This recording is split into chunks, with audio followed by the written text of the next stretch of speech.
Hello again, Struckwap. Welcome back to another day of streaming with me, Struck.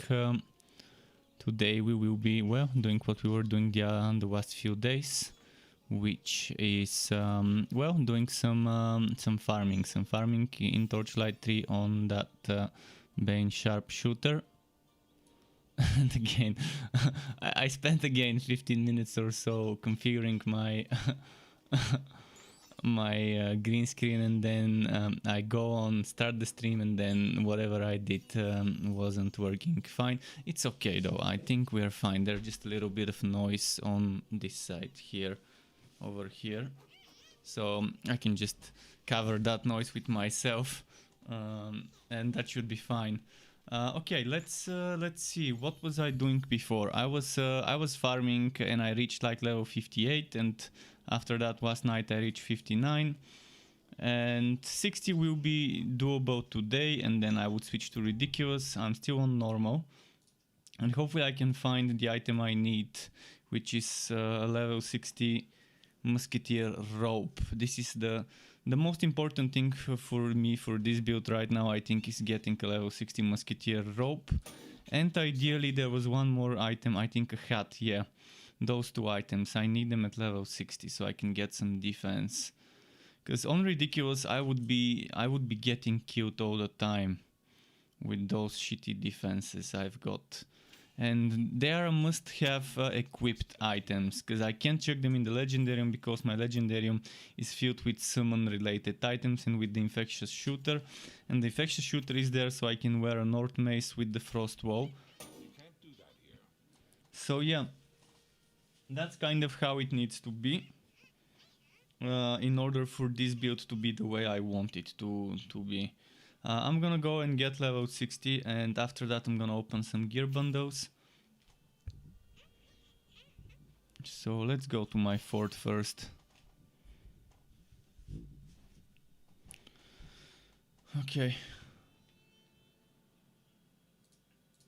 Just checking if the stream is working. I think it's working. Yeah, it's working, okay. What's with the loading screen? It's a very long loading screen. Is it Sky that's there? Oh, Sky's washing his ass. Perfect timing. Hey, Sky.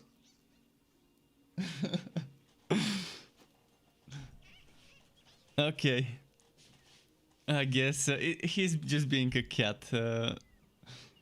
That's what I want to see. What can do you see him? Yeah, you can actually see him. Okay, so yeah, let's go into the game.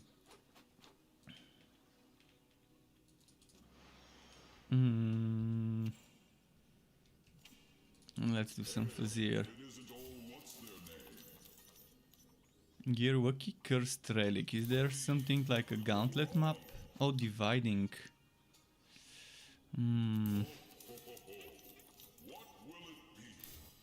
I'm tempted to pick dividing with the zombies. But let's take the Gearwaki map. Because we do need, even if it's a level 59 drop, it's still gonna be better than my level 38 and 45 items. So one level difference, it's not gonna be that big of a loss for my armor if I get the musketeer pieces.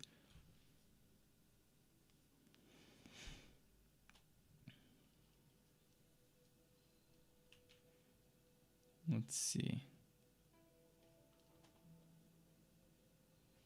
Oh, and I can go back to my regular schedule of streaming until around midnight instead of streaming until 10:30.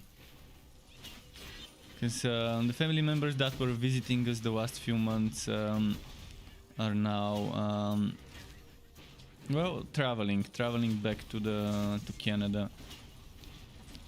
So my stream today probably would go until, well, it's still gonna have to be until 10:30 today, because I still have to give my pet some medicine and stuff like that at that time. But maybe 2-3 days from now my streams would return to the way they used to be. But yeah, today I'm still gonna stop streaming around the same time I've been stopping the past few months.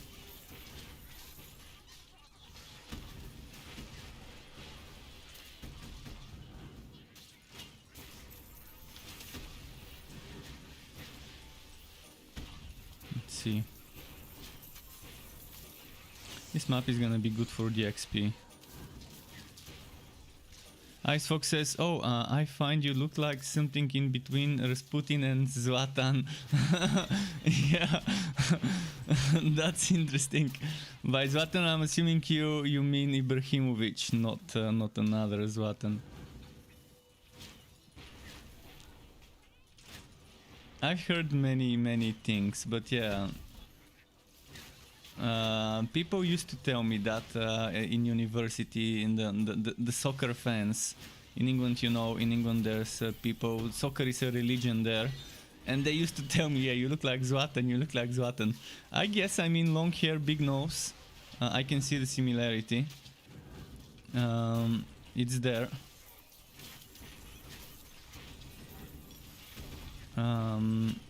But yeah, and with Rasputin, yeah, there's definitely, when I Google Rasputin, there's a lot of similarities in the facial features, in like the discovery features, as one might call them.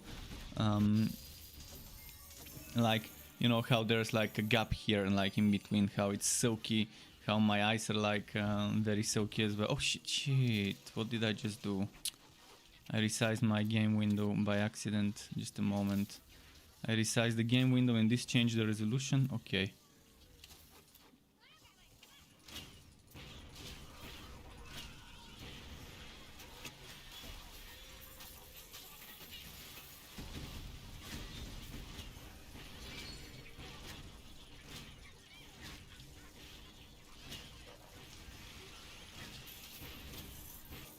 And it's going well, by the way. How are you, Fox, Ice Fox? How have you been?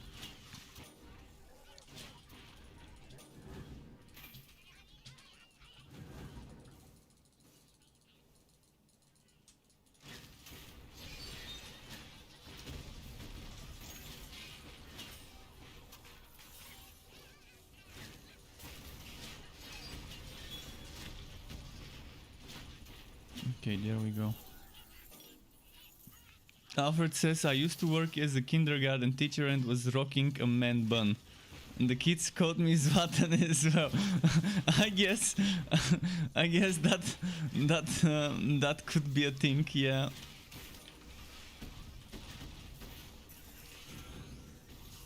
Although I kind of find it weird why they're calling man buns. What I would call a bun is the thing that women do when they make it like all round, like a circle.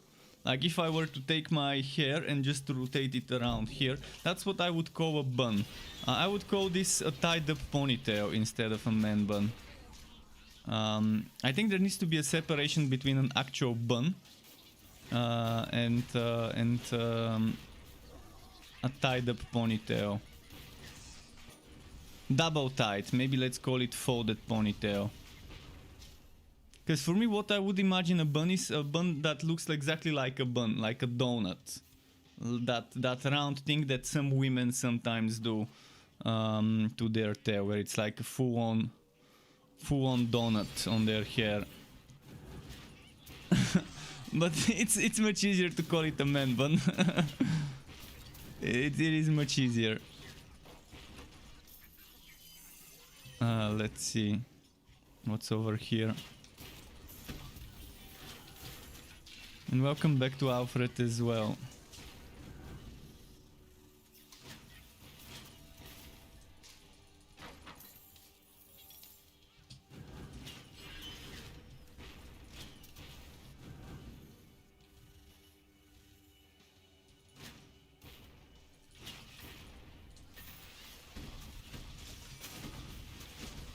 Come on. Man, my defense is so bad, it hurts. It hurts how quickly my HP drops down.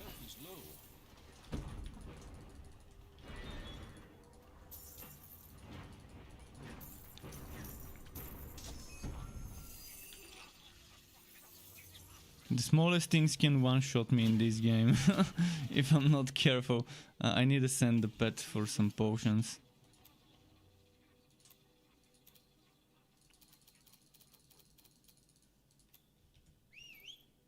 Should have given him some wood.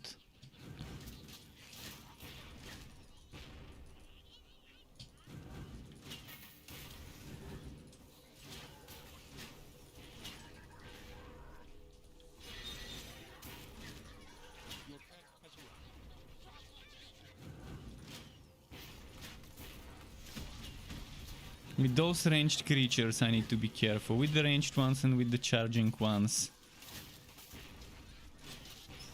That's the unexpected damage from those. I mean, you can even expect it, but it can still surprise you. Some charging beetle from out of nowhere, or some projectile that you don't see because it looks the same way your own projectiles look. I think they need to make enemy projectiles much easier to distinguish than my own poison projectiles. Because right now, what the enemies do shoot as a projectile, the poison one, it looks pretty much the same like my poison projectiles. See those poison projectiles I'm shooting? That's kind of exactly the same, or pretty much 90% similar to the one that those flying Hivit shoot. And sometimes in the middle of a fight I wouldn't know which one is my projectile and which one isn't, so which one do I dodge? I can't be bothered to dodge all of my own projectiles just because they look the same as the enemy ones.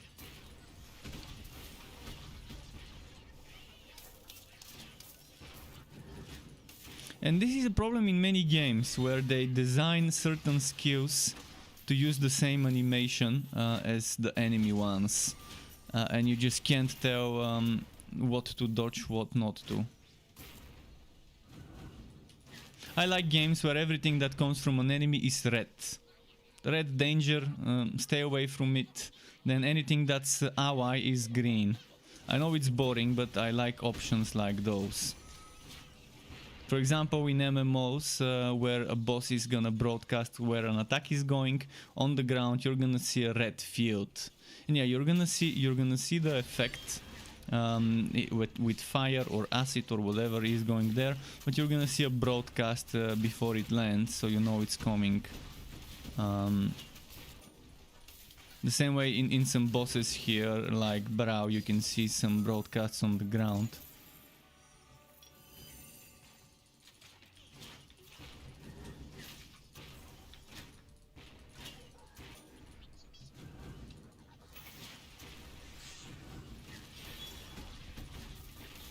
Come on.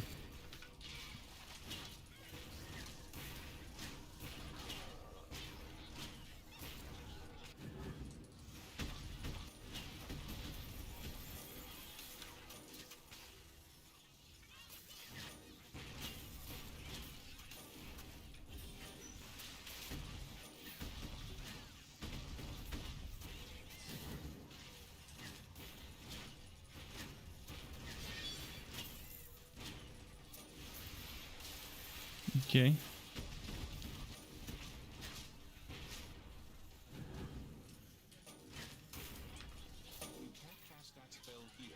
Something's wrong with Scout's bones. The cooldown gets stuck. The cooldown gets stuck and I'm trying to use the skill, and sometimes it just doesn't work immediately. See, I'm using revolt, but revolt doesn't always bring the cooldown back to 0 immediately. Sometimes it gets stuck on 1 point something or 2 point something, and it's strange, which results in me kind of using revolt again, because I normally do it very quickly. I do Scout's Bones revolt, Scout's Bones revolt, and sometimes one of the Scout's Bones just doesn't get triggered because it apparently didn't get its cooldown properly reset to 0. And that way I end up pressing revolt before the Scout's Bones has been triggered. See, like now revolt is stuck. Right now revolt was stuck on 6.5. See, right now revolt is still stuck on 6.5.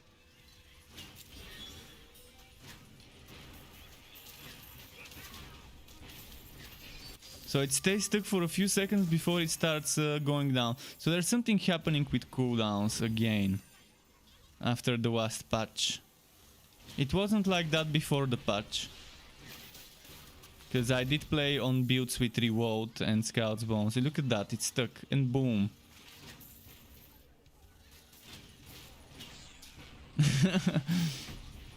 The classic fix one thing, break another few things case.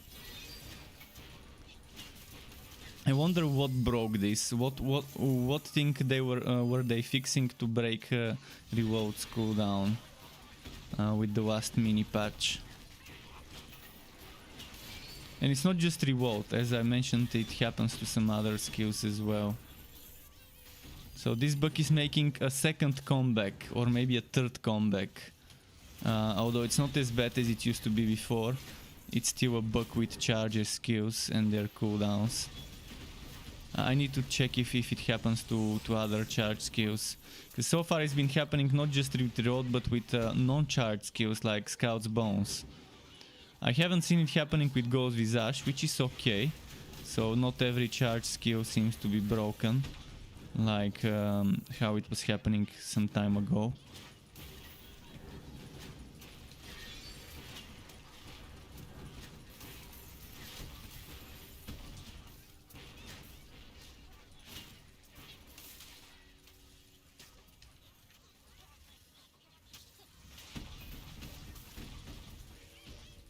See, I used Revolt. It didn't let me use Scout's Bones until now. I tried using Scout's Bones 3 times, and now I used Revolt. It didn't even let me do it.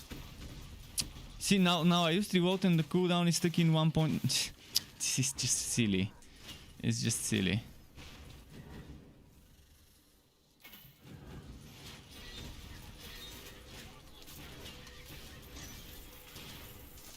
But thankfully they are saying that they will be merging, not merging, but they will be doing something with Note, and they would be bringing back the feedback form, so you would be able to report bugs from within the game, which is how any normal game allows you to do it. I hope they make some sort of integration so that when you make a ticket from within the game, it also makes it as a ticket in Note. That would be pretty nice. I've been suggesting for something like this for months, to not have to go and exit the game or out and tap the game to report bugs, but to be able to do it from within the game like we used to in the alpha, and to kind of integrate it with Note.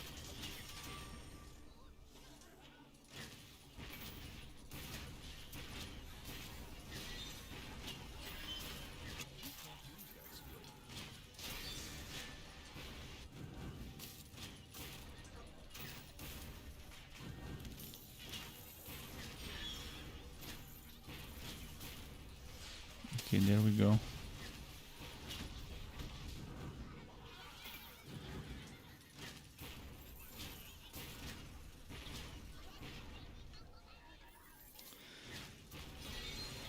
Bit by bit getting that final level. Not much wood dropping though.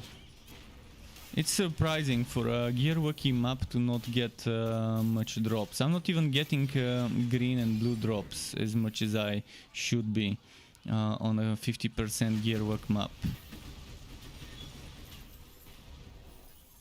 Okay, this dropped me some green. Might as well start giving it to my pet to sell.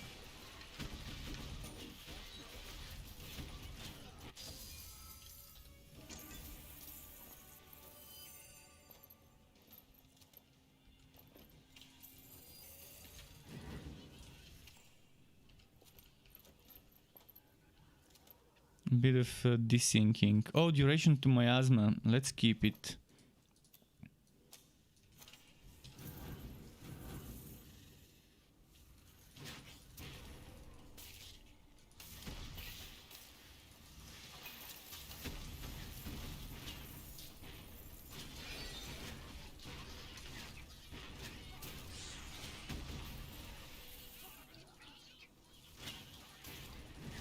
Come on.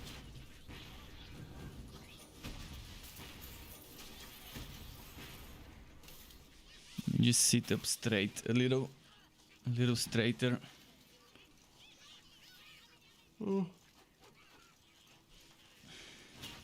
Hard to keep a good posture when you're sitting all day in front on a chair in front of a monitor.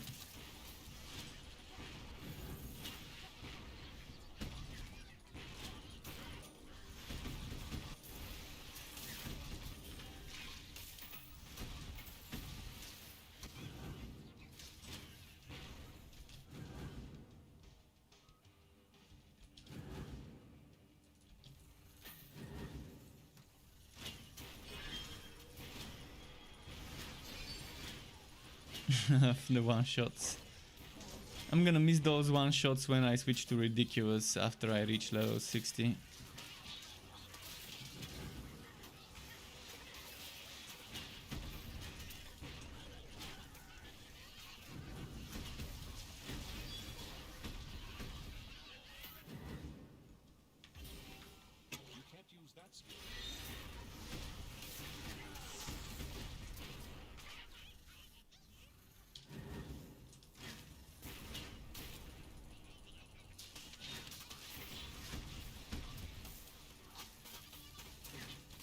See, I used revolt, it didn't actually revolt.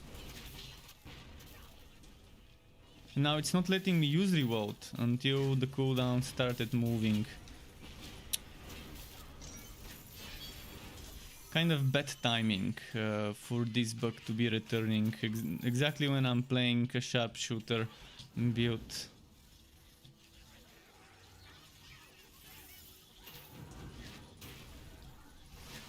But at least they fixed the Sword of the Lost Legion bug, which is nice. That was perfect timing for them to fix that bug when I'm playing a build with that item.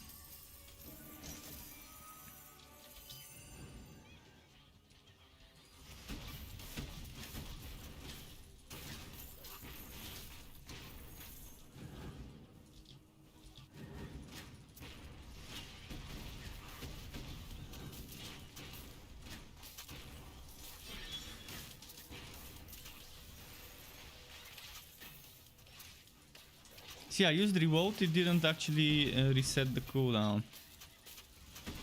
And I use it again. It makes it down to like 1 second or so, freezes it for a bit, and then it starts moving again. It could be server related, something desyncing, and that could be the cause of those problems.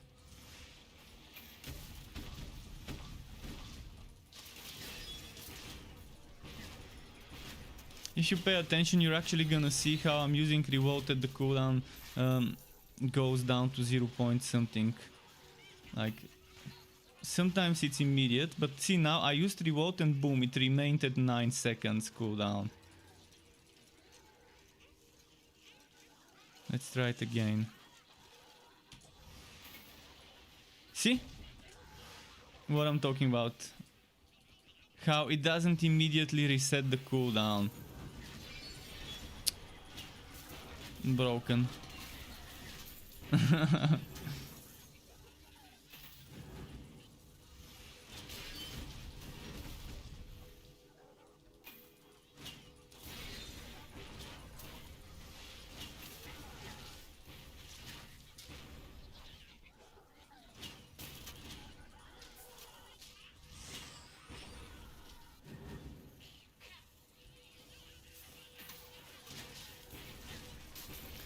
Sean Brady's back says, what made you decide to stream this way?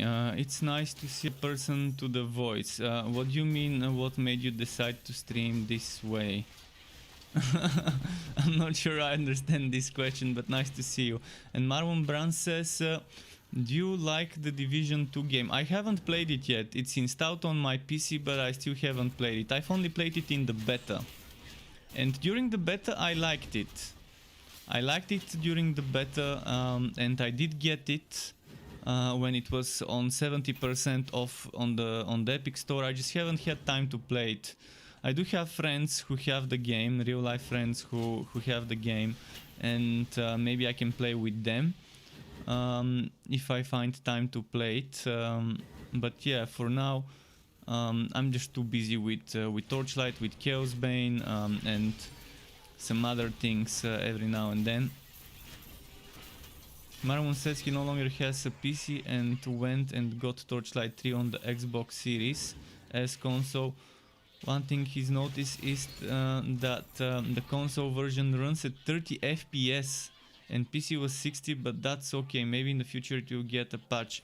Why does it run on 30 FPS at the new Xbox? That makes no sense. The new Xbox definitely can handle 60 and more FPS. That's a very, very strange thing. Is there no way to remove the cap?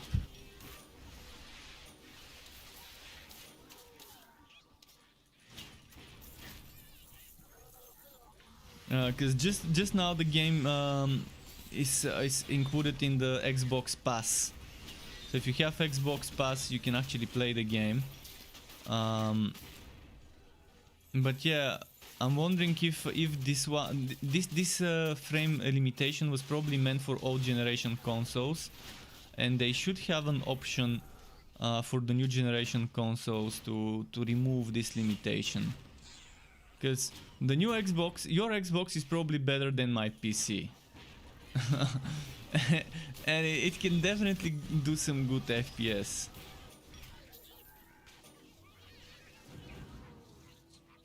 I mean, if I were to run my FPS software, let me run it. Where is it? Afterburner, yes. Let's enable the FPS monitor. What was it? The Control Shift. No, it wasn't Control Shift. Alt Shift O, Alt Shift P. Which one was it? Alt Shift O, Control Shift O, Control Shift P. Pretty sure there was a hotkey out there. And there we go. And let me check if you're seeing this. I think you should be seeing this FPS. Yeah, you're seeing it.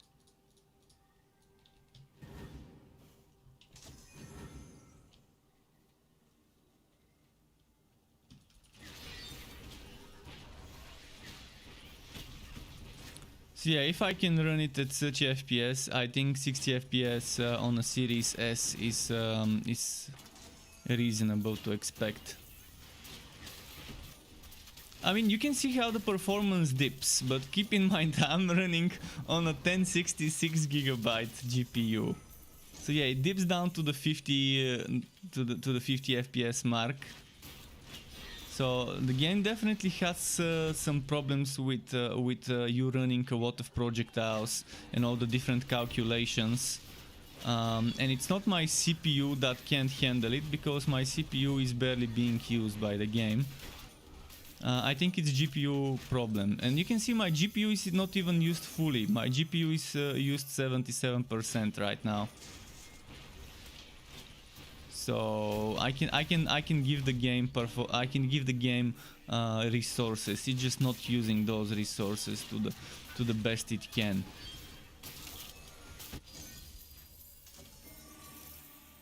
You can see it dipped to 38 FPS.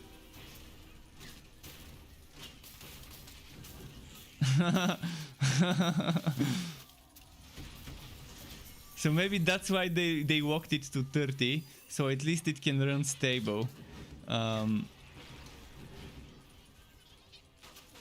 For a game like this, 1060 is a good card.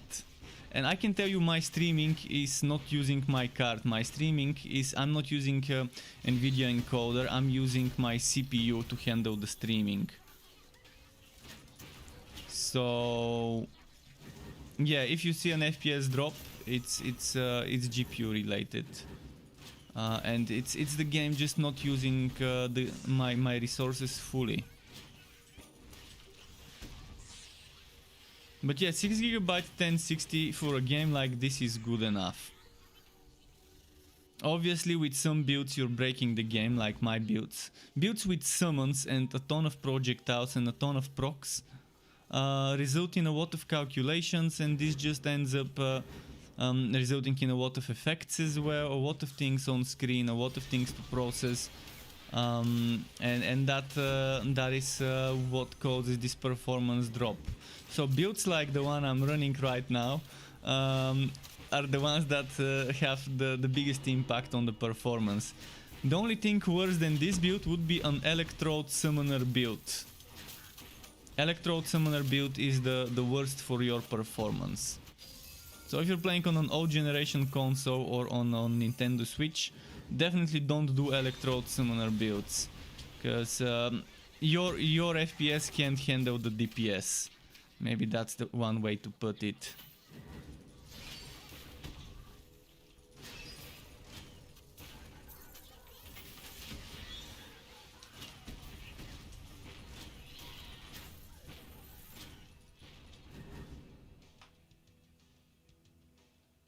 Yep, with Path of Exile, even the best PC can struggle with some things, because it's all about optimization.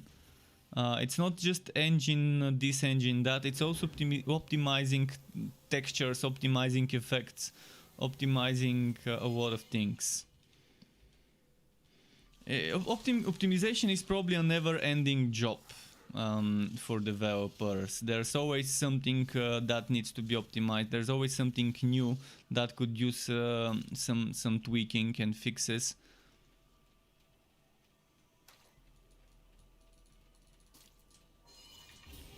Also, the server could be a huge factor sometimes for the FPS in some of those games where you're always online.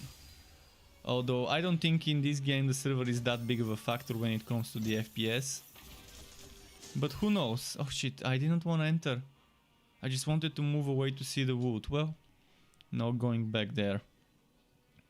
Anarchy says, good morning, hope you have a good day, wish you streamed a little later time so I could watch after work. I will be streaming later in a few days. The family members who were visiting are no longer in the country. They're flying back to Canada as we speak. So yeah, my brother and his wife, they will be returning back to their room. And I would be able to stream up to midnight, half past midnight, like I used to instead of 10:30. So my streaming hours would be pushed like 2 hours further than before. But that's in a few days.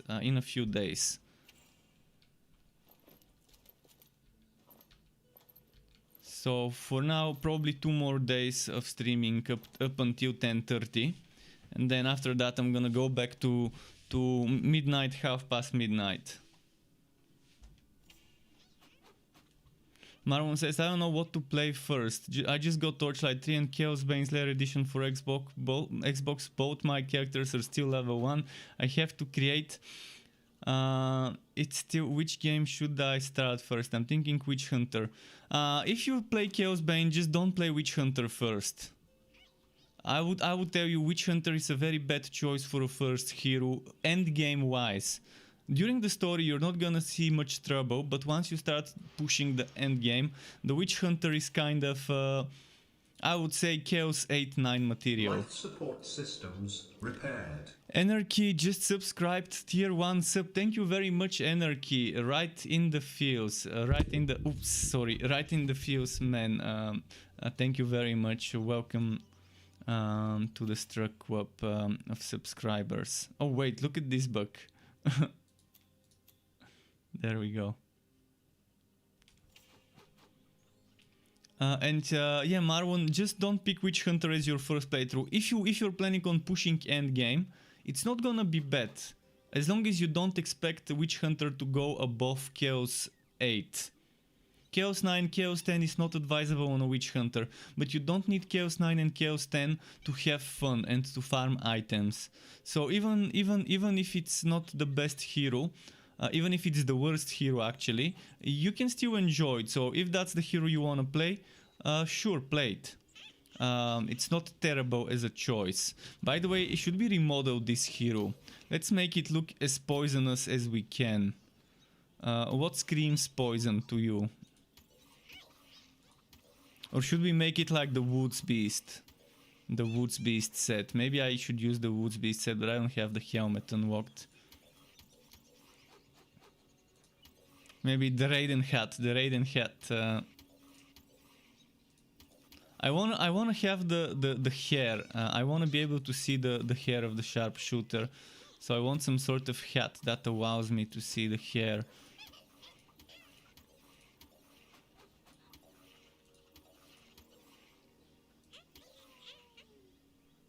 This one's not terrible.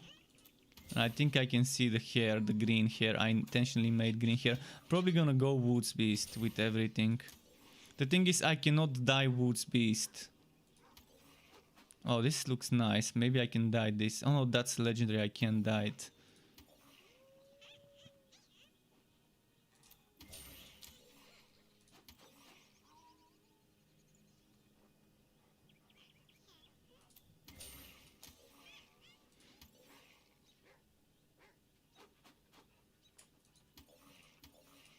I want stuff that I can actually dye green. The Woods Beast looks like blue-green, kind of sea blue or whatever.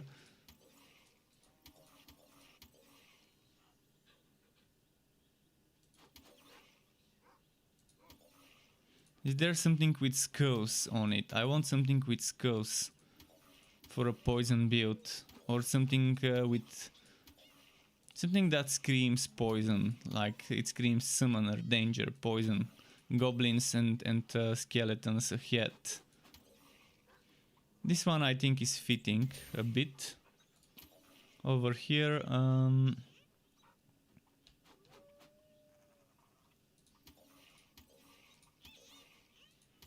guess I need to unlock more stuff. For now, maybe.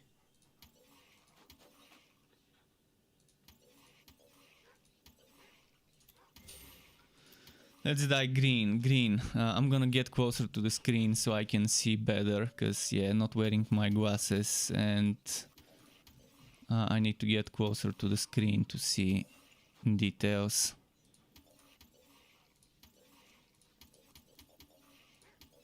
Is there no green? There's something that looks a little bit green, but not real green stuff. Kind of disappointed from the lack of green dyes in the game.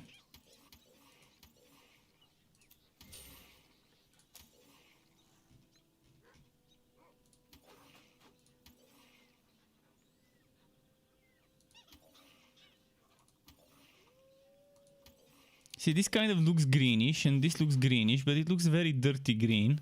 But dirty green is fine for poison builds.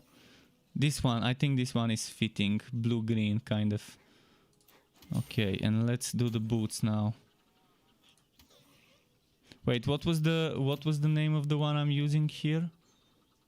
Gilded Storm. Maybe I can use the same.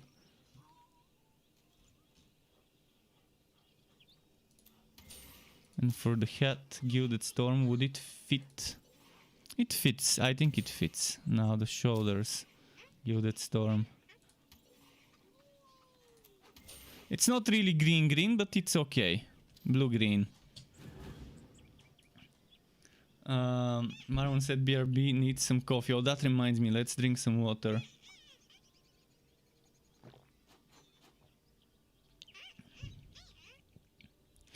Well, yeah, Witch Hunter is very fun, but it also is the worst when it comes to pushing endgame. When it comes to pushing endgame, it kind of probably Chaos 9, it's the limit, solo. I'm talking about solo pushing. When we're talking about not solo, things are different. But yeah. It's still fun and it's not bad. It's just probably for most new players, it's probably not the best player, not the best hero to do as their first playthrough, to play a Witch Hunter. But if you don't care about pushing the highest difficulties, it's a good hero, because you can do some fun builds with it.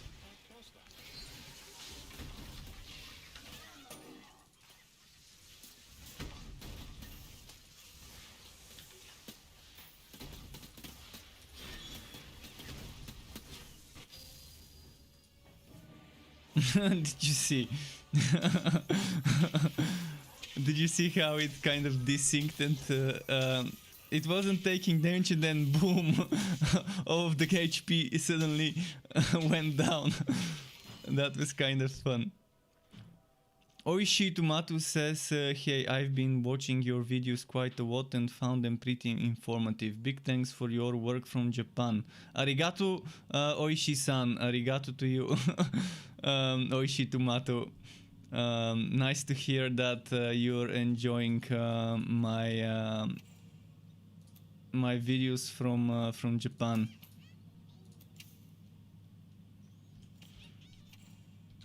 Just a moment. Let's see. The Sneko stick. We don't need that Sneko stick.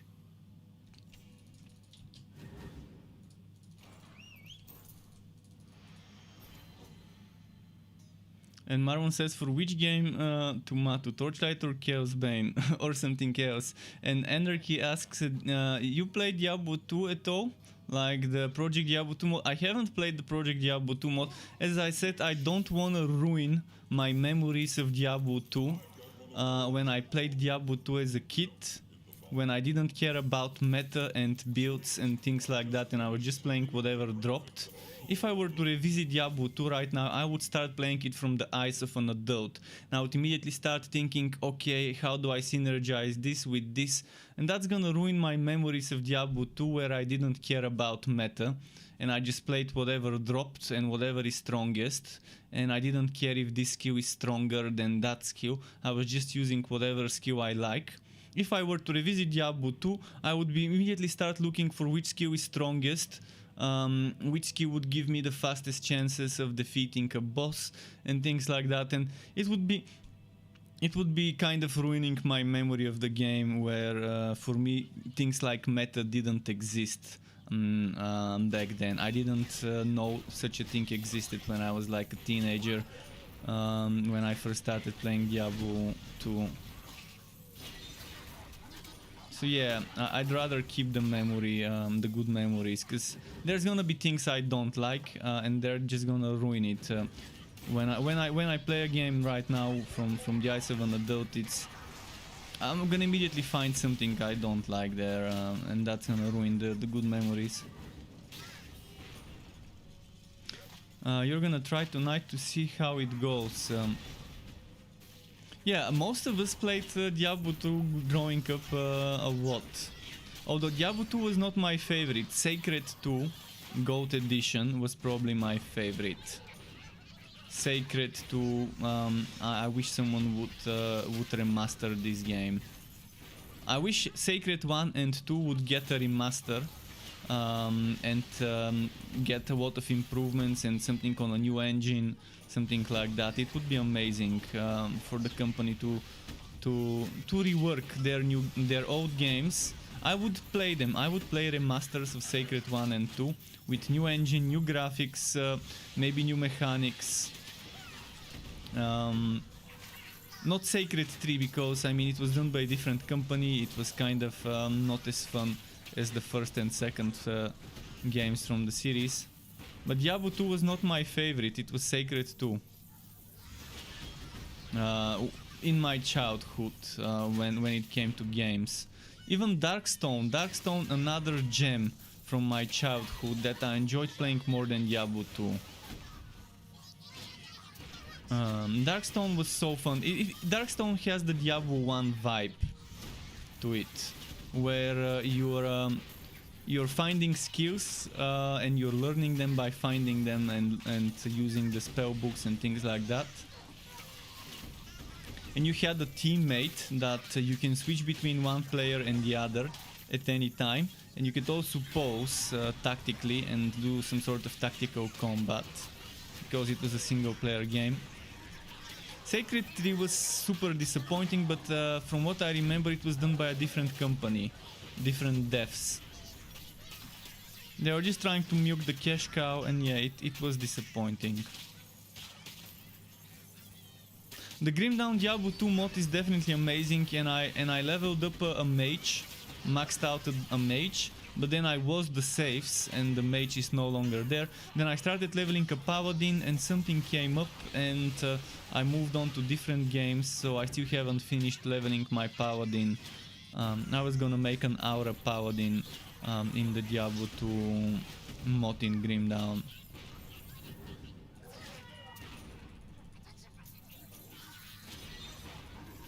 Sean Brady says, been having fun with Vast Epoch playing the Sentinel and Hammer Troll. Sentinel and Hammer Troll, that sounds interesting.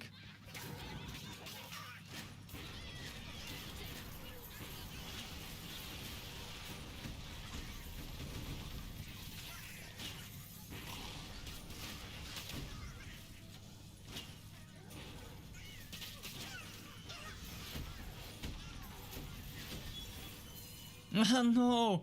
Why do I keep entering the portals? But they should really add yes/no confirmation for those portals.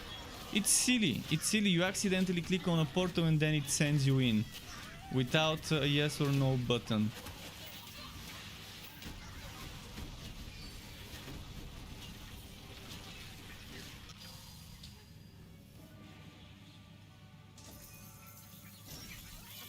By the way, what was the legendary thing I got earlier? Oh, it was a recipe, I guess. Okay, we're almost level. See, I just fucked up my chance at leveling quickly. My Gauntlet Goblins map. This one was the map that I didn't wanna end until I max out. Anyways, the next map would give me max level, so that's fine. Although I'm getting very warm here, so just a moment.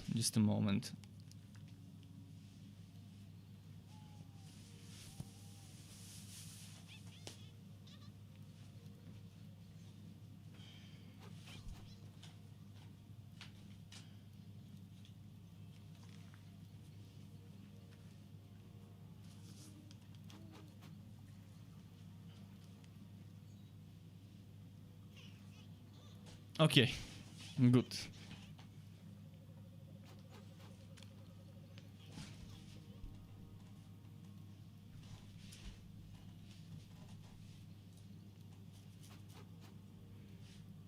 Yeah, cat in the background. And Tim Bukami says, hi Struck, didn't know you also have a beard. Indeed, yeah, I do have a beard. And Sky, yeah, Sky's here. Sky, say hello. He's not a fan of the lights, so he's kind of hiding.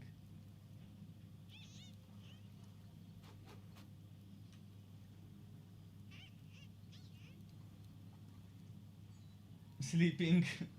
That's what he does. Sleeping, and then during the evening he gets very active. And wants to play, and yeah, especially after eating. He always gets an energy boost after eating.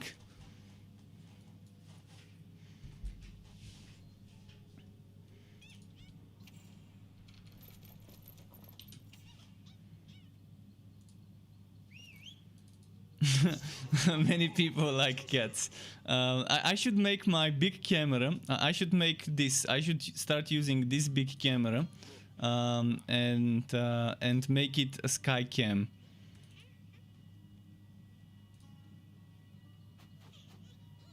Actually, it's not getting activated. In any case, I have a separate. Instead of the smoke cam, I have a big one. Ah shit! What happened?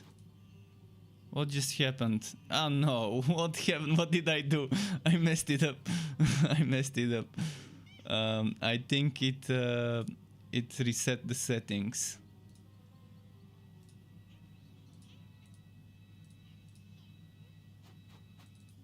Fuck. Why now? Why did it reset the settings now? And why is it so dark? It's not this dark. It shouldn't be this dark.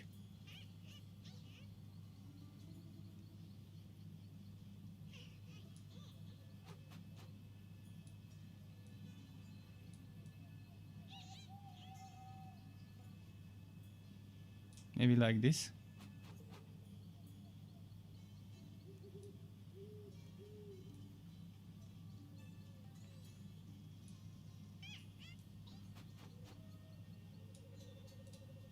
Alright, I was trying to activate. I have a big camera, but I guess I can't have both of them active at the same time.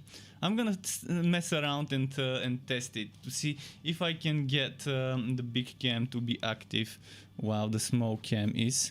By the way, let's make sure you can see sky better. Can I make it so you can see sky better? Like if I stay here, you can see some stuff that maybe like this.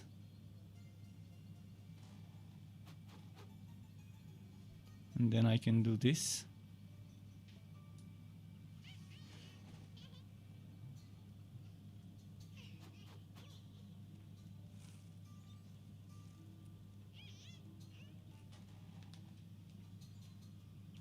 But now there's something over here. No, which side? This side. There's something over here. What is this?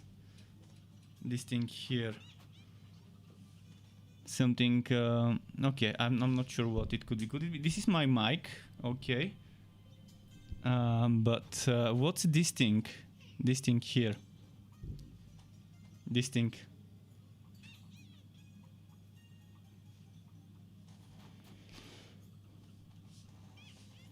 I can't tell what it is, but there's something black there that I... Just a moment. Oh, that's the bottom of the end of my bed, so that can be fixed quickly by just doing that. There we go. Okay, now it's better.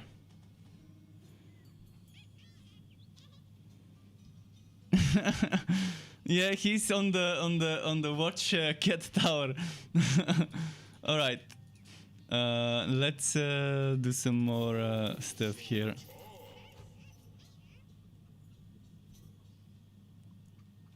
Cursed relic, dividing, angered ancestors.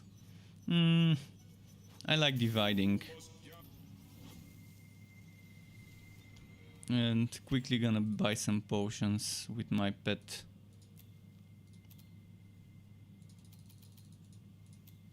Not the ones I wanted, but that's fine.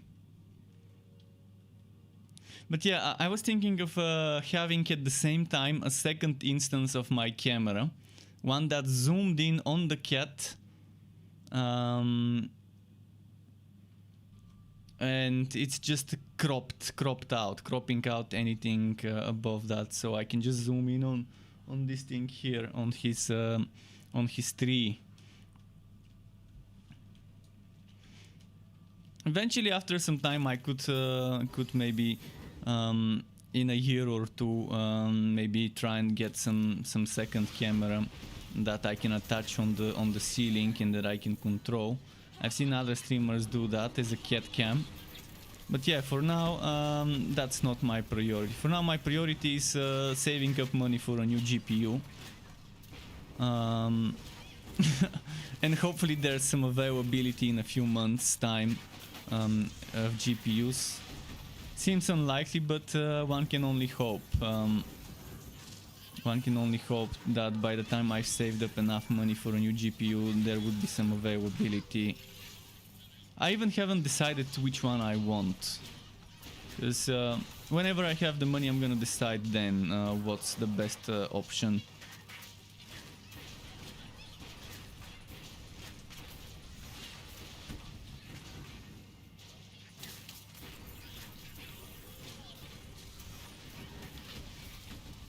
Okay, let's get some summons. Let's get some more summons. And Shasta, and do this. Oh.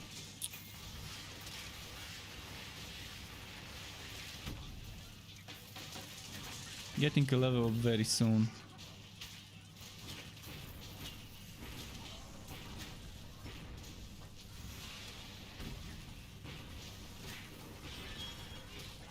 Gotta be very careful with Plague Bearer maps. Those balls can hurt.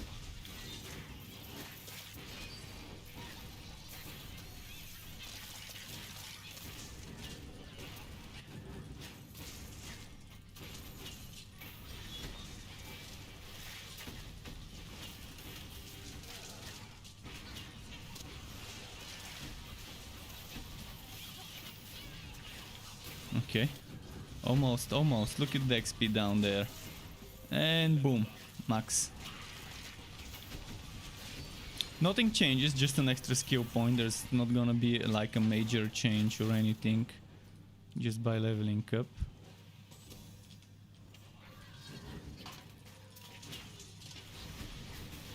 And I will remove 2 points from Scout's Bones and put those points into minion damage, probably. Because I don't think those Scout's Bones points increase the damage of the extra projectiles. They just increase the damage of the basic the basic 3 bows and the rat bows, the 3 rat bows. So yeah, I don't rely on those 3 rat bows to be my source of damage. If it was cooldown that I got instead of damage by leveling up the skill, then I wouldn't mind getting those extra 2 levels, but for now I'm gonna put those 2 points into minion damage. I think it's a better choice.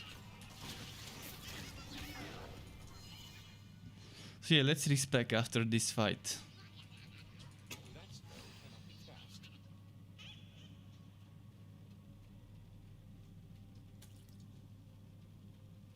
Let's see.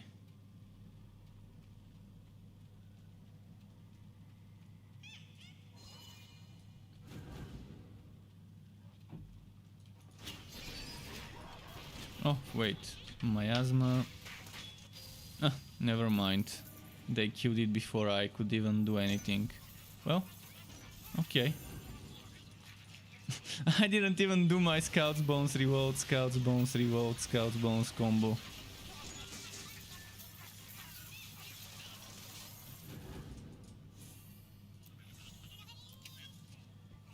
Okay, we can switch on to ridiculous now. It's time. I'm max level, it's time to go to the maximum difficulty.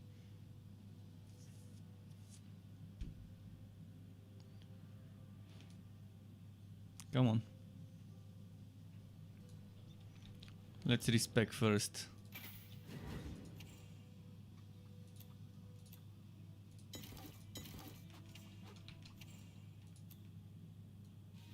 And this is it, the build setup is ready. 5 points here, here and here, 10 points here. 10 here, 10 here. Here for the cooldown, here for the damage.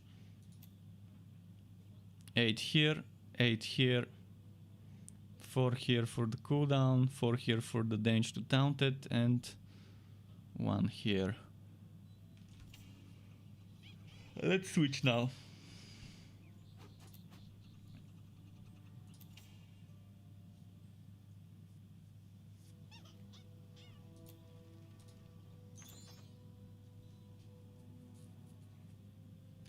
I'm gonna get wrecked on ridiculous. If you see my defenses, you're gonna know what I'm talking about.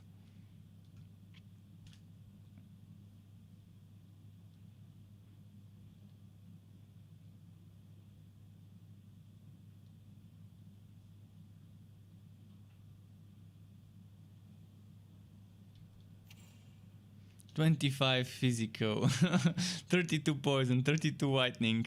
This is just so bad. So bad, it's just... For now, there's not much I can do.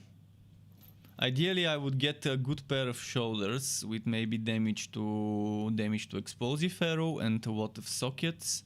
Actually, I can get more than 1 socket, but yeah, a lot of defense there. I need this at level 60 and I need this at level 60. Those are super important for me.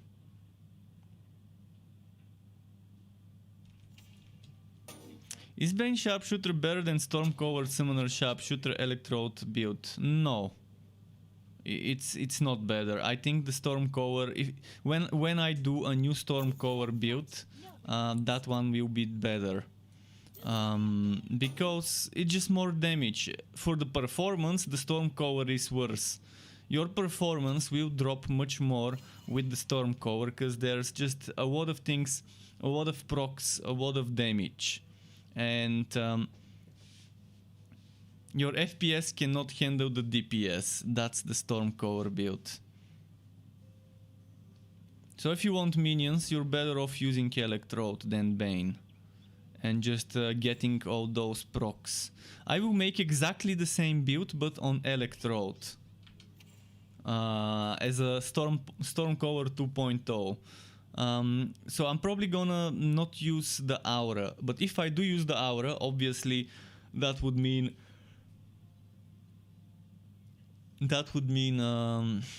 what should I call it?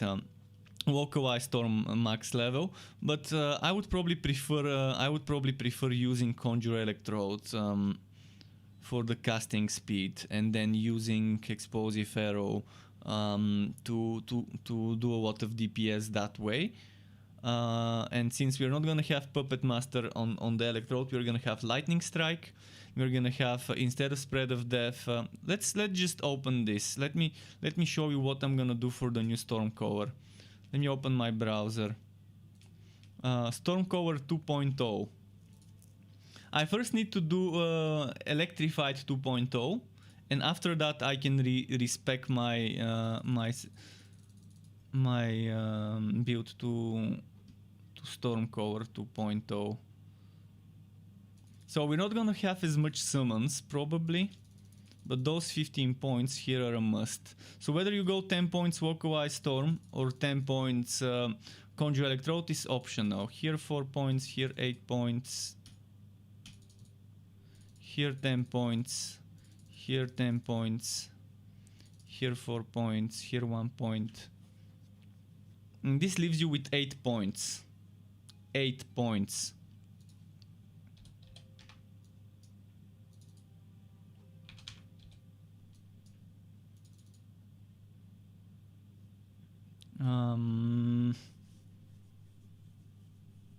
What else? What else?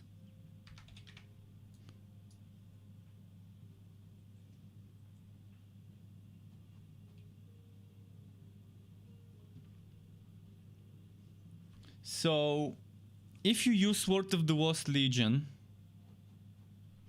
it means you probably have to sacrifice Goose. That's the build. That's the version. So if you want, you can remove those 10 points and put them here. So that means you're not losing 1000 volt burst. In order to get Sword of the Lost Legion and in order to get goblins. So if you remove the goblins, you can put 1000 volt burst. If you remove Sword of the Lost Legion, you can put 1000 volt burst as well. Or Goose. But I would say Goose only as a passive. And maybe if you want 1000 volt burst, pick which to sacrifice. Sacrifice the goblins or sacrifice Sword of the Lost Legion. Sword of the Lost Legion is probably not a bad thing to sacrifice, because with Goblin Legion you can just reload and redo it immediately and keep it at all times. Whereas with the Sword of the Lost Legion it lasts 20 seconds.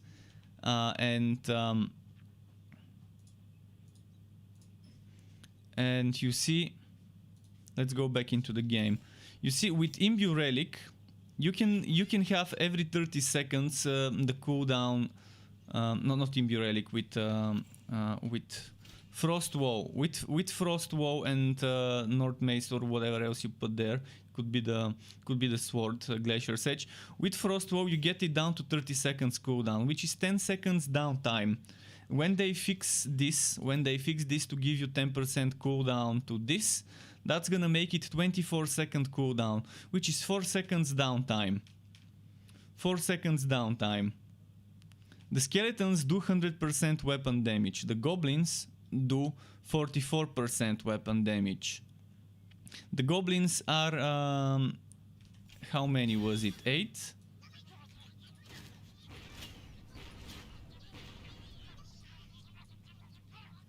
One, two, three, four, five, 6. And there should be the Goblin Brute. Why am I not getting the Goblin Brute? Something's wrong. There should be a Goblin Brute.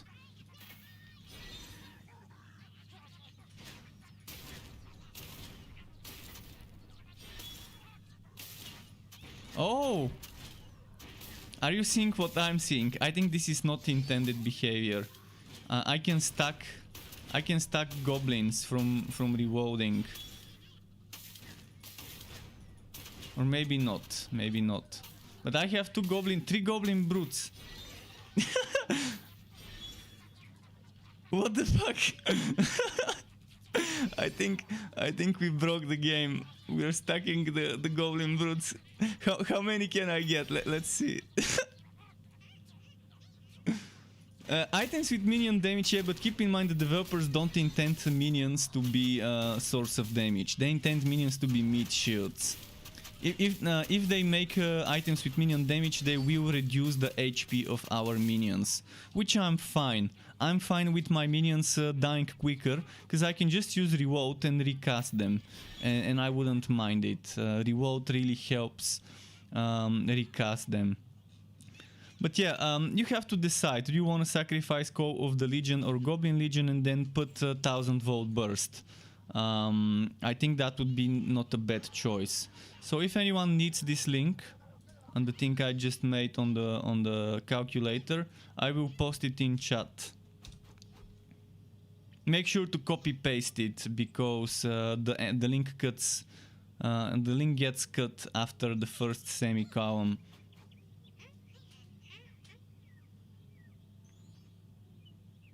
But yeah, a key component would be Frostwall North Mace and then Imbue Relic. With Imbue Relic you can just recharge and keep up things like Miasma up at all times, or if you're using things like Conjure Electrode, you can just have a lot of fun with that, and that would result in a lot of uses of 1000-volt burst on a Summoner Electrode build. So yeah, Electrode Summoners are definitely nice. You're just gonna see a lot of FPS drops in a Electrode Summoner build on any class.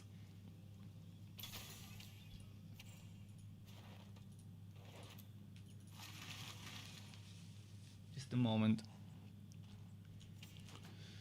Okay.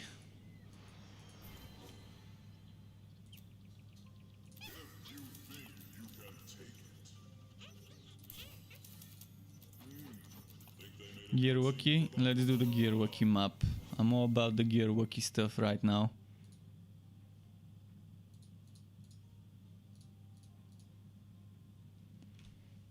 Let's see.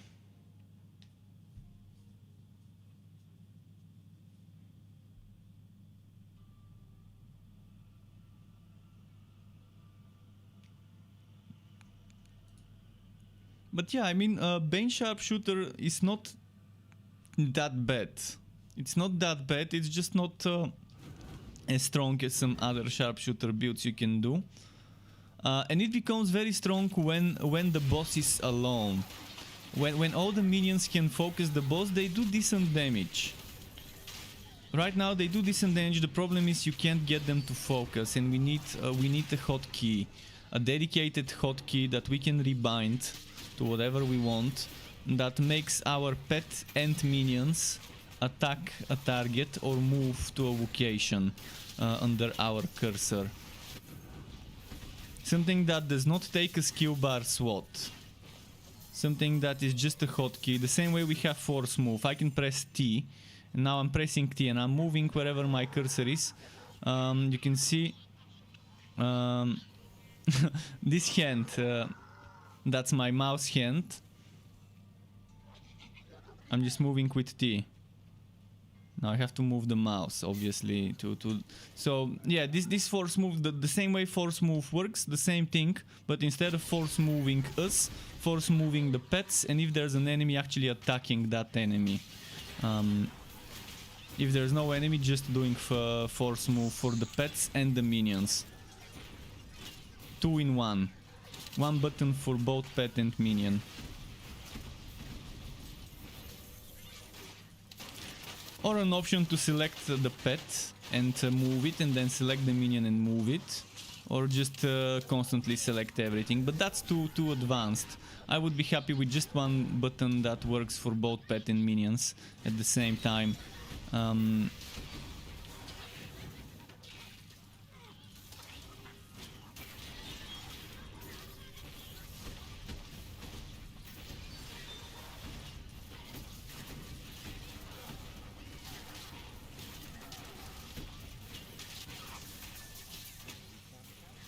Look at the Goblin Legion stacking.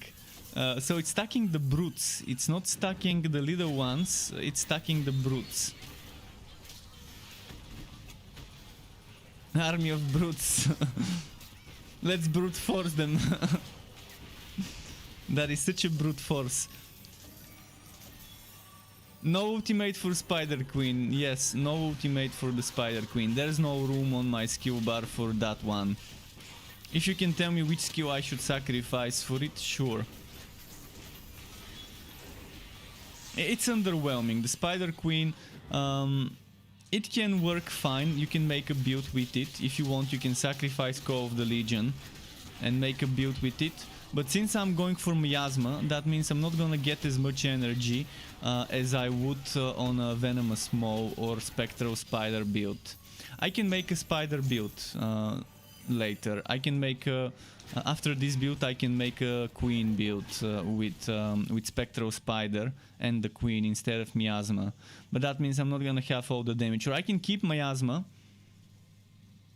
but keeping Miasma and having Spectral Spider and then the Queen, that's just too much spreading myself into different places. I'd much rather have 10 skeletons instead of 1 Spider Queen. 10 skeletons, each skeleton can do 100% weapon damage, and more importantly, each skeleton can proc things such as Spread of Death. And I kind of almost have them permanently, especially when they fix the cooldown reduction. There will be only 4 seconds downtime. For now there's 10 seconds downtime, but that's soon gonna change to 4 seconds downtime, which will be nice. Yeah, Bane is not good for Electrode and as good as Electrode or Fire unless you're playing a Train build.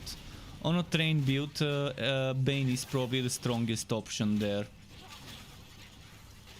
So this is more of an off-meta build. It's more of a, if you want fun with minions, kind of build. If you want a minion build, go for Electrode.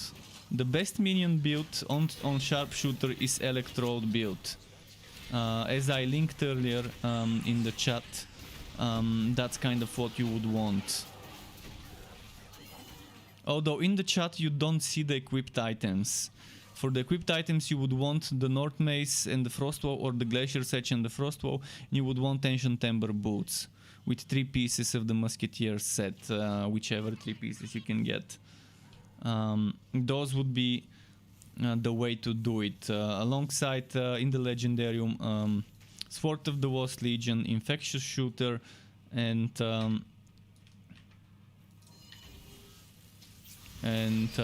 Rifle of Leadership.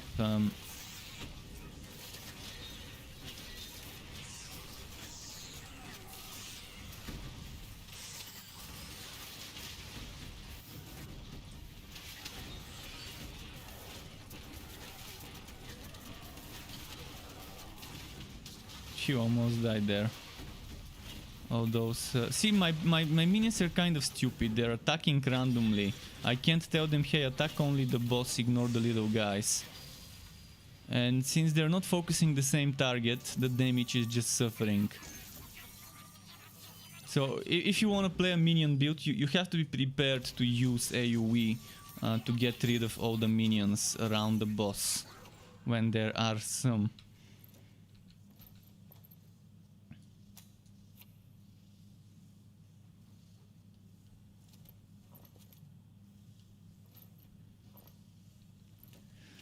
Quaus says, Substruck, Subquaus, how have you been, my man? Nice to see you back.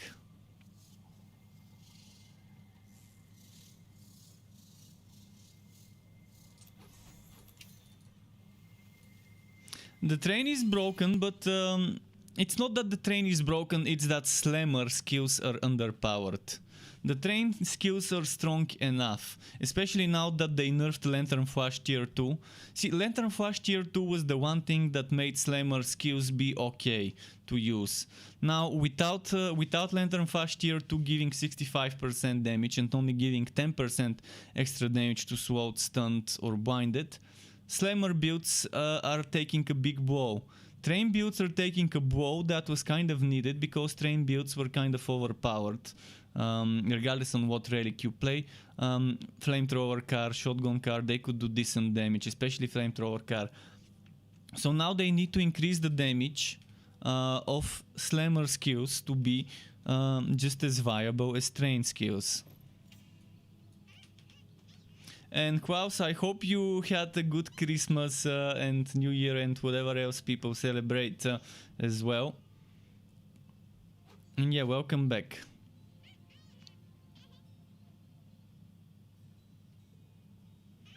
Yeah, Last Epoch has that, and it's not just Last Epoch. Grim Dawn has minion builds as well, where, see, in this game the developers said they don't want minions to be the source of damage. They said they want them to be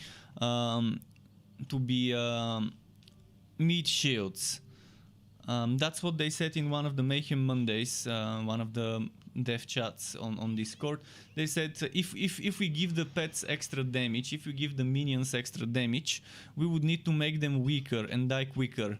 And I would agree to that. I wouldn't mind my pets dying easier and not being as meat shieldy as they are, as long as they can do more damage. Because I can, again, as I said, I can summon goblins and then I can use revolt and summon more goblins, then use revolt, summon more goblins, and yeah, I can do that. That's fine. If my minions die, I can just revolt and summon some more. That's not a problem for me. If they die, easy.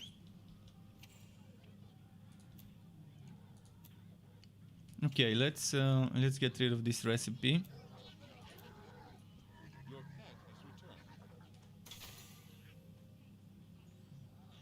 You're saying rumors of Titan Quest instead of Grim Dawn 2?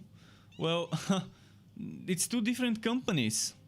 Crate Entertainment is not behind Titan Quest for a long time. It's THQ Nordic. And there is a mobile Titan Quest game. I can try and show you. Titan Quest Legendary Edition. That just opened pre-registration 1 or 2 days ago. Let me show you.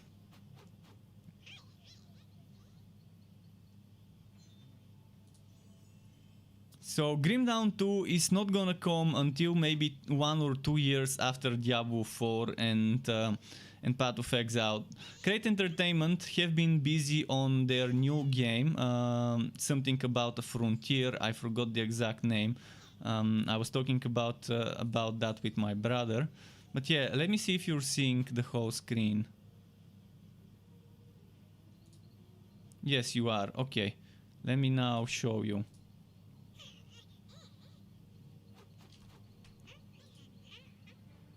I'm not gonna put the volume up because I might get into trouble for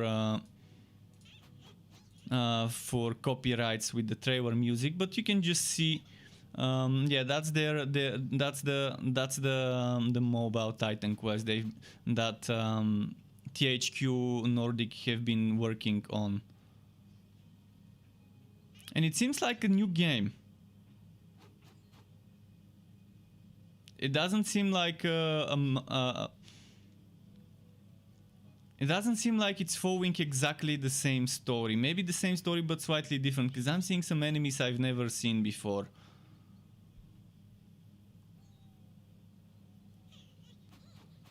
So yeah, it doesn't seem bad, and it does seem to have all the acts and stuff. Maybe with just some new additions. But yeah, I guess they wanted the mobile money as well. They also wanted the mobile money. And you can pre-register for this one if you want to. As for... let me just quickly Google that Frontier Crate Entertainment. Entertainment. Farthest Frontier. That's the game that the Grim Dawn team has been working on. It's using the Grim Dawn engine. So it's basically a city builder kind of thing. With the most intricate farming crop growing system. So this is what Crate Entertainment have been working on. So before Grim Dawn 2 we are gonna see this. And obviously you can see it's using the Grim Dawn engine.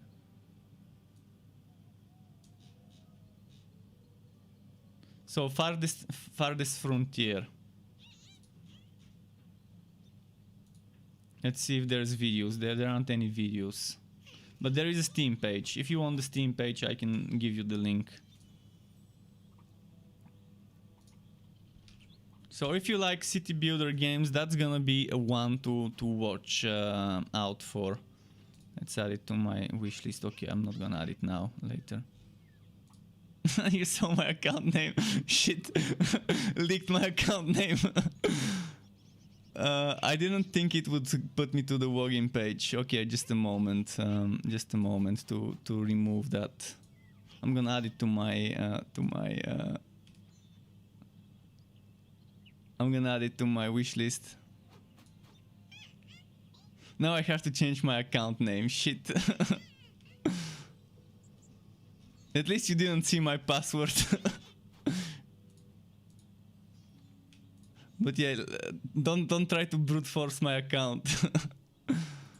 But yeah, okay. I added it to my wish list. I think. I hope it was successfully added. But Farthest Frontier, it's not gonna be my kind of game, but every now and then I don't mind playing games like those.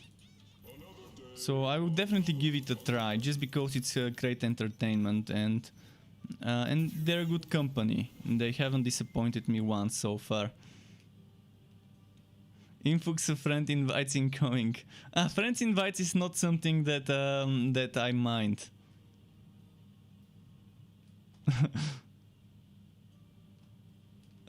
To accidentally show you. Yeah, I'm definitely not gonna do that.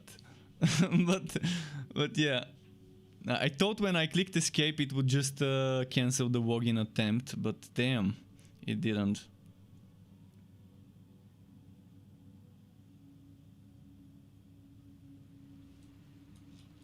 This is my streamer account though, this is not my main account where most of my games used to be. So that's the whole reason I made this account is so that I don't give people my actual account when we multiplayer, when we play co-op while streaming. So yeah, this username that got leaked is my streamer account, not the actual one.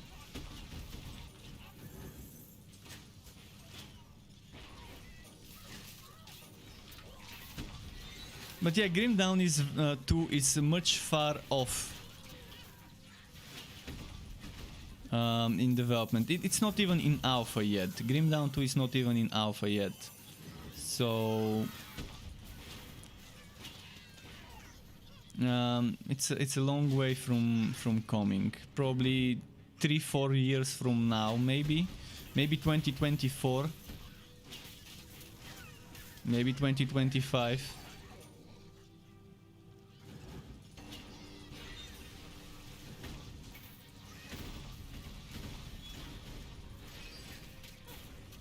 WikiLeaks. Smart move. Yeah. But yeah, I'm also looking forward to the second version of that game. In fact, I'm more excited about Grim Dawn 2 instead of Diablo 4 or Path of Exile 2. But first we're gonna see Diablo 4 and Path of Exile 2. And then eventually, once people have gotten bored with those games, Grim Dawn 2 would be there to provide some extra variety, spice up the market with more alternatives.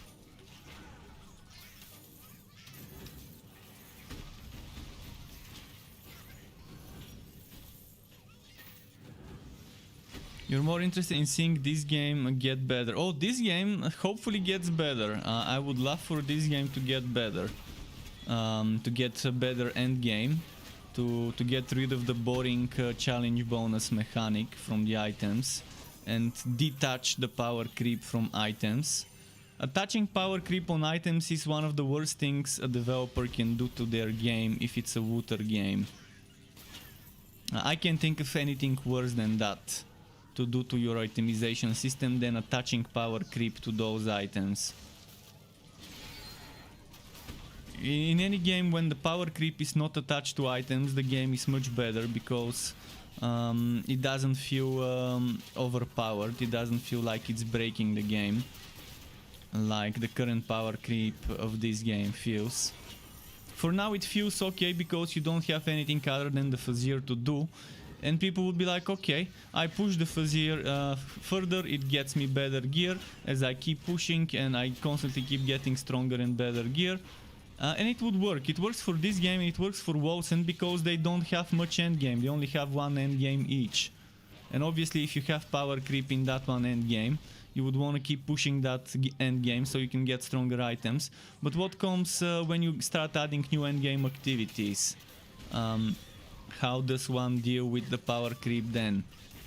As I said a few days ago and many times before, it's limiting the choices of endgame activities. Yeah, they can probably add a survival and attach the same power creep system to a survival mode.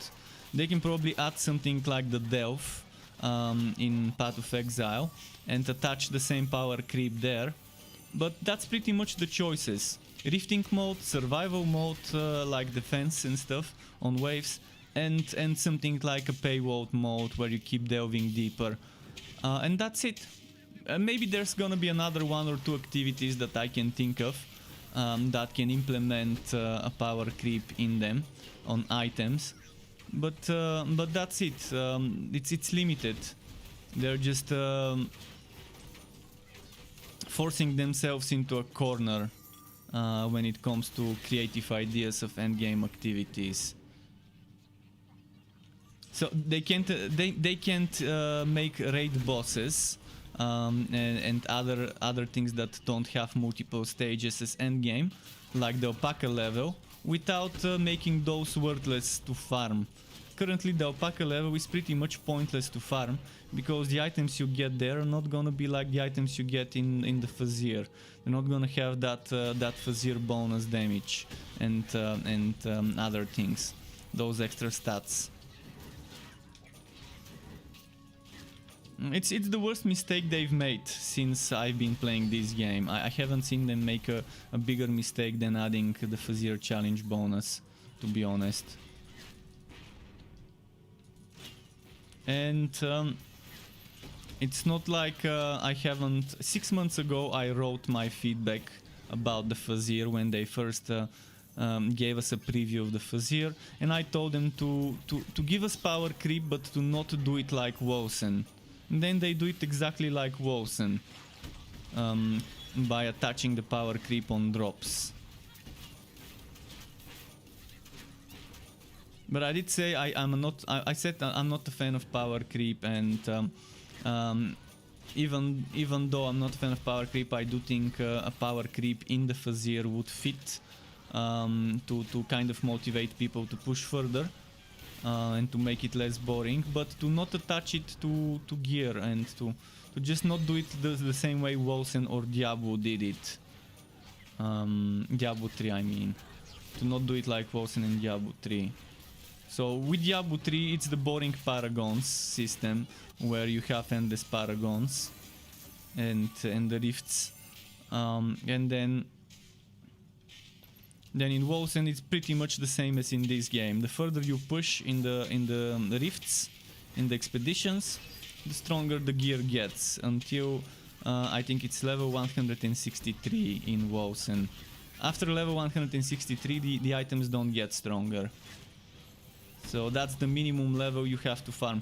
And this makes it so that people only farm the highest stages, making 95% of your content unattractive to people because they can't get good items from that type of content.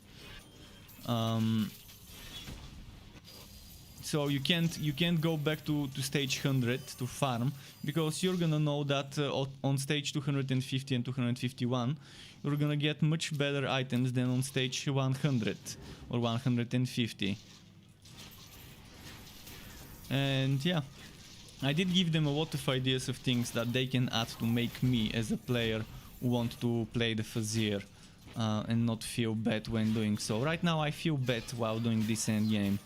I feel bored, and I'm only doing it because there's nothing else to do. If I had a different type of activity to do, I would do it. I wouldn't do this boring excuse of an endgame called the Fazier dungeon. It just map works on steroids, that's what it is. I like the old map work system more than this one, to be honest. Where I could buy maps and just run maps. And those maps would have random affixes every time I go into a map, based on the rarity of the map. It was more fun. I like the idea of selecting affixes when you start the map.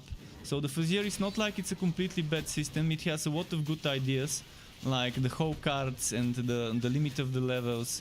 Although I think 251 stages is too much, it should have stopped at 100, like the original one, like the original version before they gave us the option to test it. It only had 100 stages. So I think they should have kept it as 100 stages, and they should have just given every stage different items as increased chance to get item X, item Y in this level compared to other items. And they should have given us gear bundles, blue and legendary gear bundles, every time we complete a certain boss fight for the first time. So at level 3, at level 7, at level 11, at level 15, and so on every 4 levels. Every time you complete it for the first time, not every time, but every time you complete it for the first time, to get a blue or legendary gear bundle. But maybe two blue, 1 legendary, and then back to blue and back to legendary. Or 3 blue and then legendary. There's many ways to do it. I mean, many ways to motivate people into doing the content without breaking the game with broken items like now.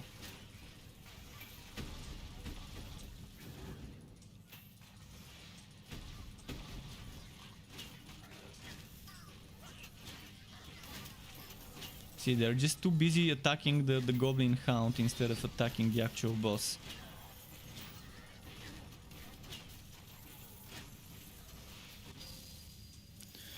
There we go. To give Sky a petting, sure. TMB Okami wants me to give Sky a petting. And Blackbox asked, do wood backs gain bonus if I open them in Fazier dungeon? No, they removed this. So they no longer get the bonus. It was not intended, it was a bug.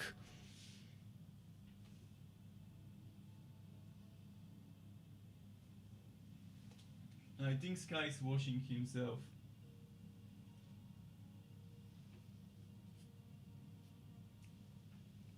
We gave him the petting.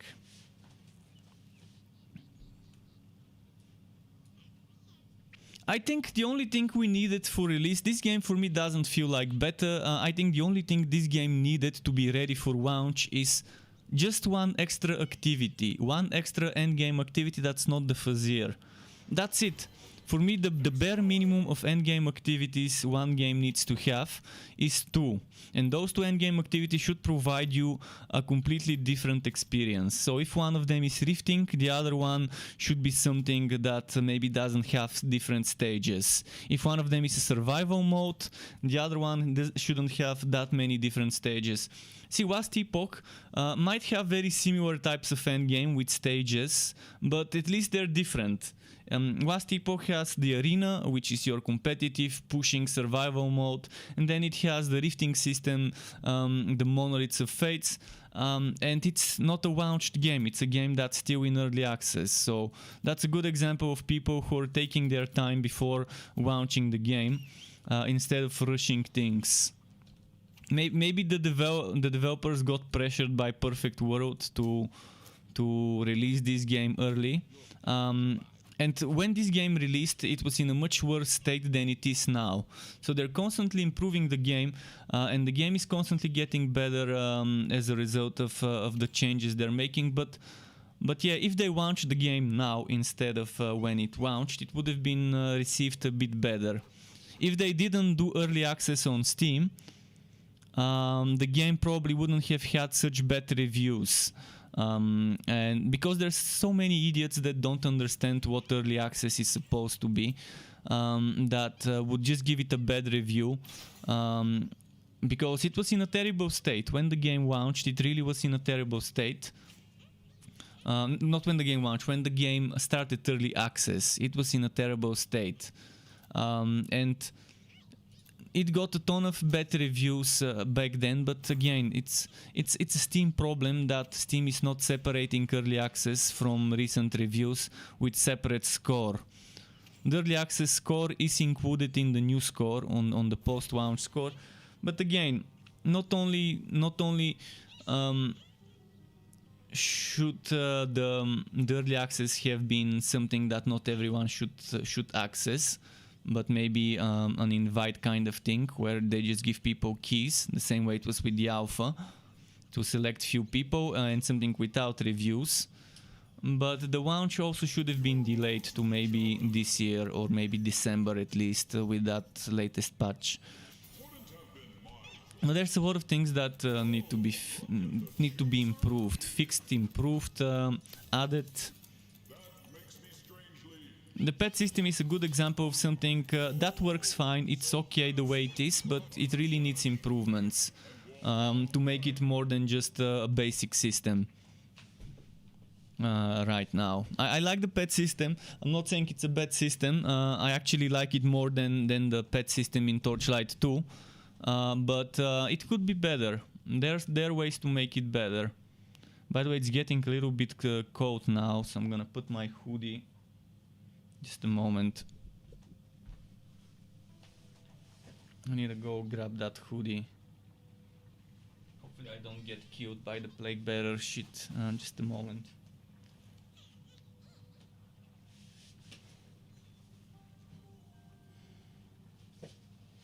I'm just gonna do this.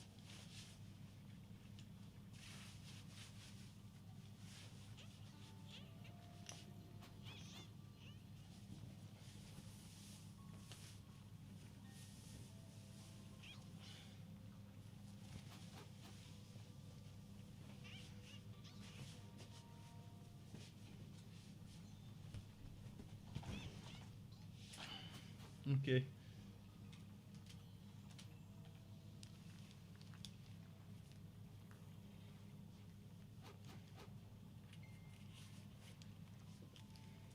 Okay, ready. I'm ready.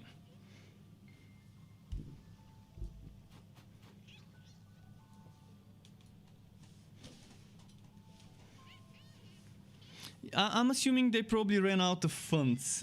Probably that's what it is. I mean, sometimes when you're developing a game, you run out of money and then you need more money to keep the development going. So it makes sense to do early access. But the thing is, people on Steam, many people just don't understand what early access is about. It's about getting a chance to play the game before it's ready and taking part in the development process as a player and giving feedback and suggesting things that need to be improved, reworked, reporting bugs and stuff like that. It's basically paying to be a tester of the game. That's it. Some time ago people used to get paid to test games. Nowadays that's not the case. Nowadays you have to pay to test games before they're ready. It's kind of how it is, and that's what early access is. It's not for everyone. It's, in fact, most people shouldn't even buy early access games if they don't know what early access means. But I definitely agree that when the game launched in October, it was not ready for launch. In December it was already in a much better state after two big patches, compared to October. So if they just waited and launched the game with the Snow and Steam update, and prolong the early access a bit more, maybe the game would have been a little bit better received with a reworked Forged and with those extra items that they've added. But yeah, endgame should be their main priority right now, to add a new endgame activity to remove the Fazir challenge bonus and to rework the Fazir to give you some sort of bonuses and buffs the further you push, to make it more fun and to give you that extra build layer. I mean, as a player, the only thing I can do is to give them feedback. There's not much I can do other than provide feedback as a player. Whether they decide to listen to feedback of one person or just listen to the feedback of another person, it's up to them. The thing is, sometimes they listen to people too much.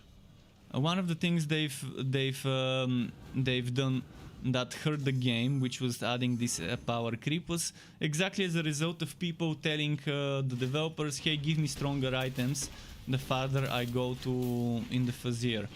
So people were asking for this, but that's people who probably don't care about the game's future, who just want to get stronger and overpowered right now, and they probably don't think about the future of the game and how such a system would break the game and limit the developers in regards to endgame activities that they can add where that system can fit. So yeah, sometimes developers just listen to the players too much, and that could hurt the game. So there's like a fine balance between how much you listen to people and how much you just do whatever you want to do yourself as a dev. But many of the things that have been improved have been based on player feedback. The relic system has been reworked so many times, the skill system has been reworked so many times, and all of those reworks were based on player feedback throughout the alpha, the beta and early access. Forged has been reworked due to player feedback, the Disc Mage again reworked due to player feedback. Realm Master as well, the endurance system kind of got a change in how it works. I think right now it's time for the Sharpshooter to get a rework. This whole adventurer bonus overwriting each other is a very boring way of handling it. I think we should be able to stack adventurer bonuses. That's the only thing Sharpshooter needs to make it more fun to play than it already is. Because it already is a very fun class. But this is super limiting. It's forcing you in super bad types of rotations. The most boring type of rotation: use adventurer skill, use 3 precision. Use adventurer skill, use 3 precision. And a more fun rotation would be use 1, 2, 3 or 4 adventurer skills and then start doing damage with precision skills. That would be a much more fun rotation. And knowing that with using precision skills you can trigger 2, 3 or 4 different adventurer effects at the same time. And you're not just constantly juggling between things. That means I can use Shasta, I can use the goblins, and I can use Ghost Visage in any order I think, and still get the bonuses of all those 3 things. And it's not gonna be overpowered, it's just gonna be a different way of playing it. Or I can use Shasta shoot, I can use the goblin shoot, I can use Ghost Visage shoot, and retain the remaining Shasta or goblin charges while using shots after using Ghost Visage for 1 or 2 more shots.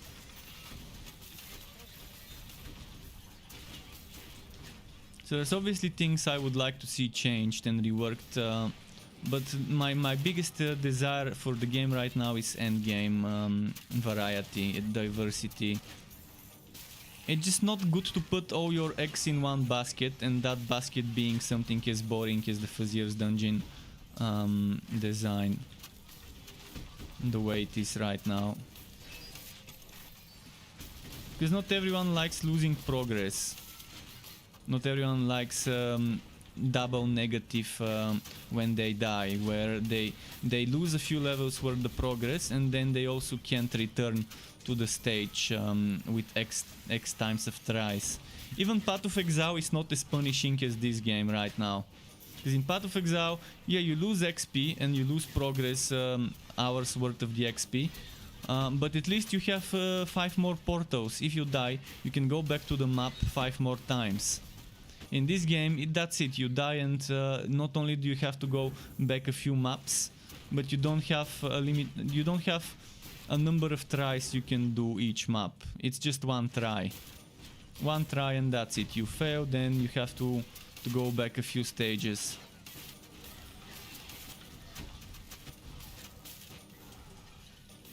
So it's like a game that looks casual, not being much casual at all when it comes to the Fazir.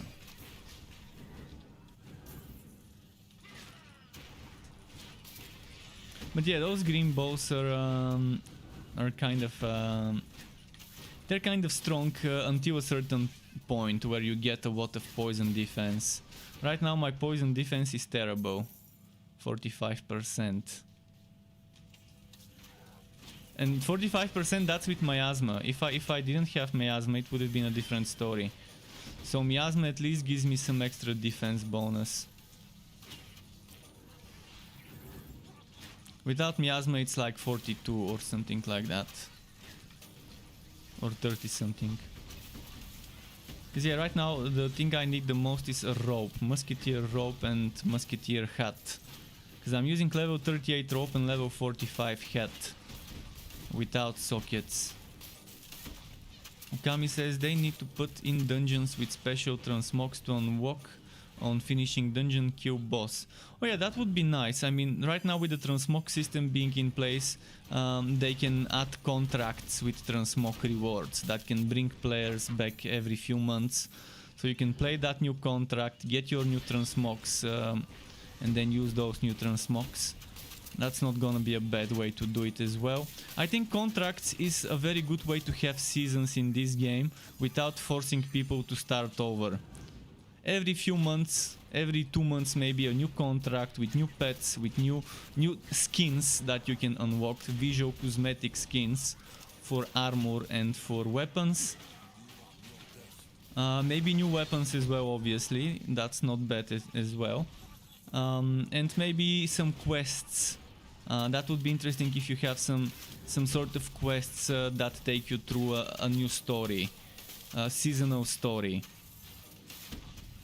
But there shouldn't be time-limited items, just time-limited cosmetics. I don't think wood needs to be put the same way Borderlands did it, which is terrible. Limiting special items with special affixes. That's just not a good way to do it, like Borderlands 3. But yeah, if they add cosmetics, that would fix a lot of things. It would fit well. Every few months some contracts with some cosmetics to unlock. Pet skins, fort skins, weapon and armor skins, it fits. That fits pretty well. Pet armor, it would require a lot of development for them to add a new system where you can equip visual items to your pets. That would require a lot of fixing, but they can just add new pet skins the same way they have been adding new pet skins. Like the Halloween Dragon Link, where they added a glowing... they're just taking a currently existing pet and slightly repainting it, giving it a different paint job. That's good for me, I don't mind that. That adds value. That makes people wanna return if they are collecting pets. And if people are playing the game for the fort side of things, yeah, they can just return every few months for the new fort stuff and to experiment more with forts. In that direction they've been doing very well so far, giving us diversity of props, diversity of pet skins. And they've been expanding on the pet skills, which is nice. But as I mentioned, we need a pet attack, pet movement button for pets and minions at the same time. That's one more thing that probably shouldn't be that much of a priority, but would like to see that eventually.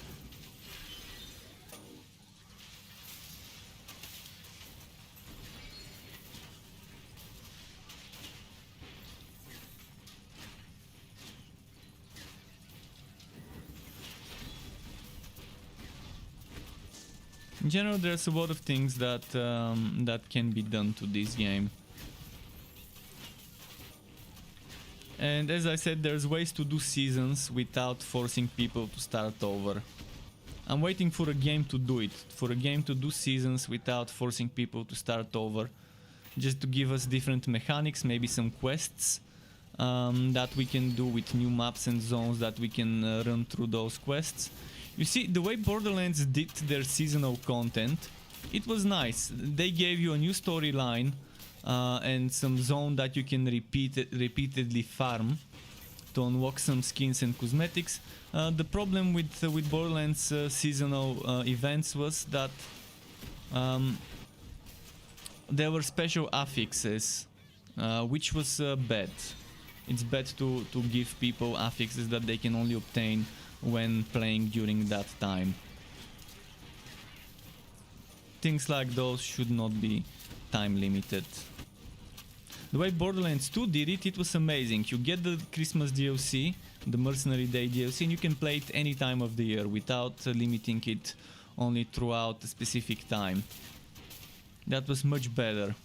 But if people want to do time limited seasonal things in this game, I think contracts is one of the best ways to do it, and attaching some sort of storyline to it would be even better. To maybe have to finish some new storyline to unlock that new contract. Maybe 4, 5, 6 quests that take you on a journey throughout the game, and maybe new zones, new dungeons designed for that quest line. And once you finish that, then you unlock the new contract, and then you get access to some new things. That won't be a bad thing to do every 2-3 months. Sequence of quests rewarding you a new contract, and that new contract rewarding you a bunch of cosmetics that you can get. But before that, we need some core changes to some core additions to the endgame. And I'm thinking they're working. I believe they're working currently on endgame stuff. They're just not telling us until they're ready, until they can show us some footage and screenshots and stuff like that.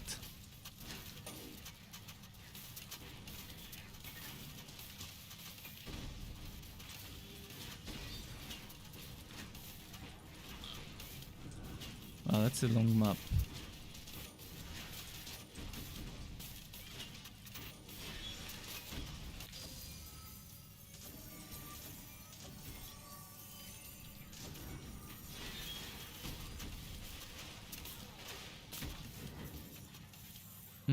Nechuvex says the fourth prop limit would be reached very fast.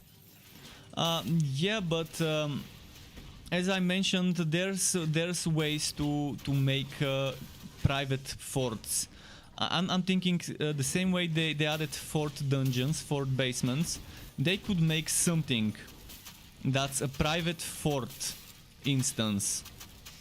Private fort instance that would resolve the problems with performance, because the prop limit is just for performance reasons.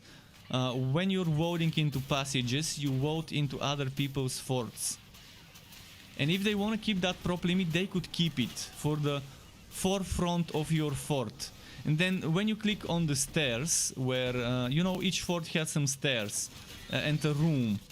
Maybe you can click there, and maybe that could vote a new fort for you that only you can see.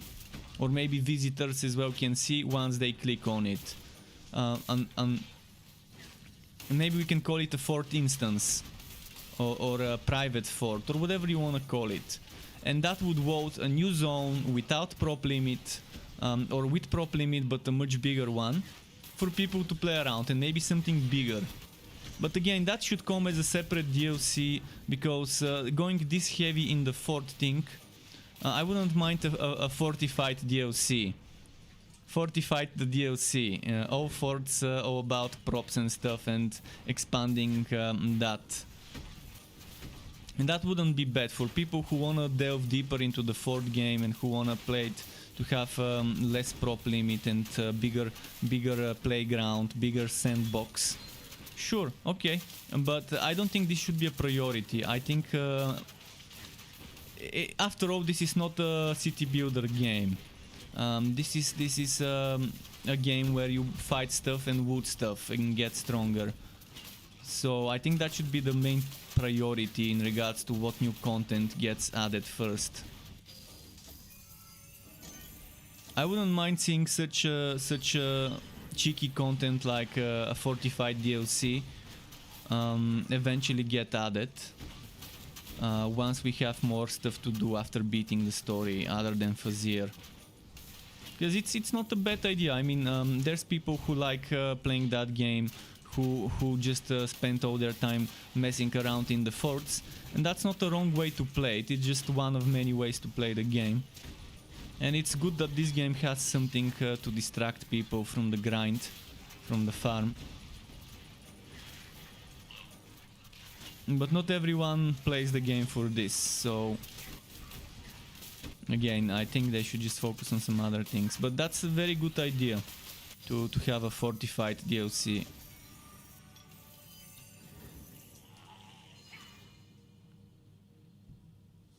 With that fort prop limit being different, and yeah, having a separate instance.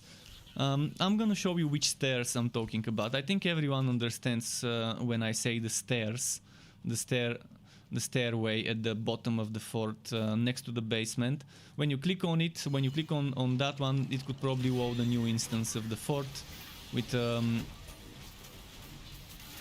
a bigger prop limit and maybe a bigger fort in general.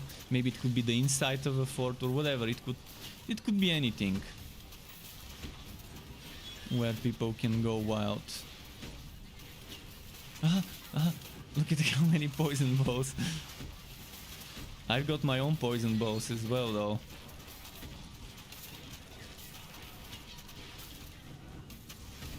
Never-ending automatons and never-ending poison balls.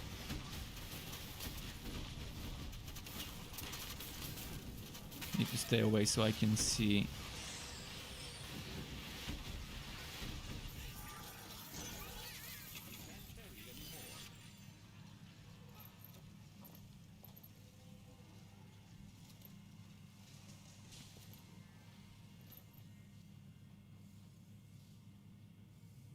Space Simulator, 7 modifiers on boss. Pretty interesting.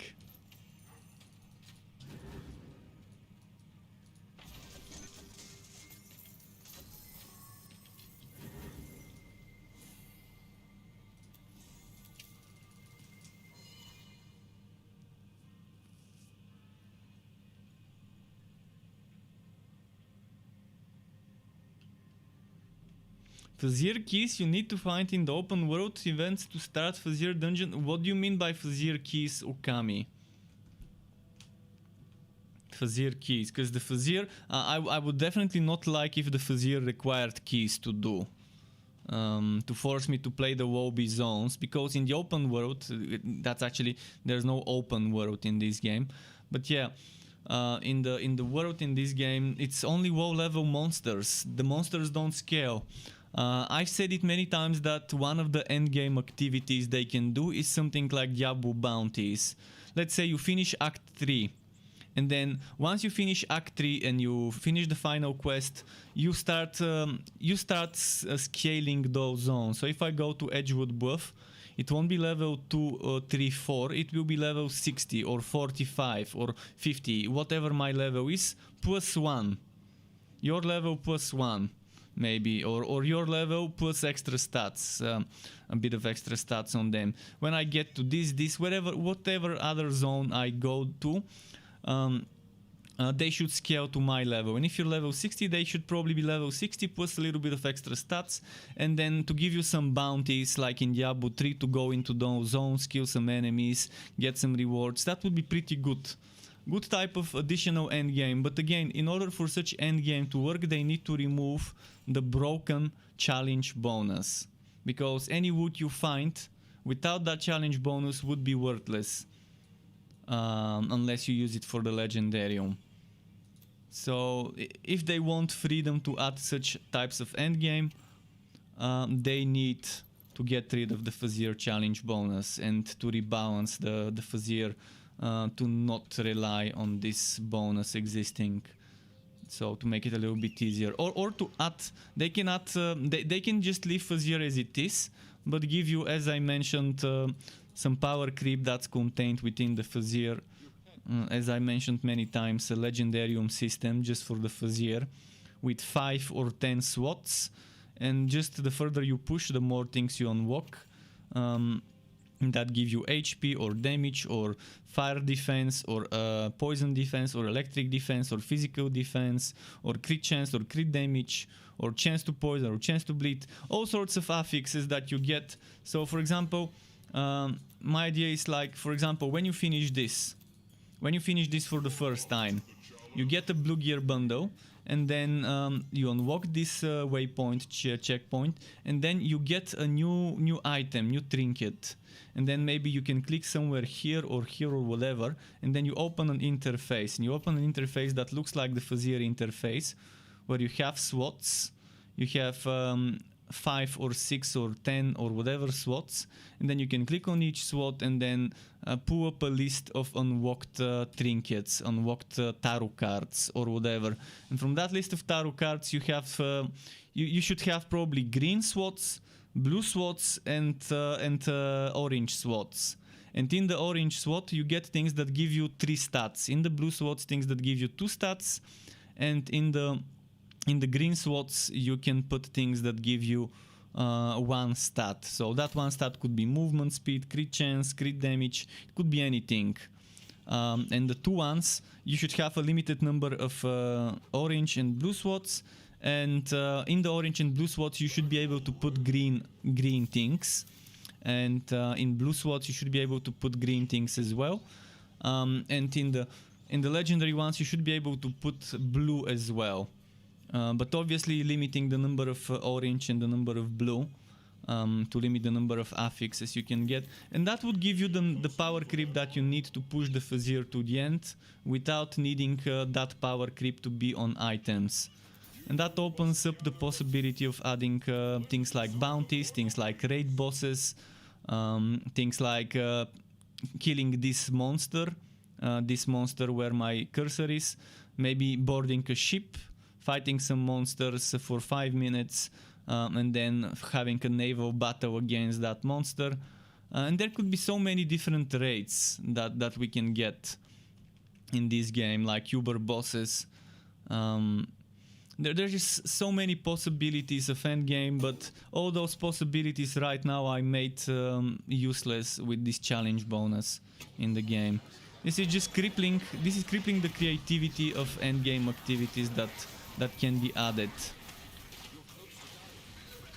Big time. I wouldn't be surprised that the reason why after 10 months Wolsen didn't give us a new endgame activity is because they realized any new endgame activity they make would have to be on different stages, so they can use their item level inside that endgame activity. I think one way to fix Wolsen would be to remove the power creep and to add something different to the expeditions that give you power as you keep pushing instead of stronger item levels. Because the way Wolsen is designed right now, they can't add endgame.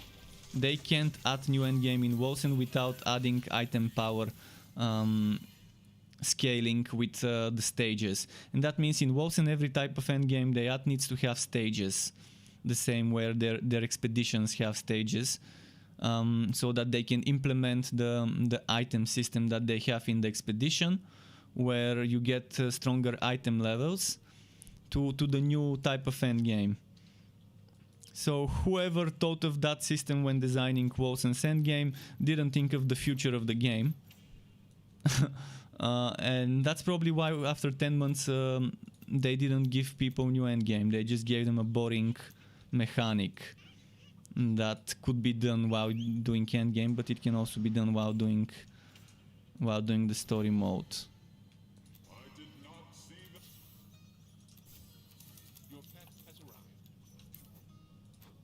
Okay. Looking for Gear Wookie, but let's not do Plague Bearer. Maybe Gear Wookie here. Gear Wookie, but double HP. I would rather not do double HP. Okay. I'm gonna do this.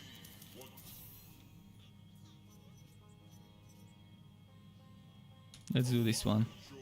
Wasting my life on game says, hey Struck, how's it going? It's going well.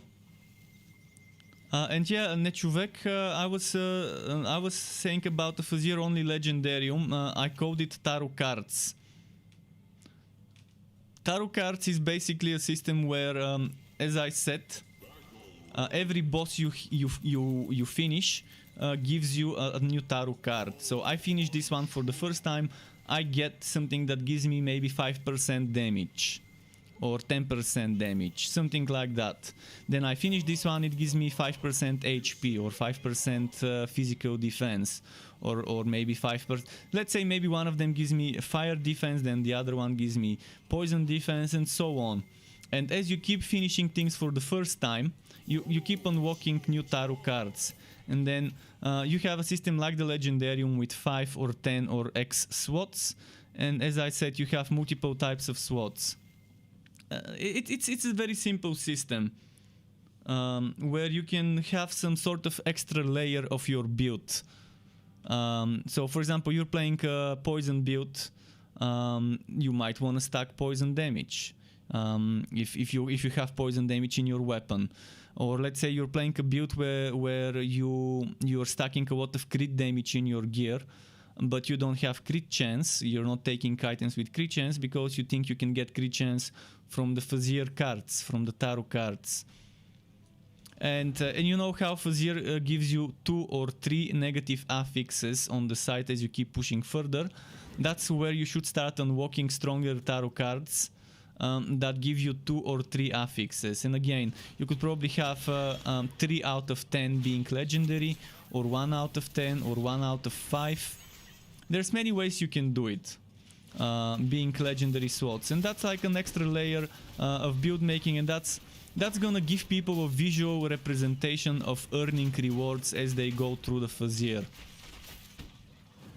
So you can get some sort of get some sort of sense of achievement, sense of progression, knowing that you're unlocking certain things that you can put into certain sockets, and know that there's a limit of sockets, and they can just copy paste some of the code they used for the Legendarium. They can recycle the Legendarium and convert it into a Legendarium-like system for the Fazir. And I think it's gonna be super fun. It's gonna be something that people haven't done in exactly the same way so far. And people wouldn't mind such a system as a power creep because it can be contained. It can open up the possibilities of farming the Alpaca level and getting items that you can use from the Alpaca level in the Fazir, or farming any other type of endgame. So yeah, the challenge bonus is just broken as a system. It's pointless as a system. It fits now when Fazir is the only thing you can do, but it's not gonna fit. It's already making an endgame activity like the Alpaca level worthless, other than for fun.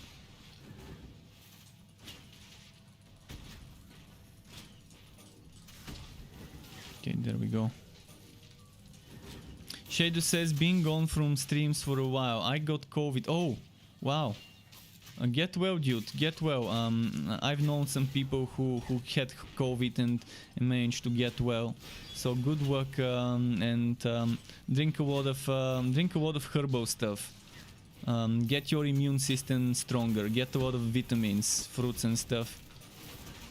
I mean, now that there's a vaccine, I guess it should be easier to deal with this, but I don't think it's widely spread, so I hope you get well. You feel completely fine, just a smidge of coughing. How has everything been for me? Well, for me everything's been fine. Just doing the usual, making builds, streaming, and experimenting with some new things in the game, new items, new skills, to make new builds with those. And that should also answer the question that Wasting My Life on Games asked. That was kind of similar of how am I doing. And as usual, I'm talking about things I'd like to see in the game, improvements I'd like to see in the game.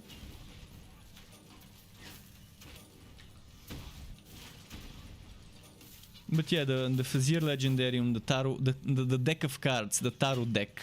You can call the system a Tarot deck.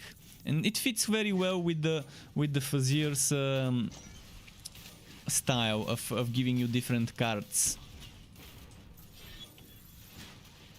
A tarot deck and being able to customize your deck to complement your build. As I said many times when I talked about this idea, is that would add another layer to build making. And when I make videos of builds, I would say if you plan to push the Fazir, you might want to stack those stats in your Fazir deck when pushing with that build and things like that.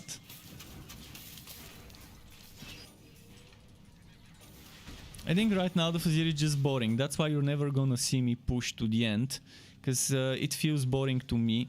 I don't feel a real reason to push the Fazir any further. Giving me extra percentage of my stats on items, it's just not gonna motivate me. But if I had something where I can pick the stats I want,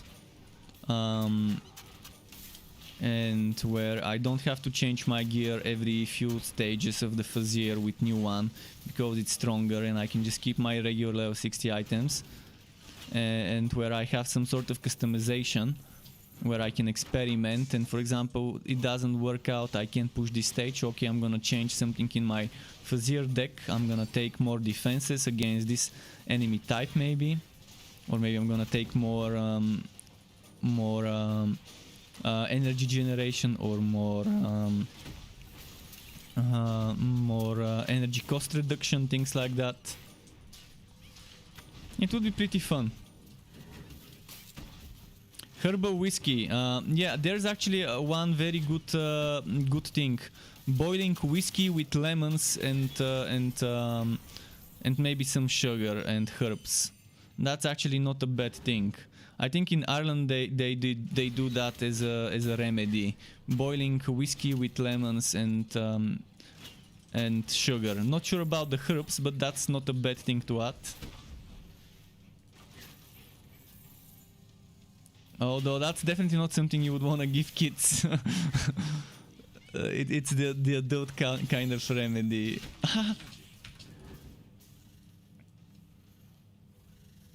Fazir is definitely anything but inspiring, indeed. It feels as boring as it gets right now. But it has a very good core, a very good skeleton. And on that skeleton they can definitely improve it. So the core foundation of Fazir as an activity is amazing. It's a rifting system with a twist. Right now it's boring, but there's many ways that you can make it fun.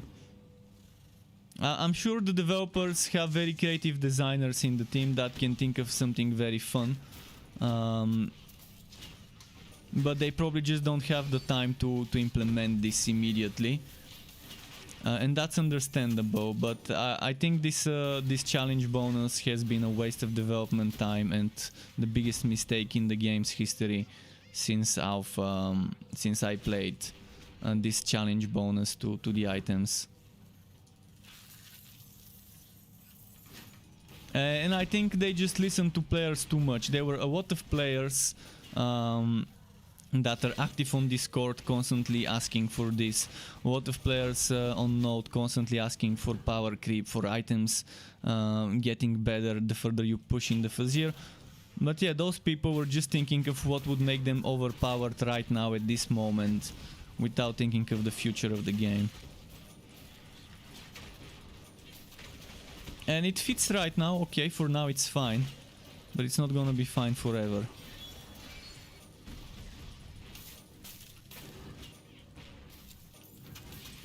And definitely would like to see gear bundles.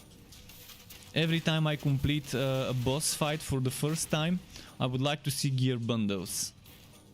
Even if it's just blue ones, even if they think it's overpowered to give me legendary ones, give me some rewards the first time I complete a checkpoint. Not every time, just the first time.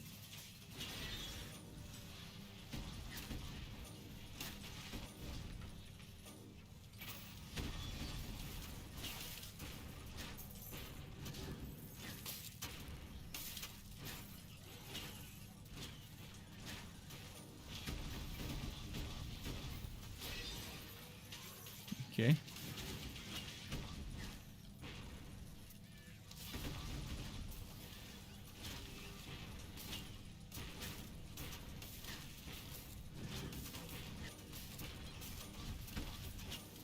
There we go.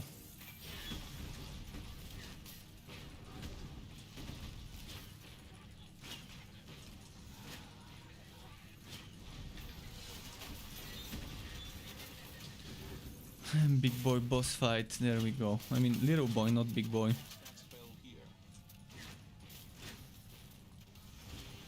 It's called something to do in endgame. Yeah. It's definitely called something to do in endgame.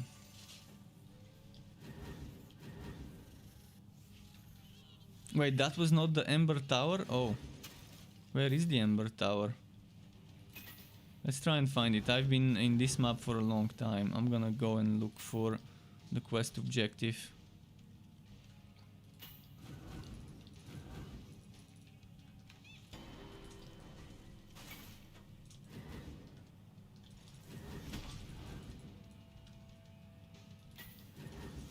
Damn, this hoodie is so warm. Every time I put that hoodie on, it gets so warm. Because it's a very close fit, very tight fit. No room for air to get in. Probably gonna have to switch off my heater after this map. Because without the hoodie, when I'm just with my t-shirt, it's a bit colder than it needs to be. But with the hoodie on, it's too warm. Wait. Okay, that's the Ember Tower. That boss fight, I think. Or maybe not. Wait, where is the Ember Tower? It should be somewhere here. Kill the sentry. Is the tree the sentry? King Ronis? Because normally it's an automaton. It's like an automaton with a green... Could it be over there? No, that's not it. Shit,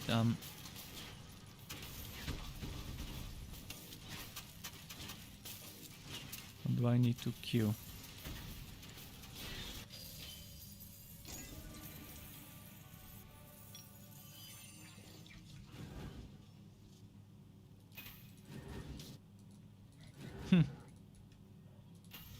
Can't find that damn sentry.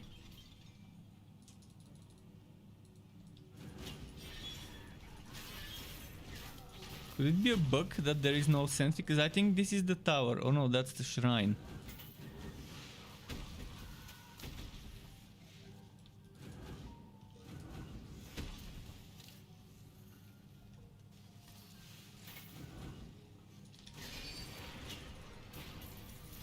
I'm probably just gonna exit this map and do another one. It's It's weird. There is no sentry. Either I'm blind. If you've seen a sentry, do tell, but I don't see a sentry anywhere. What could be?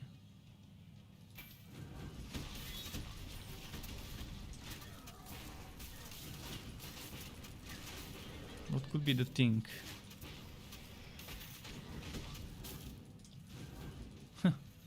Yeah, no sentry. All right, let's go to character selection.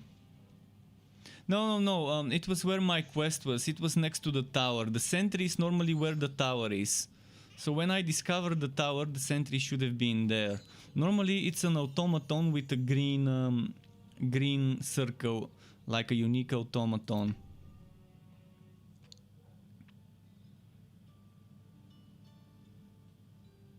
When you watch on your phone, it cuts off half of my face, off the skills and the live bow.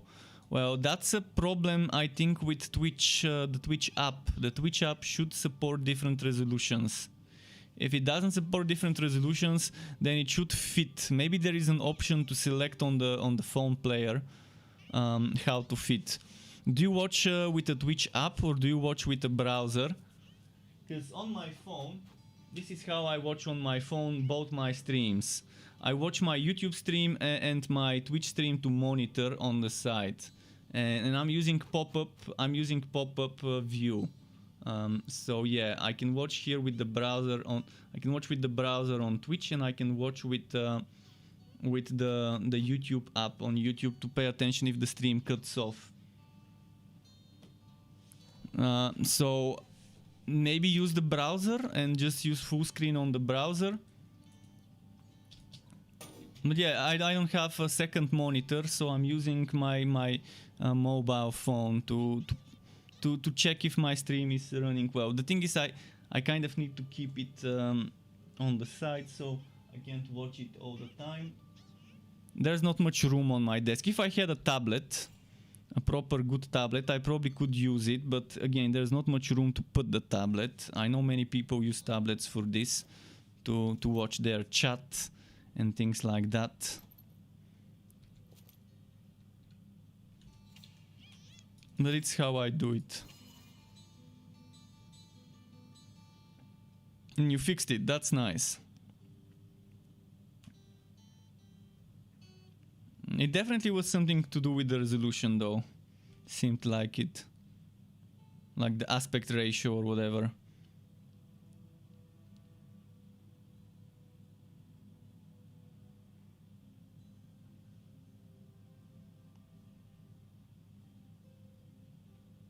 Some Electrode Mage gameplay. I've played a lot of Electrode Mage recently. I mean, I can probably do a map in a bit if you really need it.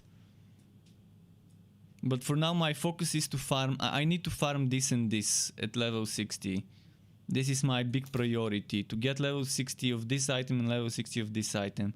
I don't even care what stats drop on it, as long as it has built-in defense at the top instead of HP or block or evasion.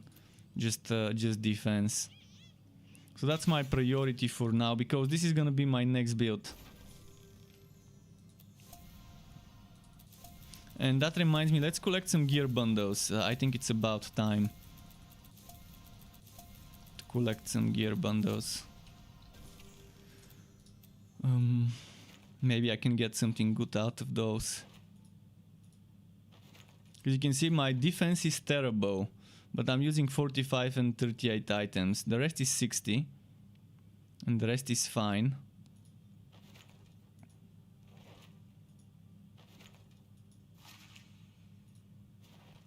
I'm kind of used to playing with shit defenses.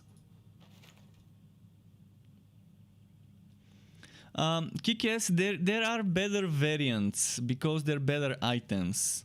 If you want an Electro Trail Master, tell me what type you want. Do you want Slammer, Chaotic Mayhem, or are you referring to the Electro Train?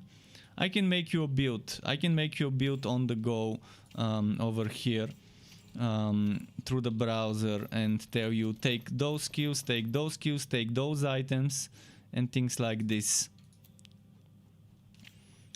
So yeah, it would be much easier if I just tell you which way I would do it now.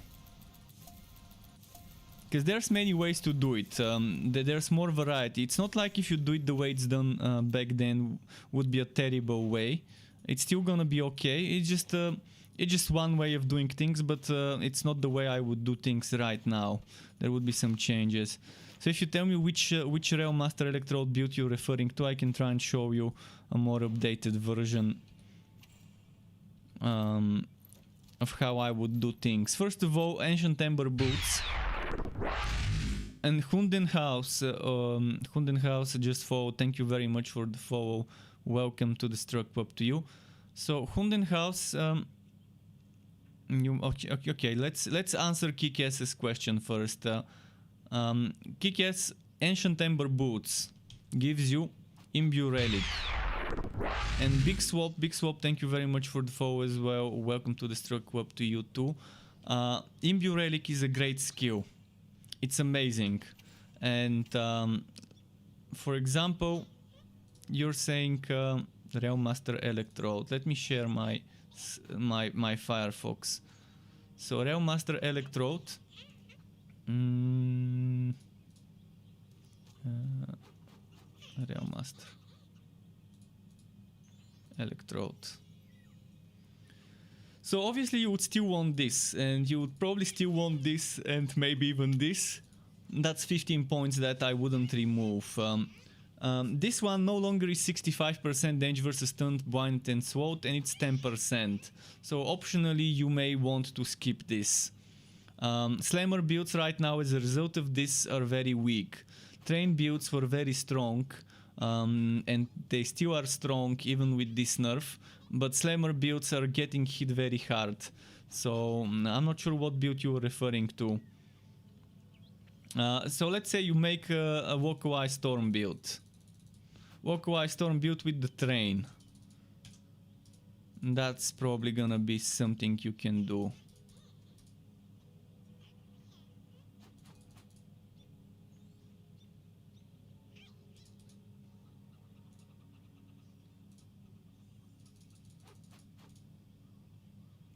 Probably like this. And let's say you take Ancient Ember Boots, and let's say you take Liu General. Liu General is not here. You want Doom Pipe. Maybe Shotgunner Shield. It's optional, but it's not bad to have the Shotgunner Shield. But what you would want equipped, if you're going for the Ancient Ember Boots, which they are not here. But if you're going for the Ancient Ember Boots, a very good synergy is the new set, the new Arctic Armament set. So you can put Frost Wall, which doesn't look like this, it looks like this. This is what it looks like. I've remodeled it to look differently. So you take a Frost Wall, and that gives you up to 50% cooldown as long as you have a North Mace or a Glacier's Edge. And it could be either the Glacier's Edge or the North Mace. They're still remodeled, so it looks a little bit different. And that gives you 50% cooldown, which means Imbue Relic is now, instead of 60, 30 seconds cooldown. And with Imbue Relic you can kind of keep the aura Walkaway Storm up at all times. If you don't want Walkaway Storm, then you can do a Mayhem build, a chaotic Mayhem build, where you go, instead of 10 points Walkaway Storm, you go 10 points Chaotic Strikes and you play a little bit closer. Alternatively, you can even do a casting speed build with Conjure Electrode. And when you're doing this or this, that means much higher frequency of using 1000 volt burst. So I would always put at least 6 points into 1000 volt burst. 10 points is always nice as well, but if you have Imbue Relic, those 10 points are not necessary. But if you have Imbue Relic and have 1000 volt burst tier 3, that's actually pretty decent. So you might want to consider maybe not taking this damage reduction. and maybe removing 1 point from here, or maybe removing 4 points from here and just having 1 point, or maybe not putting points here at all. So you can have this and maybe still have this, and that's actually exactly the points one might need. So that's with 10 points Conjure Electrode, or with 10 points Chaotic Strikes. And by using Imbue Relic, you are filling your energy and you can spam Chaotic Strikes again and spam Conjure Electrode again. And you're generating energy quicker for 1000 volt burst. So there are options, but that means, as I said, you need you need Ancient Ember Boots. And Frost Woe and another thing with the Frost Woe. A shield and sword, or a shield and mace. So that would be a good synergy. Then there's things like the Winterweave Gauntlets, good survivability you can get from those. If you want extra mobility, then there's the Winterweave Shoulders, which I can't show you. But they give you an extra mobility skill, like a blink. So there are options, and again, I don't know what build you want to do, whether you want to do train build or a slammer build. But slammer builds got hit hard. They got nerfed hard with that nerf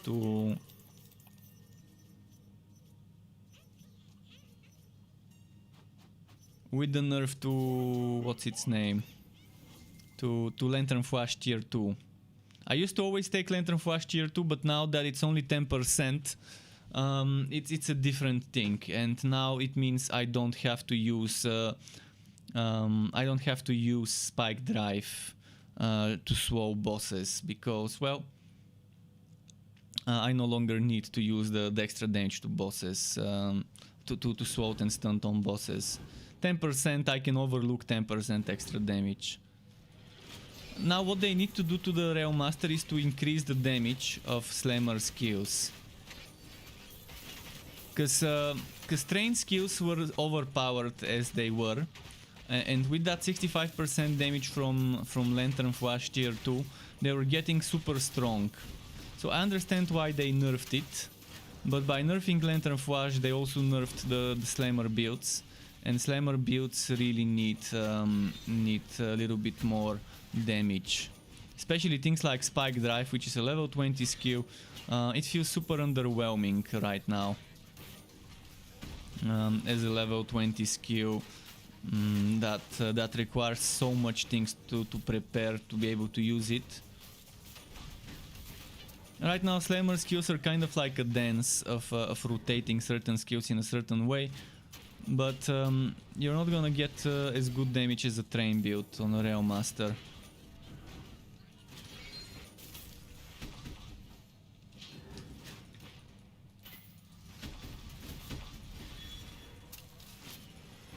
And Imbue Relic, Anarchy asked how you get Imbue Relic. It's the Ancient Ember Boots, this item. If you get it with the set, it's even better. If you get Ancient Ember Boots with maybe Ancient Ember Legs. Ancient Ember Legs is good only if you're using Conjure Electrode on an Electrode, or whatever the equivalent is. In my case, that would be Arachnid. It would be Spectral Spider.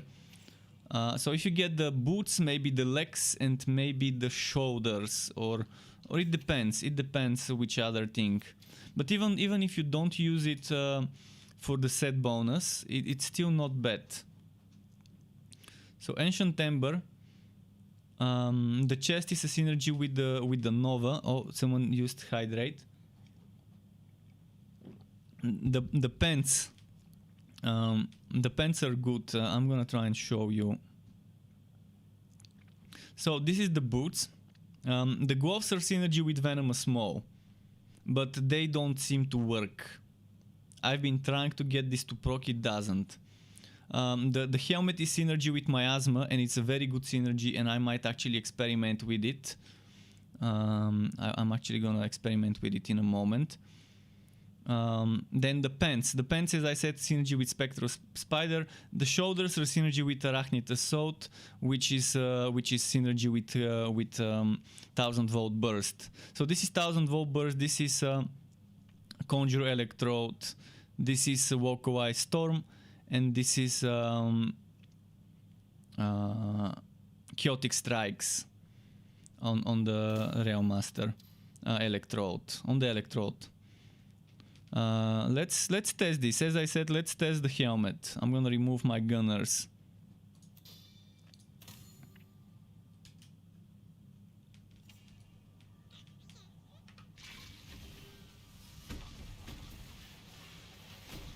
Where are the spikes? Is anyone seeing the spikes?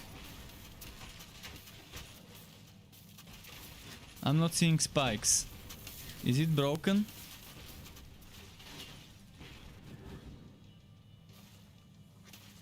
Oh, there we go, spikes.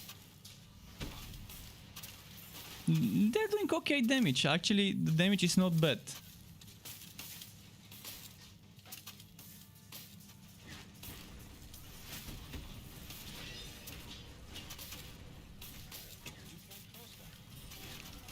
But if you consider that you have to equip the helmet and chest from the Sonic set, you might wanna reconsider certain things. Because if you use this helmet with the Cosmic set, not Sonic, the Cosmic set, that means one of them needs to go in the Legendarium. And yeah, you can make a SWAT in the Legendarium for it. The spikes are not a bad item, actually. Separator says, I got this game for Christmas, beat it on my Sharpshooter and just beat it on Forged now. Realmaster next, not a huge fan of Mage yet. Yeah, some classes are not for everyone.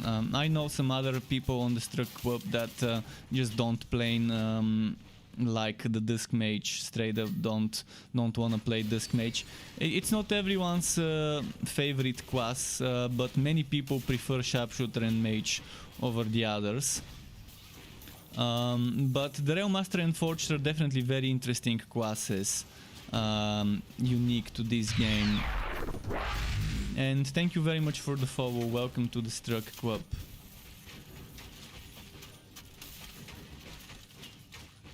Auto attack with Electrode and Railhammer, or Electrode and Mace. He could play auto attack with the North Mace on Electrode, so you can keep the North Mace and still get the auto attack build with the procs and keep that extra Imbue Relic stuff and generate energy pretty quickly. Auto attack fits very well on Conjure Electrode builds for attack speed. You can get up to 60% attack speed. With Conjure Electrode 1000 volt burst you can get pretty good stuff. But for auto attack you're gonna need to put points into that passive. But for now, auto attack builds, I would stay away from auto attack builds for one reason only. Not auto attack, but basic attack affixes are broken. The ones that don't specify a weapon type. So those are broken and you don't get the extra % damage. I hope they fix them soon with the next big patch. I would love to see those fixed very soon.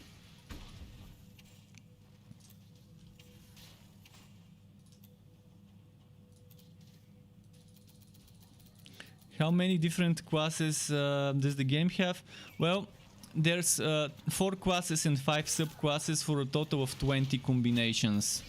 20 combinations with hundreds of different builds you can explore across those 20 combinations. So 4 classes, 5 subclasses, and every class can go with every subclass. So 20 total combos.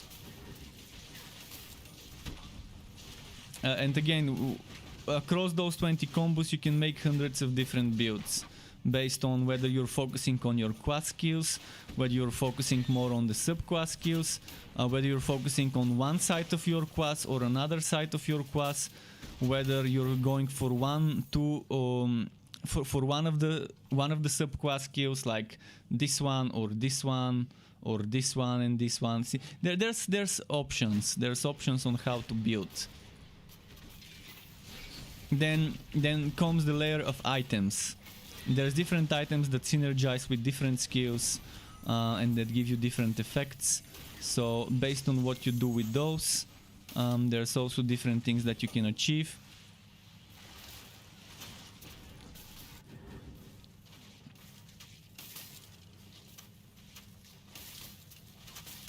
I want to check those spikes on my dummy in the town.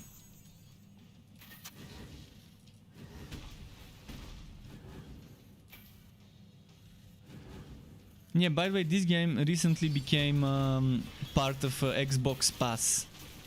So if someone has the Xbox Pass, they can play this game without needing to buy it. Which is how I understand it works, the Xbox Pass.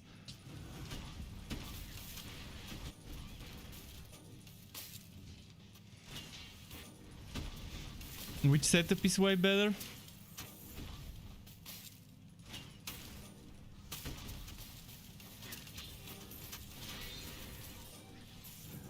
Nechuvek, I'm not sure which setup is way better. Did you try to post a link? If you tried posting a link, it probably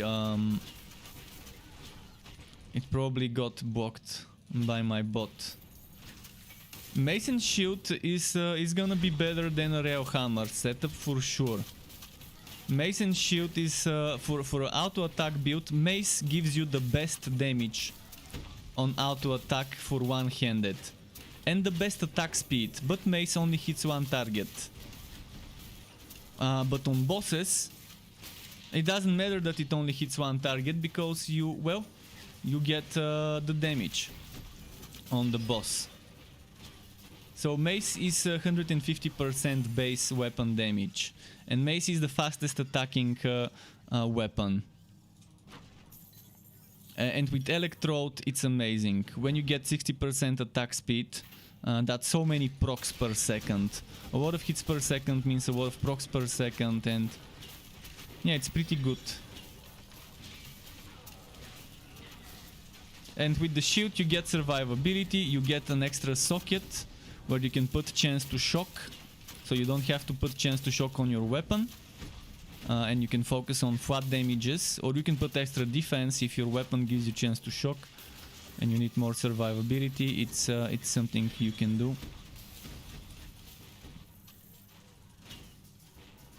And Kaio-Jan said that he saw about the Game Pass, and that's why he's here. Well, I'm glad to hear that people are showing interest in the game after they saw it's on the Xbox Pass.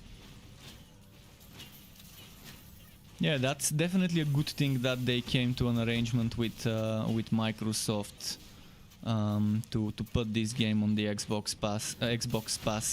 It's definitely a title that deserves some more people giving it a try. Hopefully it doesn't end up hurting the game, which I suspect it might.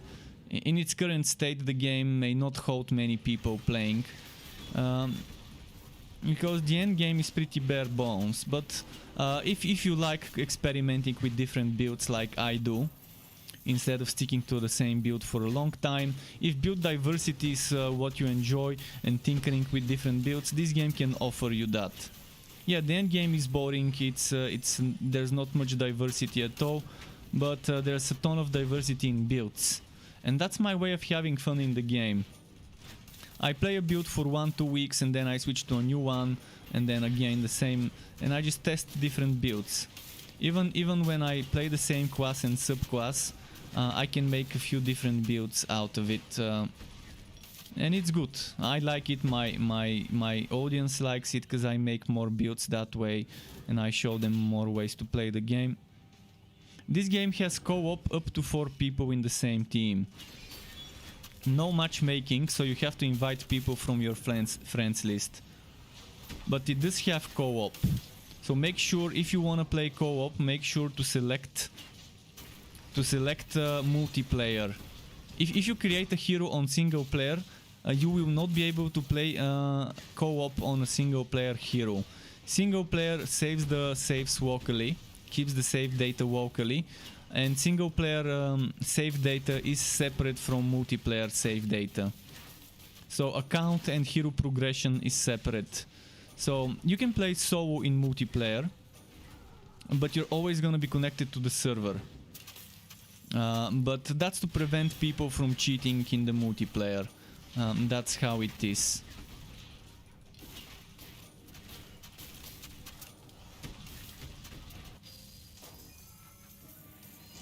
Shit, I entered by accident.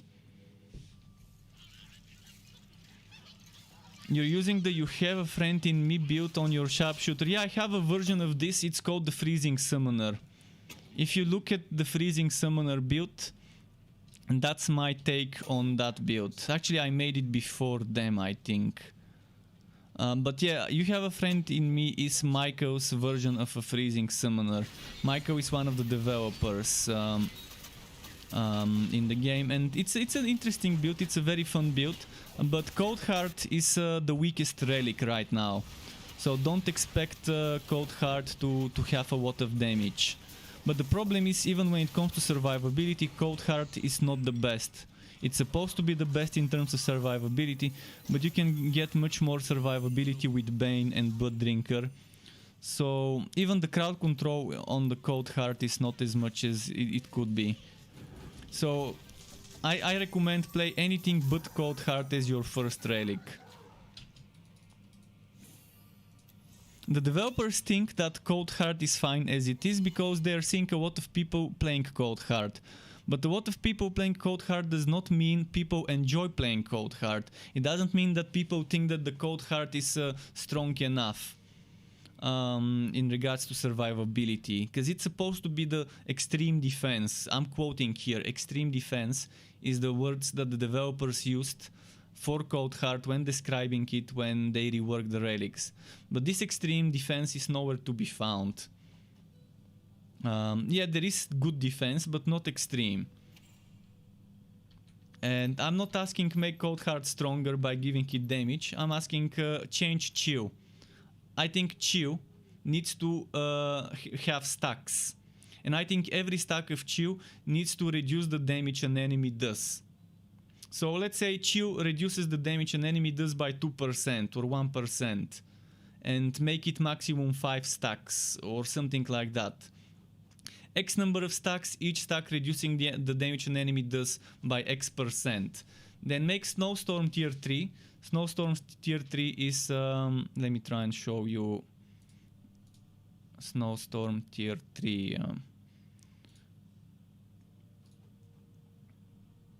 Snowstorm tier 3, boom. Right now it does 40% chance to critically hit frozen enemies. This needs to be changed.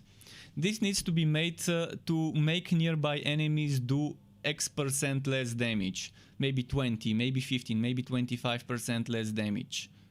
That's good enough. That would make things like bosses do less damage, because you cannot freeze a boss.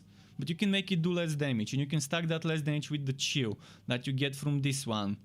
Then they need to rework this, because this right now is super broken.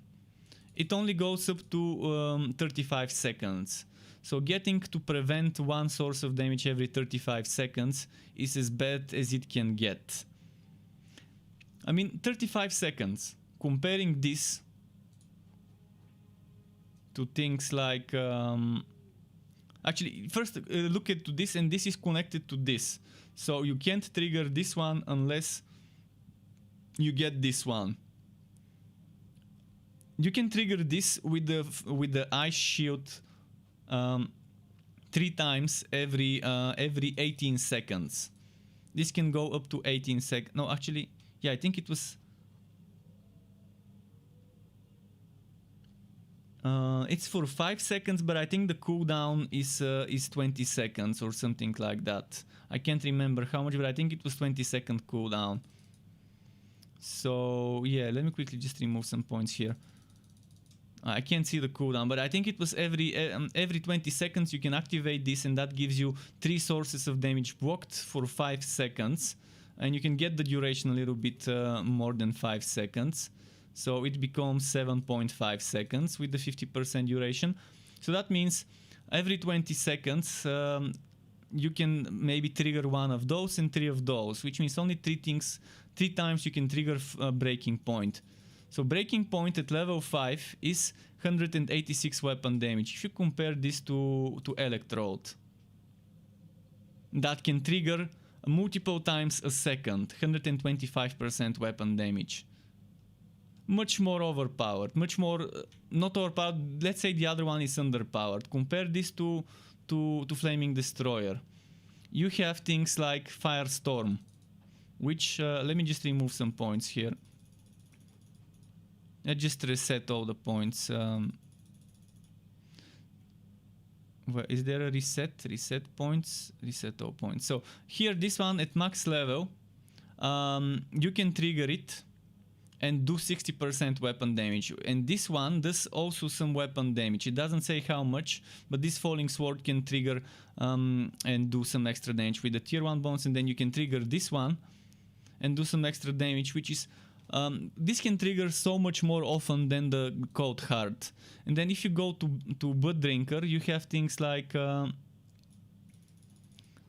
Rupture, which again, you can trigger Rupture a lot more often. 25% chance when you hit a bleeding enemy. And yeah, it does 45% weapon damage, but you can trigger it so many times. So many times with this chance. So compared to the Cold Heart, the other things are much better. I think this cooldown needs to be, instead of 70 going to 35, I think it needs to be 30 going to 15 seconds. So the base cooldown 30 and this cooldown when you max it out going to 15 seconds. This should be okay. Yeah, it's still not gonna be good. People would still say it's bad, but I think it's gonna be fine because you can combine this Frost Skin with this Frost Skin, and then you can combine that with the Frost Skin from the Winterweave Gauntlets, which I'm gonna show you, which gives you another 6 stacks of Frost Skin, and then you get an interesting build. You get a build around me with this item. See, this gives you 3 sources or 6 sources. But then what they need to do is this 60 seconds needs to go down to 30 seconds with the Frost Wall. Right now I don't think it does. If they make Frost Wall affect this 60-second cooldown and get it down to 30 seconds, and then get it down to 24 seconds with this skill, which needs to change to the same way the Disc Mage, then you can have a very interesting build. But right now I would stay away from Cold Heart. By the way, let's change the spikes. Let's check the spikes.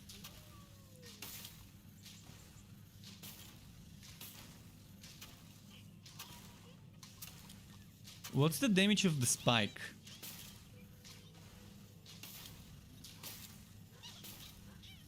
$10,000 damage of the spike.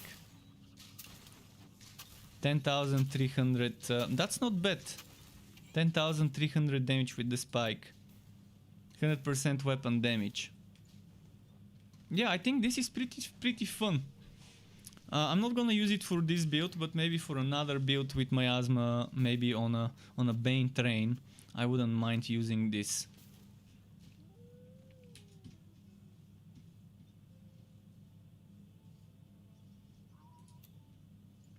Where did it go?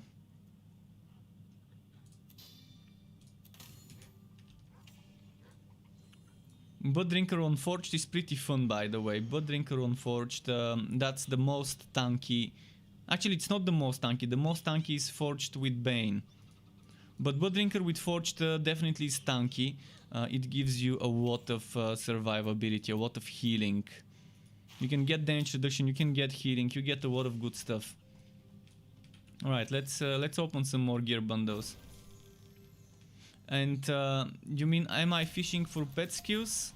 I have all the pet skills. I don't need to fish for pet skills.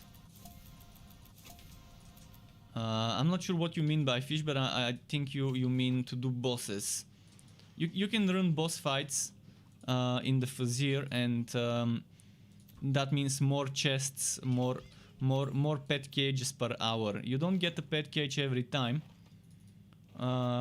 But by doing only boss runs, you don't have to complete a full map.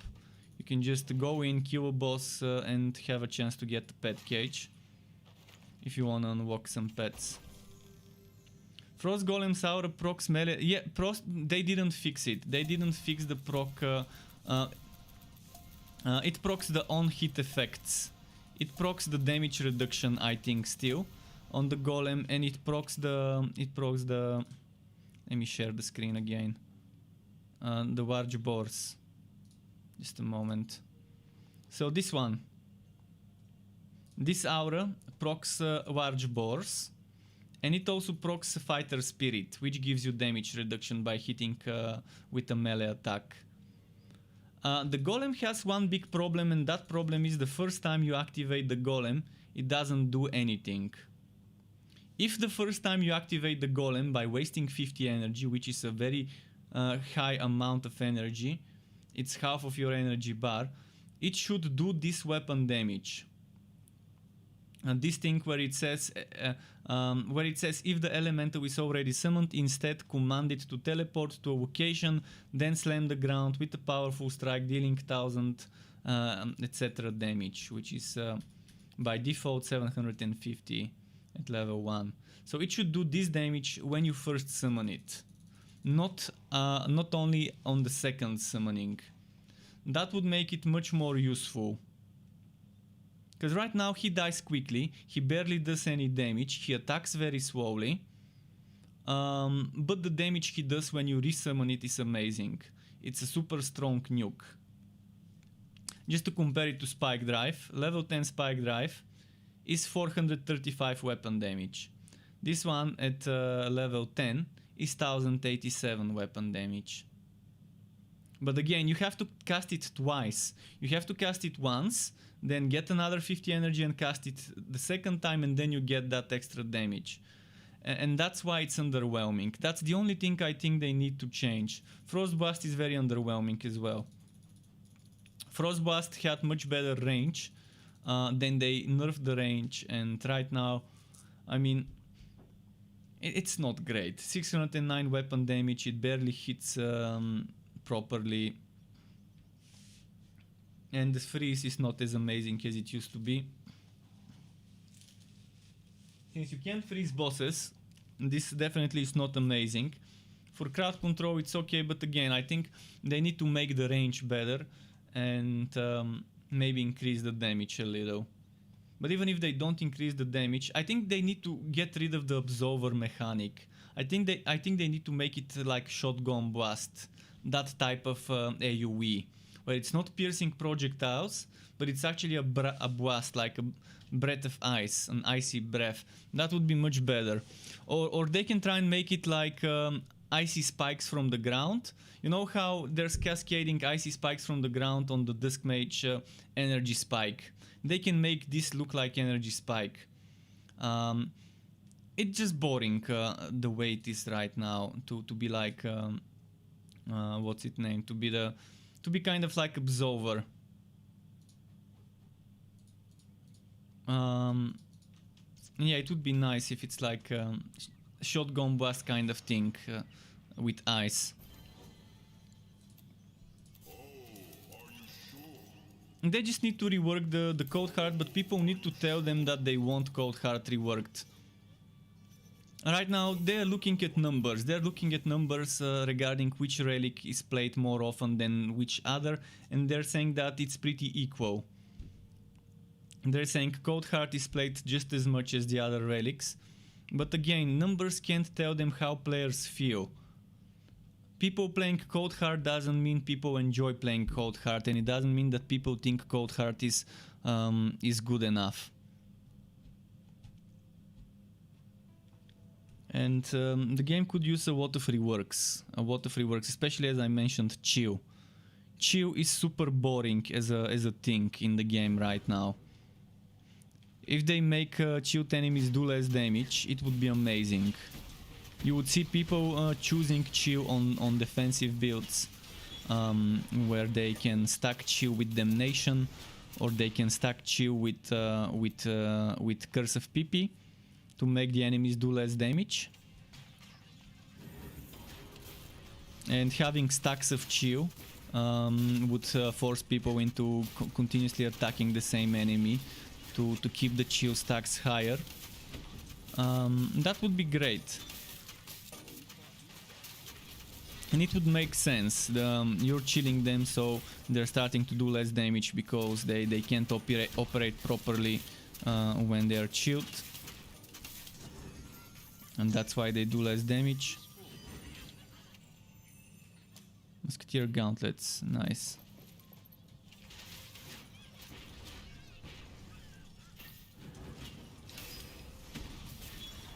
Do you recommend Flaming Relic on Realm Master? Yes, Flaming Destroyer and Electrode I can recommend on any class. They're the best starter relics. First build, first hero, it doesn't matter which class you pick. Electrode and Flaming Destroyer are always great. Just keep in mind Electrode could prove bad for your performance on old generation consoles. Electrode could be a little bit too much to handle for your FPS. But it's a great choice. Both Electrode and Flaming Destroyer, they're the damage dealing relics. If you want damage, you take one of those. On a Train Realm Master, you always have the Bane Train version, which is the strongest probably Bane Train. The strongest train build probably is with the Bane, because minion damage is supposed to give your trains extra damage. Someone reported yesterday to me that the active skill of Flamethrower car does not benefit from minion damage right now, but I think that's probably a bug, because it should benefit from it. But yeah, I'm trying to notify people, to inform people about the good and the bad things to expect as a new player. I never sugarcoat things when playing this game. Because yeah, as long as we are honest with the devs and tell them what we dislike, they can take that feedback and think on it and see what they can do to improve the game.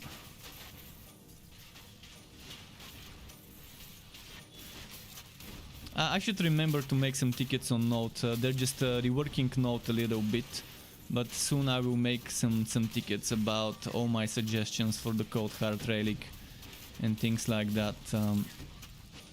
All the things I just mentioned.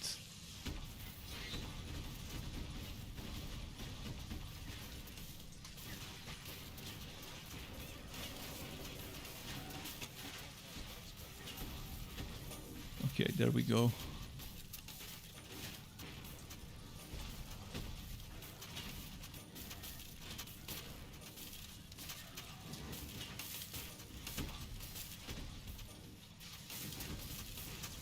Boom.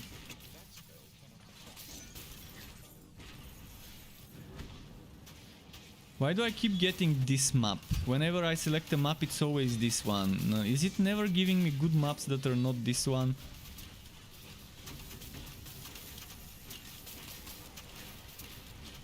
The past few maps I did were always that one. I was just selecting based on the map being gear wacky.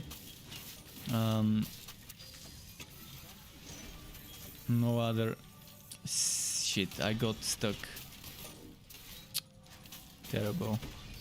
Now there's no getting unstuck from here. Now I have to redo the map. I'm gonna try and use unstuck. I'm just gonna kill the enemies first so they don't kill me.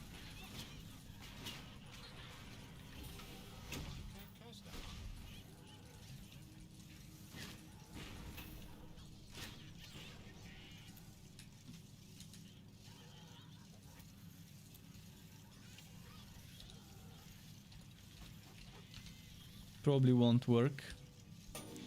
You cannot use unstuck in Fuzzier because what unstuck does is, yeah, you can't use it in the Fuzzier, so GG. It's not often where struck would get stuck, but yeah, I have to do this now. There's no other way. Either this or to get an enemy to kill me, but...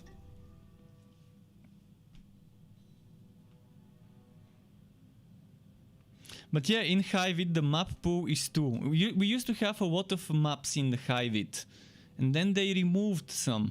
They removed some to rework them or whatever, for whatever reasons. And now we only have 2 maps in the Hive map pool. two major map layouts. I mean, we have more than two, but it's basically differently arranged versions of those two, so it's kind of the same. Need a potion? Ooh, let me get it for you.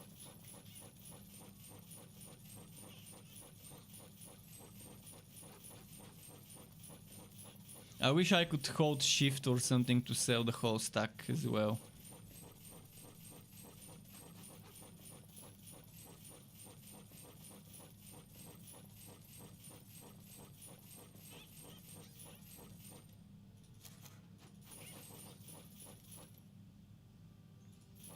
Don't be a stranger. Okay, let's open some bundles.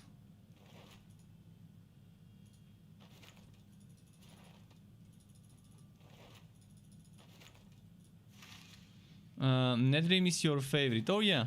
I think Goblin is the best when leveling up and when farming. Goblin dividing gear wacky maps. And Goblin unique gear wacky maps. Those are nice because Need a potion? there's a lot of density with goblins, meaning a lot of kills per hour, which means a lot of chances to roll the dice per hour, which means more chances to get legendary gear per hour. Whereas Netherrealm and Automaton and what was the other one? Rats. Those and spiders, those are very bad in regards to density. Goblin and Hiveit have good density, especially the Hiveit dungeon map, not the open world Hiveit map. I make no promises. You've gotten stuck on stairs. Normally when you get stuck, it's mostly when someone knocks you back or when you teleport to some place where you shouldn't be able to teleport. See ya. Knockbacks are the reason I get stuck 90% of the time I get stuck.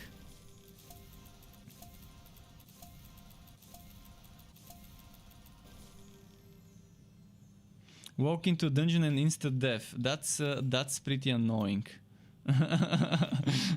Instant death out of nowhere.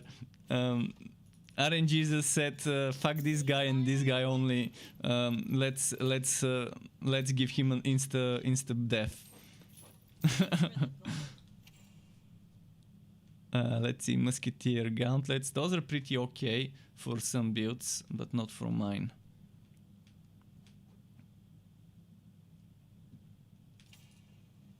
Should I try gambling a little? Let's try gambling for helmet. I really need that legendary helmet, although I probably shouldn't waste my money on the gambler. Actually, let's save it. I'm gonna need it for other stuff later.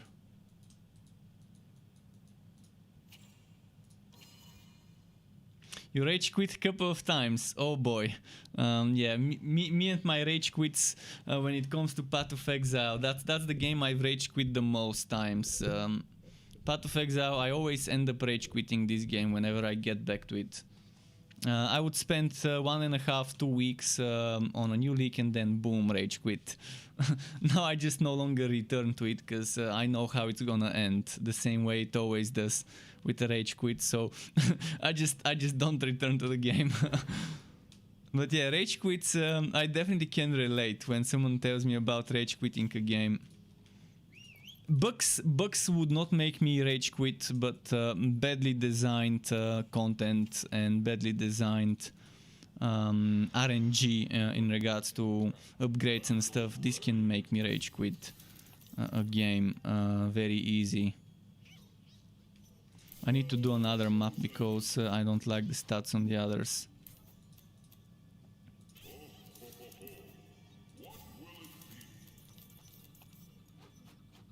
Dividing in Infamous. Okay, that's not a bad combo.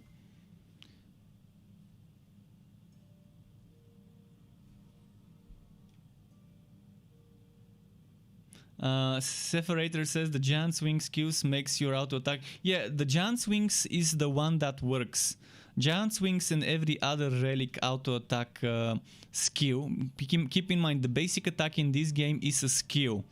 And there are a few different basic attack skills. You have staff, sword, mace, So staff, sword, mace. Then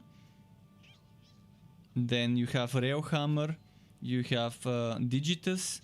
You have pistol, rifle, bow. And I'm missing probably one more thing. Great blade. There we go. Great blade. So that's 9 different basic attack skills, and each of those basic attack skills has a different attack speed and a different weapon damage. And when you invest into skills like this one, you can get up to 50% damage. So, for example, a mace does 150% weapon attack. Let's show you. Mace is 150% weapon damage. So if I invest into this and get 50% basic attack damage, that would make it from 150 to 225, meaning I get 75% weapon damage, 50% of 150% weapon damage. And that really adds a lot. But the problem is those affixes where you get basic attack damage from items don't work unless it tells you like this. This one tells you pistol basic attack. This works. This is great. It's gonna really add to the pistol another 50%. And the pistol is 90%, so 50% from 90 would be 45. So this would give me 46, 47 extra percent weapon attack. You're saying may need to switch to Bane. Keep in mind, this is the Bane. It doesn't matter. Every relic has the exact same skill. I'm gonna show you. I've been doing that a lot today, showing stuff. But I don't mind it. I actually love this this kind of teaching moments thing. See, with this one you have large bores. It's with rifle, pistol, or the quas item, which could be digitus, it could be railhammer, it could be bow. So with the Bane, and this one can give you 50%. See, 50% basic attack. Giant swings that you were talking about, it's the same. It gives you 50% damage. So they're exactly the same, they just require a different weapon. This one requires a great weapon or the quas weapon. Forged has no quas weapon, unfortunately. It only has a cannon, which is not a weapon. It's a chest gun damage thing. So with this one, with Electrode, you're looking at Shocking Force, which requires a mace or the quas weapon. Again, 50% basic attack damage. So all of those give you the exact same amount of basic attack damage. So it doesn't matter which relic you use, you're gonna have one of those. That's the formula. And the way they design things, they make a template, and then based on that template, it's easy to balance things out. It's easy to make that that things are following some sort of order. In regards to skills, class skills. Oh shit! Wrong button. And keep in mind, the thing that's broken is, I can show you right now, but there's an affix that says X% damage to basic attacks. This doesn't work right now on items, but it will get fixed eventually, and that moment when this gets fixed is when I'm gonna start making basic attack builds more actively and showing people some fun ways to do basic attack builds, especially on a Forged. Forged has a nice mechanic where getting steam makes them do extra damage by spending steam with basic attacks. So basic attacks are basically the 5th steam spender for Forged. You have Fracking Strike, Critical Mass, Steam Powered Uppercut, and Pressure Shot. And on top of those 4 you have basic attacks as a way to spend steam to get extra damage. So Forged basic attack build would probably be the first one I do, maybe with the Electrode, with a mace, as soon as they fix that bug.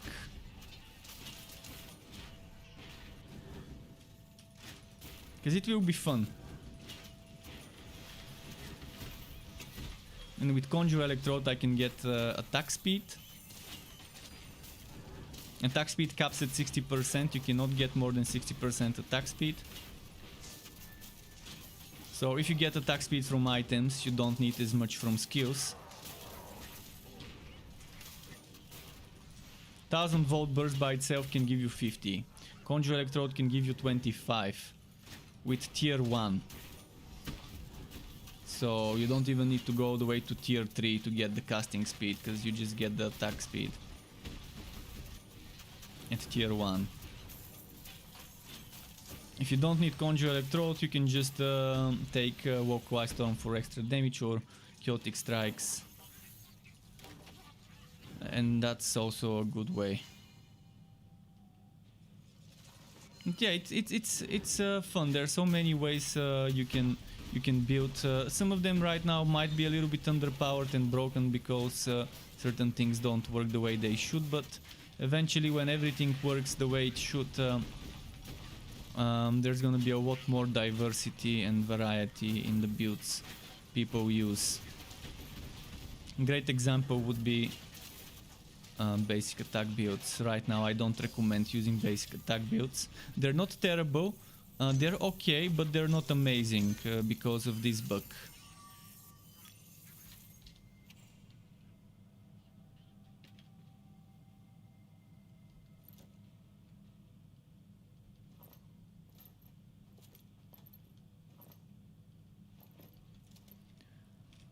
Okay, let's keep moving.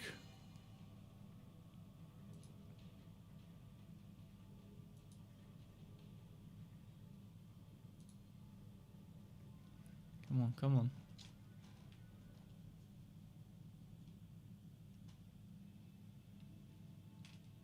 Come on, load up. Where is Sky? Is Sky here? He's here. Oh, I was gonna switch off my heater. Just a moment. It's getting too warm with that heater switched on. And I can assume the playing position of kind of like this. Let's see. Can the camera catch me well this way? It can. Okay. That's good. That's good.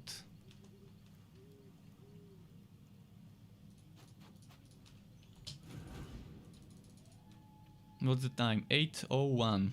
We've got 2.5 more hours. Come on, game. Give me the wood I need. Give me the musketeer helmet and musketeer robe at level 16. That's all I need right now. I mean, I can still play the build with low level versions of those items. It's just not fun. Spiders. Let's do spiders.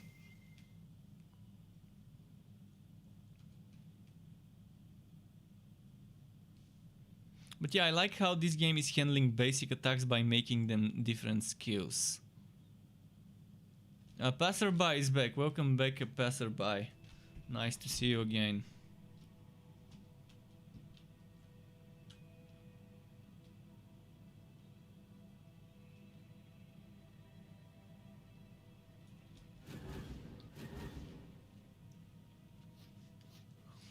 There we go.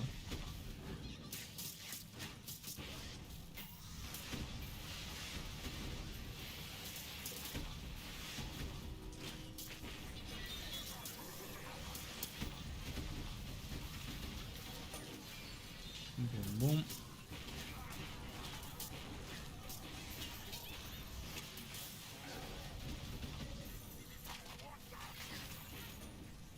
And there's different ways to play this build. I mean, I could remove my extra goblin gunners and add a Liu General, and that would mean I can focus more on explosive arrow and that extra casting speed to it. And that extra damage I get from the Liu General and the extra damage reduction for more survivability. It's not gonna be a bad way of doing it. Or I can put Herman's Masterwork and again, more explosive arrow damage with the Masterwork.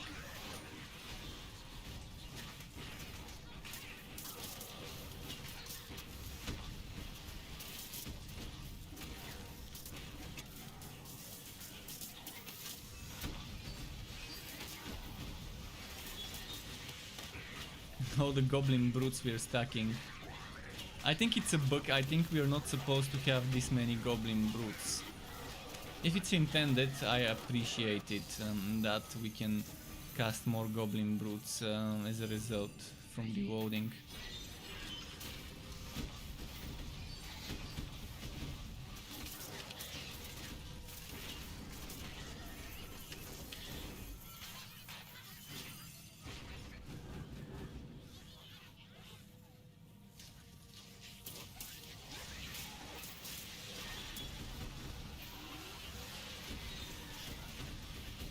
I can't cast multiple Shastas, at least that's not doable.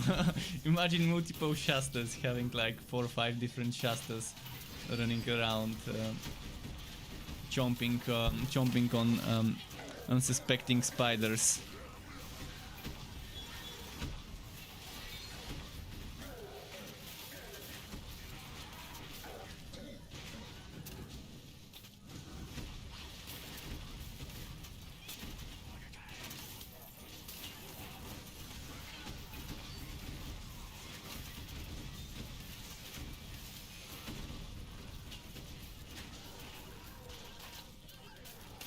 Kind of using the choke point here. I like choke points in games. And the meat shields are keeping the enemies at bay, and I can just spam arrows from afar.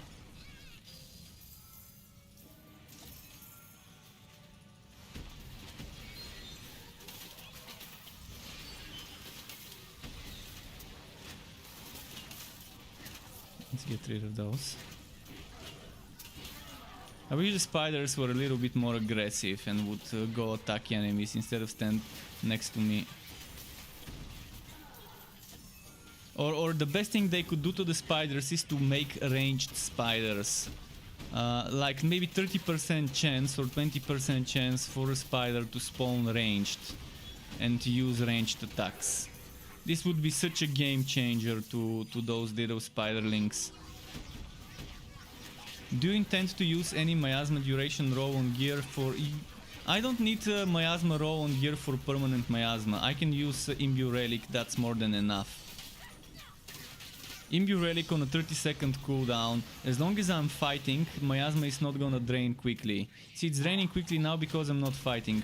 When I start fighting, you can see it slows down. And see, I've got half of mine and I've already got like 7 seconds remaining. But yeah, I plan on using those rolls if I don't have imbue relic. And I was using those rolls while I didn't have it.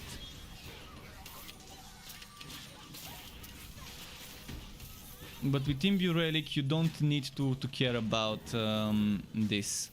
See, yeah, right now miasma is gonna drain quickly because I'm not fighting. And that's fine.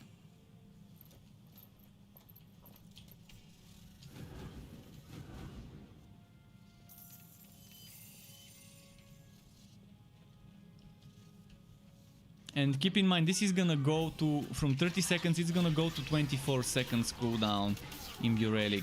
When they fix the cooldown reduction, the same way they fixed it on Dusk Mages. On Dusk Mages, the 10% cooldown to Dusk Mage skills got changed to 10% cooldown reduction.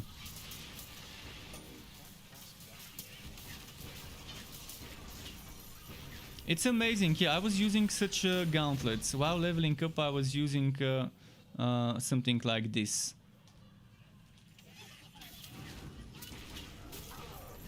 It's a super strong item. But with Imbue Relic, I just don't feel the need to prioritize this. Yeah, if I get something with it, amazing. Oh, Ancient Ember Boots. Could it be better than mine?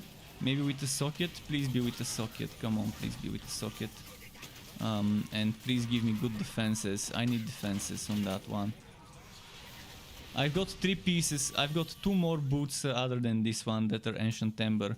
So this is the 3rd one that's dropping. Well, it's not better. It's definitely worse. Yeah, it has a socket, it has a little bit more defense, and it gives me relic energy generation. But that's not what I need. Actually, from at the moment I benefit from this damage, because this is ice damage. I can put the socket be ice as well, and that's gonna give me more.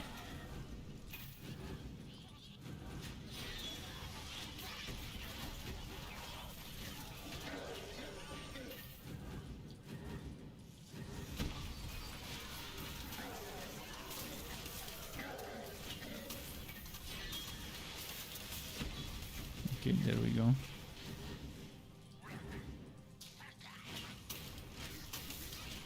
I can actually leave this map and move on to the next one. Got my legendary drop.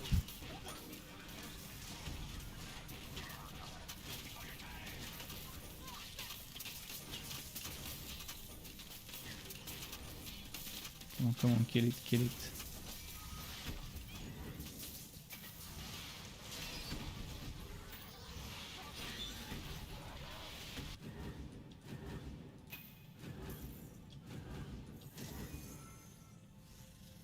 Cavern of whatever it was hoeing.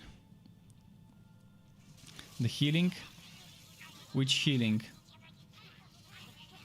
You want them to fix cooldown reduction on charge skills. I don't think movement skills are supposed to get that. Yeah, we used to get cooldown reduction on movement skills, but I think they made it so movement skills, wherever at the top it says movement skill, such as Ghost Visage, Luminous Run, Shadow Step, Hammer Spin, Ramming Robot, I don't think those are supposed to get cooldown. I think that's an intentional thing.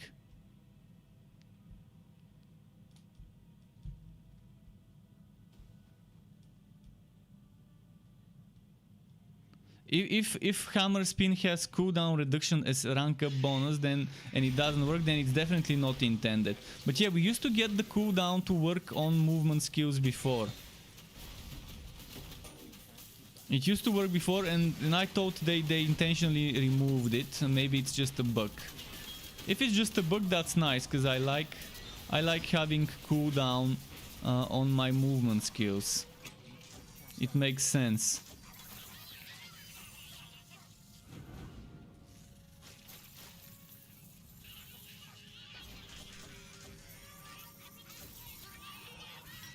Hopefully it's not an intended change and it's a bug. And if it's a bug, hope they fix it soon.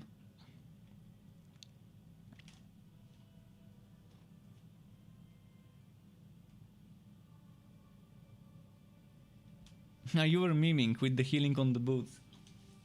Yeah, that extra healing, definitely something worth miming about with the health regen.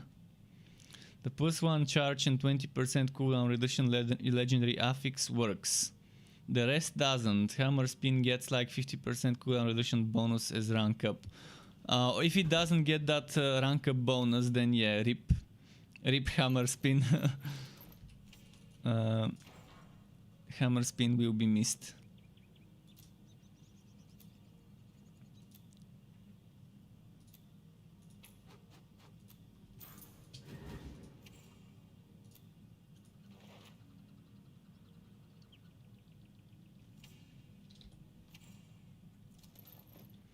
It's not coming back.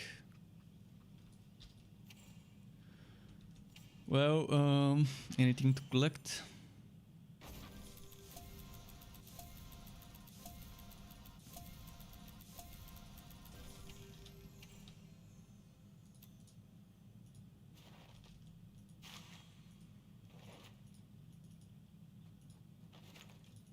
Come on. And now it's so. The Hammer Spin augment. Oh yeah, I really love it. I love the Hammer Spin hammer. The what was it called? Centrifugal Demolisher. I love the Centrifugal Demolisher in builds.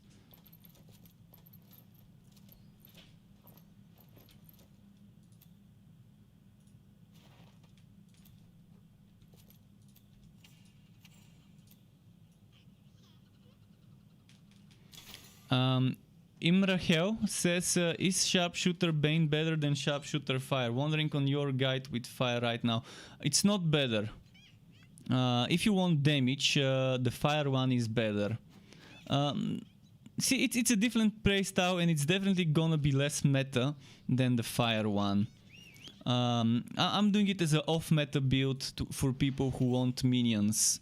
If you want a minion build, that's why I'm doing it. Probably this one could be stronger versus bosses if there are no ads on the boss and all of your minions attack the same boss. If they don't, then yeah, it's not gonna be as great. So yeah, don't use Bane on a Sharpshooter as your first playthrough. On the class, I would suggest go Electrode or Flaming Destroyer. Either the Electrode or the Flaming Destroyer are okay.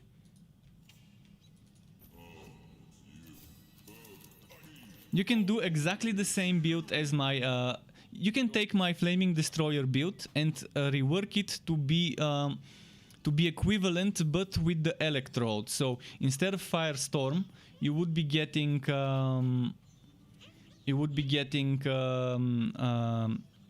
Lightning Strike. Instead of Cloak of Flames, you would be getting Walk-Away Storm. Instead of Blazing Pillar, if you decide to go Blazing Pillar, you can take Conjure Electrode. Instead of Summoning Smash, if you take it, you would be taking the 1000-volt burst. And instead of Ignition Source, there's the tingling sensation. Instead of Magma Burst, then there's the shock one. So it's pretty easy to just copy paste the whole build and then just rework the relic part of things. When it comes to Electrode and Flaming Destroyer builds, most of them are very interchangeable the way I make them. Imrahel, thank you very much for the follow on Twitch. Welcome to the Struck Club to you. It is appreciated, youth. And if you have any questions more, feel free to ask. Definitely a good thing to do with Flaming Destroyer or Electrode. The way I've made the build, you can apply the theory craft from the item side of things, from the legendarium side of things, and just rework it as Electrode if you want to.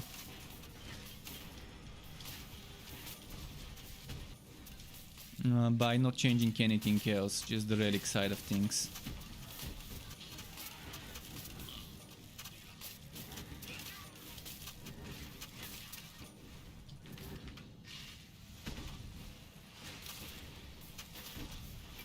Boom. Why do I keep getting this map? Come on, game. Stop giving me this map with this quest. It just doesn't want to give me Gearwalkie maps that are not this one. When was the last time I did something that's not this map?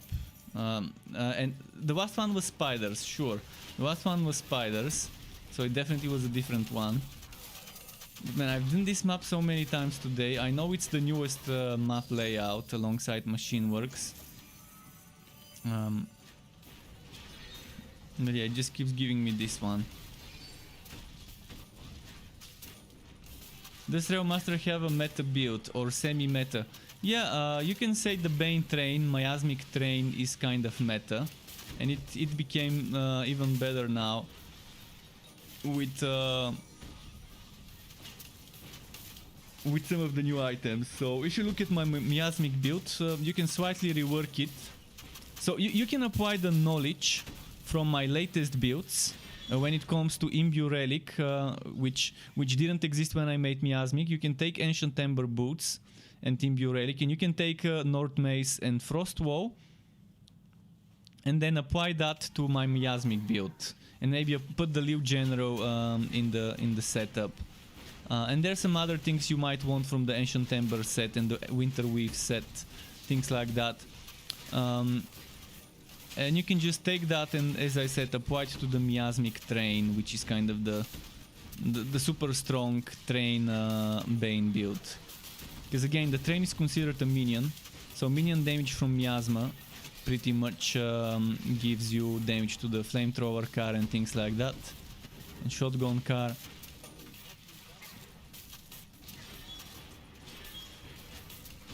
Who equals 2 maps? for high wit, it definitely equals two maps. The pool in high wit is two maps right now. In the Goblin Zone, there's a few versions, few layouts. Then in the Act 3 zone, there's 3 or 4, I think, as map pools. So in Goblins, you have the forest, you have the dungeon, then you have the second dungeon, then there's the cemetery. Oh, actually, Highwit has 3 maps: a cemetery Highwit, this one, and the dungeon Highwit. And Eddie UK is back and wants me to give Sky a petting. We can do it. I think we are safe now. Sky? Did we wake you up, Sky? I can't tell if he was sleeping or not, because I don't look at it from this angle. I'm looking at it from a lower angle. Other character at start. Let me read this comment. Thank you so much for the information. Is there a meta build that's strongest right now? I'm new to the game and started playing today and wondering which one's good for endgame right now. And if you complete main story quest, can you do maps on? Yeah, you start doing the maps immediately after you finish the story. You start Fazier, which is the rifting system. You can do other maps, which are called Mapwork Scrolls, which is this one. Those you can do even before finishing the story. For example, let's say you find yourself out-leveled by the content and you don't feel like returning to one of the story zones, and you just feel like running one of those maps. You get those from contract rewards. So after a certain level, you're gonna start getting those as contract rewards. And they're just a basic map without any special affixes like the Fazier. It's kind of like a simplified version. You can run those, I think around level 20 something in the contract you get the first map bundle, the first map scroll. And as soon as you beat the story, you start doing the Fazier, and the Fazier starts with level 46 enemies.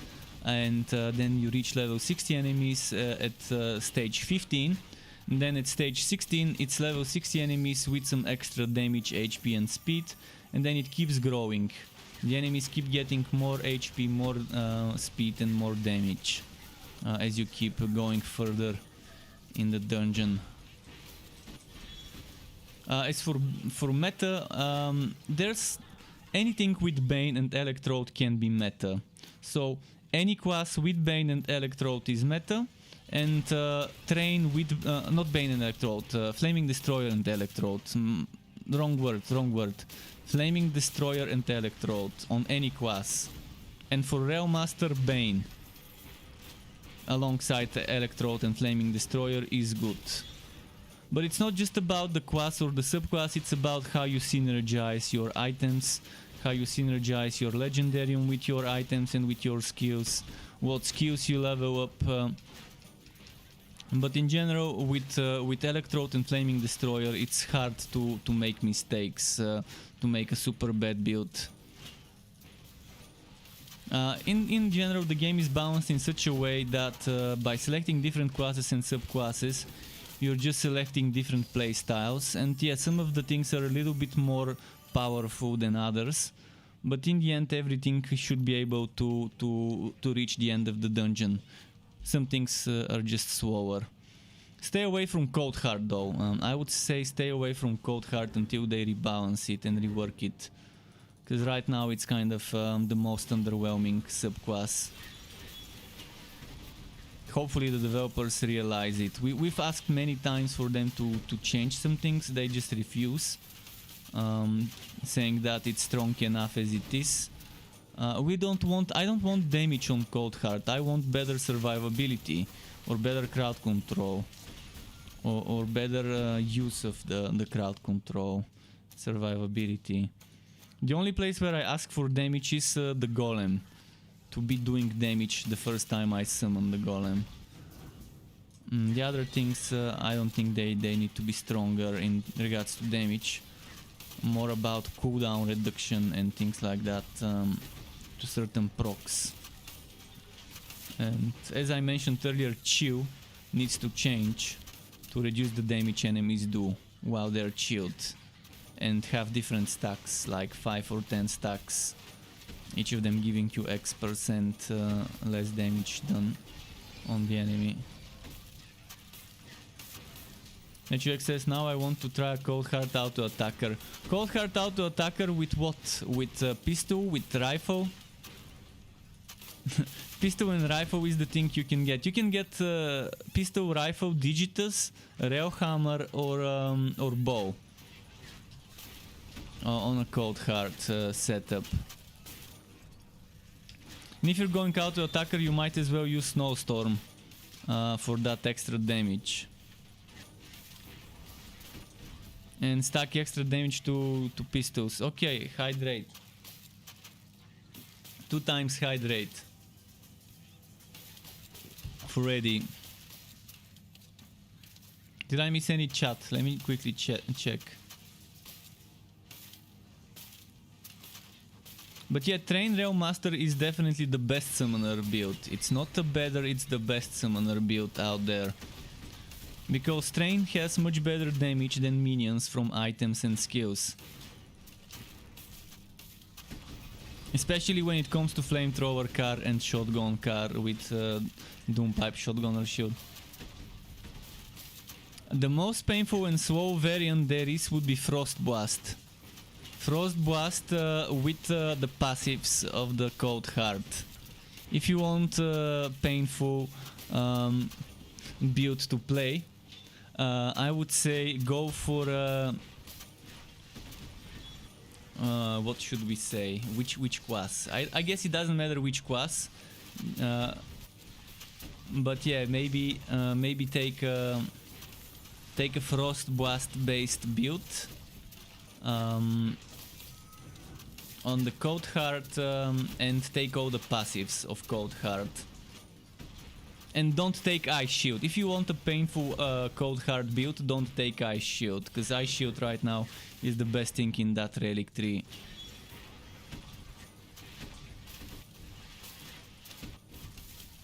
If you don't take Ice Shield, then you're gonna see a lot of problems in regards to where does my damage come from, where does my survivability come from.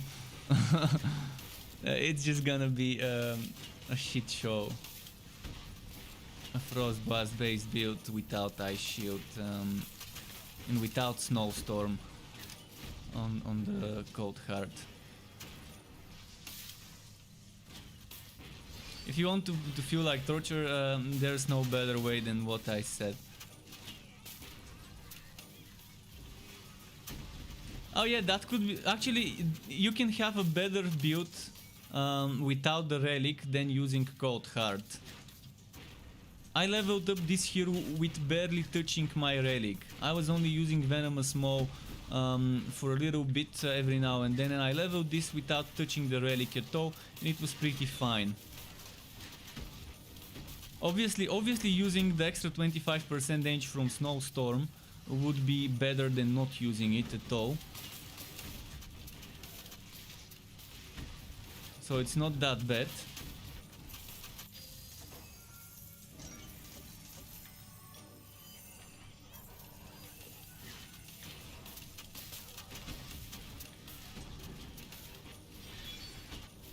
Oh, Eddie Yuki, I just activated the modes for 5 minutes. I need to remember to switch it off after I switch it on. Just a moment, I'm gonna switch it on anytime now. Just need to quickly go to my browser, settings, emotes only chat. Let's time it. So 8:28, so that means 8:33. At 8:33 I need to switch off emotes only chat in Twitch. It was activated for 5 minutes, so start spamming. How do you roleplay as a pleb in ARPG? Just play like me. It's easy. Just do what I'm doing.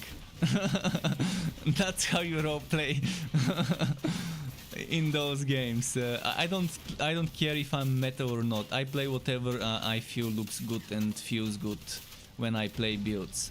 If a build ends up being meta when I play it, and when I make it, that's a bonus. But I just make builds because I want to implement a certain synergy in the build, or I want to implement a certain combination of skills as a combo, as a rotation, something like that. I mean, or I like something that looks cool on the screen, such as this poison bow. I'm a big fan of that poison bow with the projectiles.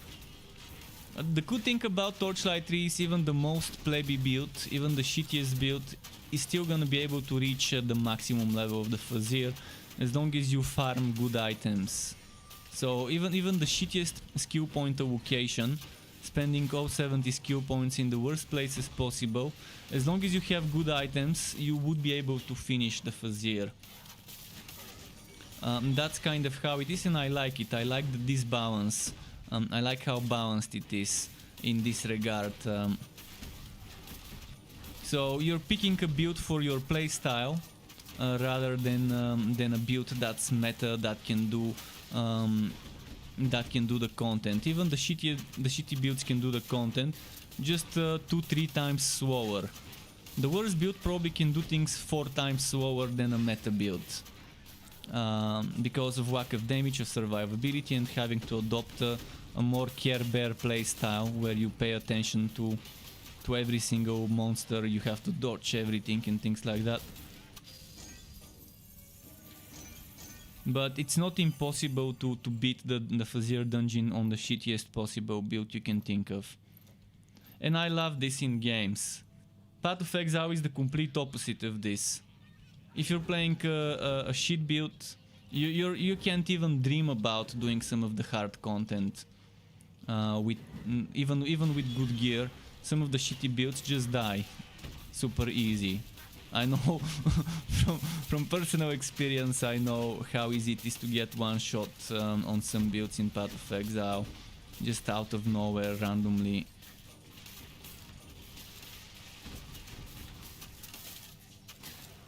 If you don't synergize the build good enough there, you can give up on some of the high end game, some of the hardest end game activities.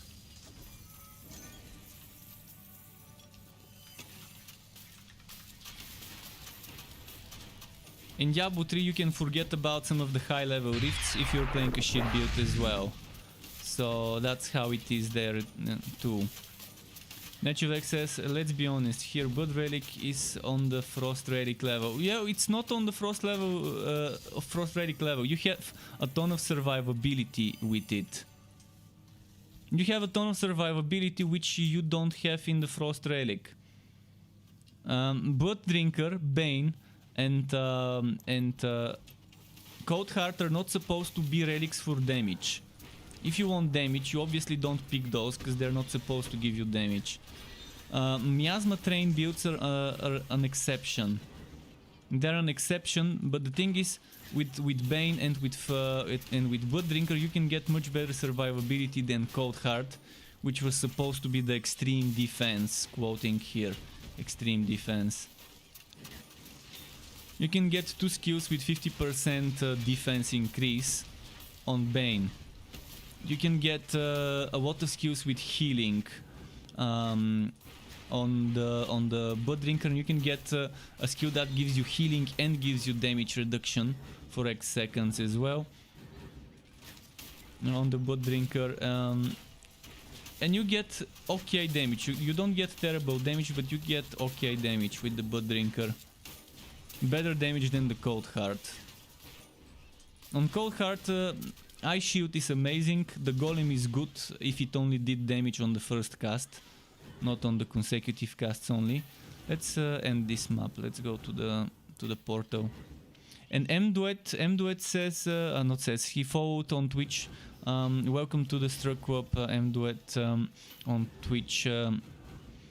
Thank you for the follow very, very much.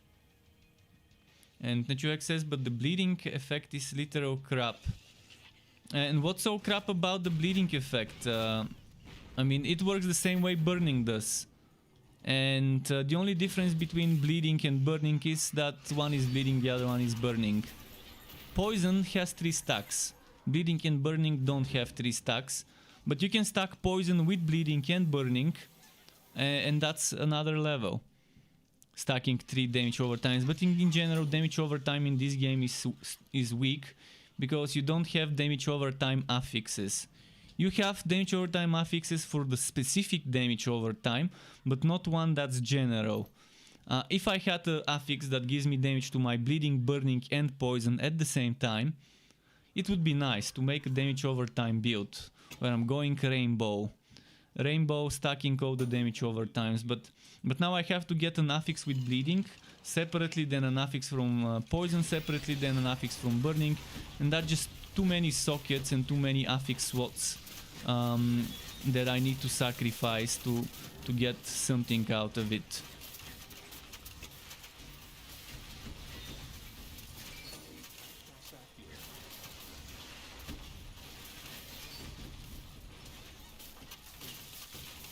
I don't have potions. Don't die, don't die, don't die. Don't die. Okay, there. But yeah, the bleeding effect doesn't have anything that separates it from burning.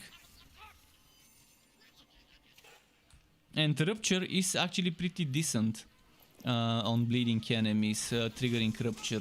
AoE damage, yeah, it's only 45% weapon damage, but it's still AoE damage that you can trigger super often. But in general, in this game, I would stay away from damage over time builds, and I actually do stay away from them. Just because they're not as strong as direct damage builds. I count on the damage over time as just being there for extra little tricks, extra little trickles of damage every now and then, but not as the main source of damage for a build. But some people have told me that they've made damage over time setups by stacking and that they weren't terrible. Someone said that they were doing, I think, a burning build or something where they were stacking like over 200% weapon damage to the burn per tick. Which probably could have been nice, but 200% can't compare to 2,000-3,000 damage that you can get per hit with certain skills. For example, with the Steam Spenders, or with 400, 500, 600 with other skills that you can kind of spam. See this one, 700 weapon damage, and I can kind of spam it. Definitely better than 200. And my burning is not gonna do much. Even if I get it to 200-300. It's not gonna do much, but it's gonna be nice to have that extra trickles of damage, as I said, triggering every now and then. 200% is nothing, yeah, but 200% happens on every single enemy, and it happens all the time, so it just keeps adding up, and this little extra burning can trigger different things. It can trigger different things. If I'm not mistaken, every time an enemy takes damage from burning or bleeding, they can trigger things like Rupture, like Lightning Strike, like Spread of Death. I need to check about this to see if Dot can trigger procs. Procs cannot trigger procs, but if Dot can trigger procs, then that's a different story. But yeah, there's ways to do things, but again, I just stay away from stacking. I stay away from stacking the damage over time. Oh, and that reminds me, I need to equip a level 60 Frost Wall. Where did I put the level 60 Frost Wall? Your pet has arrived. I'm pretty sure I put one in the storage yesterday.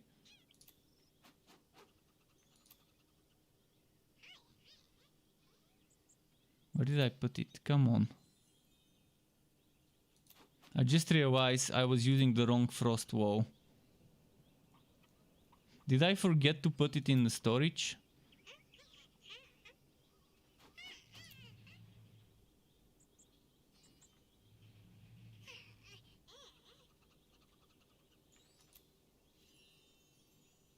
Yeah, I must have forgotten. I'm pretty sure I used it, but maybe I forgot.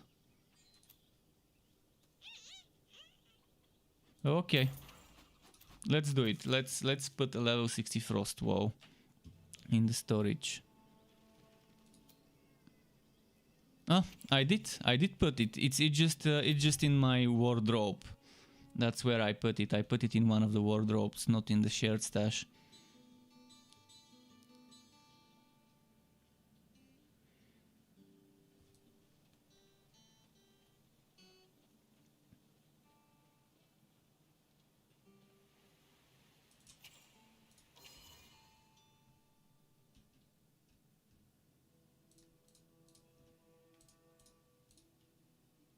Oh, and when did I mix? I missed a FOO.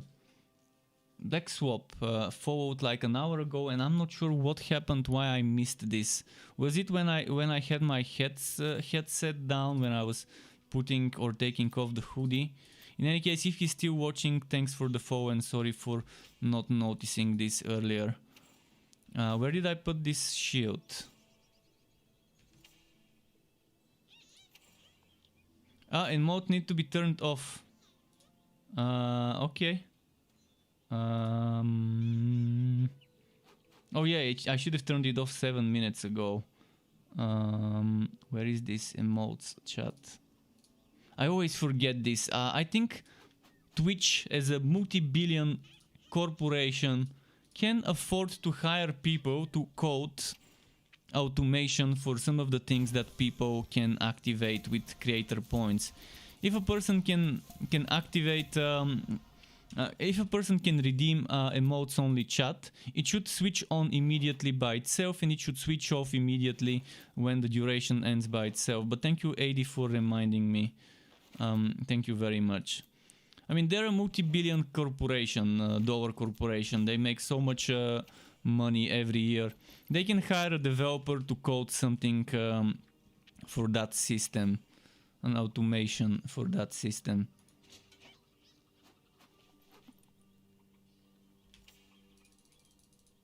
This chance to chill, I need to change to chance to poison.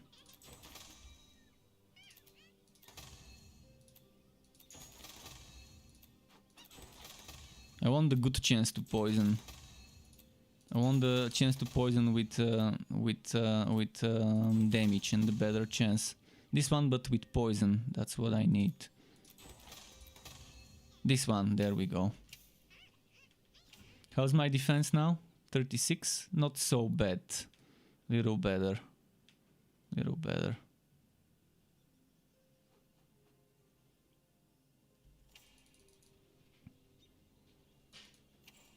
Okay, let's put this here.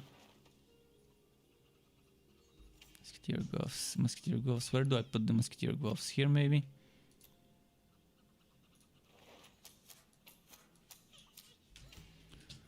Okay, now. Next map.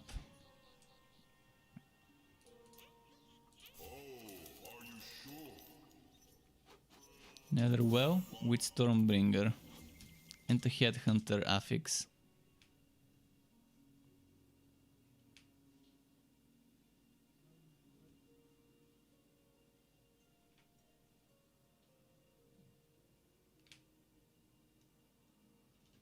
And Eddie says I need to make those things cost more. I can check the prices of those things to make them cost more, because now there is something called stream boosting, which allows people to use creator points, which are free. You just get them by watching and staying in my channel, and then people can use those points to boost the stream. And when we reach 14,000 points, once this starts, it's a random event.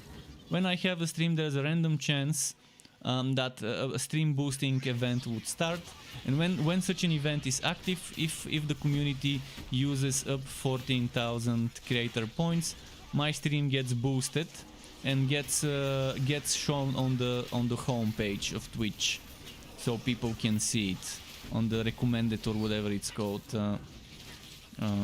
thing. That's actually pretty nice. It's a pretty nice thing. Yeah, I need to make some creator points things that people can use. Maybe make them cost a little bit more, so when such an event comes up, we can boost it. Ideally, if people wanna help, that's a great way to help. Save those points until there's one of those events. And if there's one of those events and my stream is not near the end of the stream but has just recently started, then we can just try and boost the stream. 2.6k and counting. Nice. ADUK has 5.2k. Nice. Yeah, sometimes when we see such an event happening, it's beta. It's a new feature in Twitch. It's a beta feature. And it's something new, but thankfully I'm one of the people who can test it.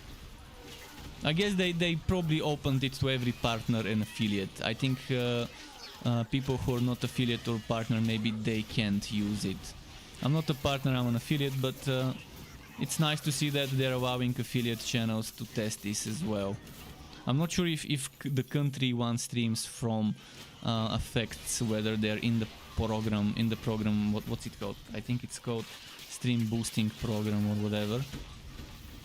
If it's even a program, but it's nice to see that they're thinking of ways to help little streamers get more exposure by doing this, by getting their channel boosted by the community members with creator points.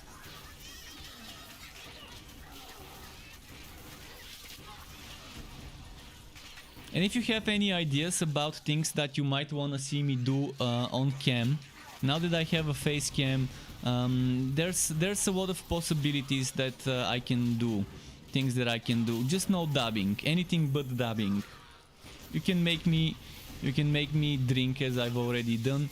You can probably make me do something else. If you have ideas, feel free to suggest, and I can add those. To have my hair dyed, I'd rather not dye my hair. It's too long. It's gonna take. I'd rather not have to dye it back. Hair dye is definitely out of the question. I like my hair the way it is. It's not like I haven't had it dyed for hair shows. I've done some hair modeling back in the day, where I told the hairdressers to just do whatever they want with it. I've told them to do it. I volunteered to have things done to my hair. Once they made it in 3 different colors. It was pretty fun. 3 different colors, but it was also... It looked horrible. It probably looked cool for the hair show and everything, but after that I actually wore a hat for a while until a few days later when they brought it back to its natural color. Which it still wasn't the exact natural color, but my hair was pretty short back then. So I didn't mind it. If I didn't like it, I could have just shaved it off back then. But now it's so long that it's gonna be kind of a shame if I have to get rid of it. Just because I don't like the color. And it's not like I watch at it. It's not like I'm looking at it myself. But yeah, my hair has multiple colors. Some of my hair is already white. Some of it is brown, some of it is black, some of it is red. I actually have ginger hairs in my beard as well every now and then. And I even have some blonde hair, so it's weird how my hair is not all one color, but it's a multiple different types of colors mixed up. And that's my natural hair. So I've naturally got blonde, ginger, brown, black, dark brown, light brown, things like that mixed in to create the actual color of the hair. The same goes for my beard. I find it very strange how it's like this, but I guess it happens.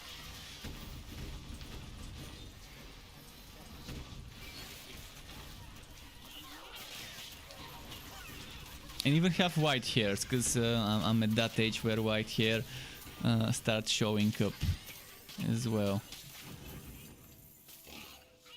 Strict flexing on us common folk for having only 1 or 2 hair colors. only one color and white, eh? The rainbow hair. Hair care tips 101. We should have one. Okay, I'd refrain from hair dyeing as well. I have long hair. Dyeing really wears hair down. Yeah, it probably does. It probably does wear it down. I mean, in most cases, my hair is so thick that from one hoe, there's 3 different hair strands coming. The same goes for my beard in some places. But yeah, my hair is very thick. So if I look closely at the roots, from one root, there's 3 different hairs popping out.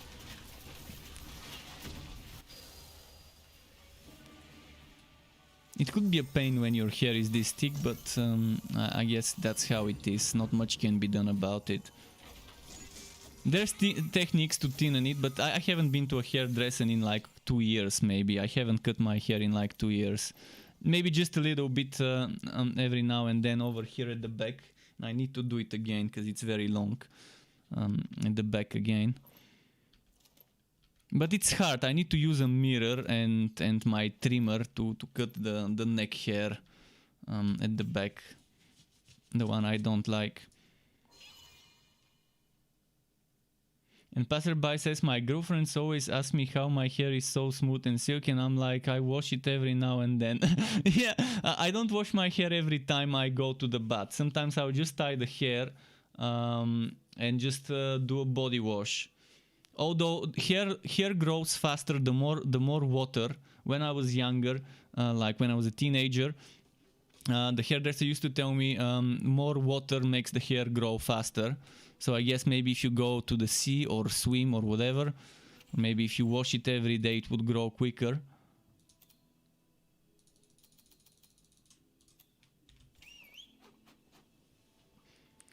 I guess it's all about also what type of hair you've got. Some people just have hair that's better than other people's hair in one way or another. Some people have thicker hair, some people have thinner. Some people like thick, some people like thin. I think in the middle is the better. I'm right now my hair is too thick, honestly. Too much volume. See, women would like hair with volume. I don't like having this much volume in my hair. If I take a bath and then I blow dry my hair, you're gonna see it's like a fucking mane. It's gonna be like this around me. It's gonna be like a lion's mane. If I don't tame it with the hairband.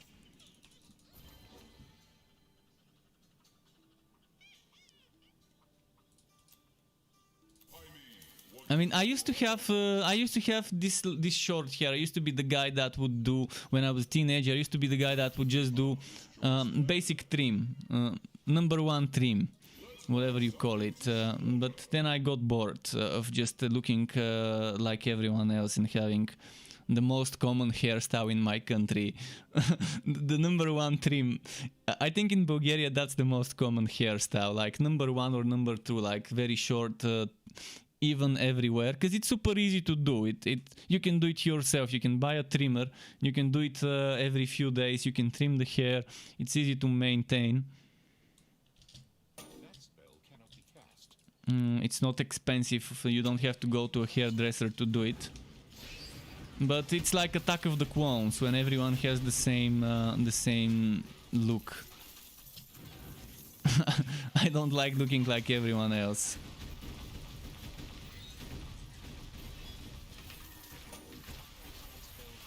But I also don't care if I look well or not. As long as it's not like everyone else, that's fine.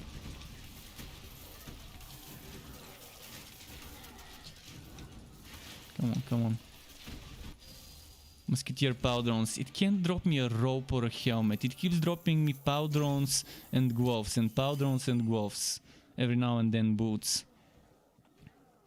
At least this one has a socket and it gives me crit damage and extra defense. So it's an upgrade in the right direction.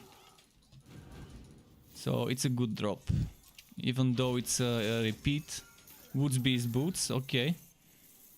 Woodsbeast boots are nice, but I can't sacrifice the imbue relic to get Woodsbeast boots.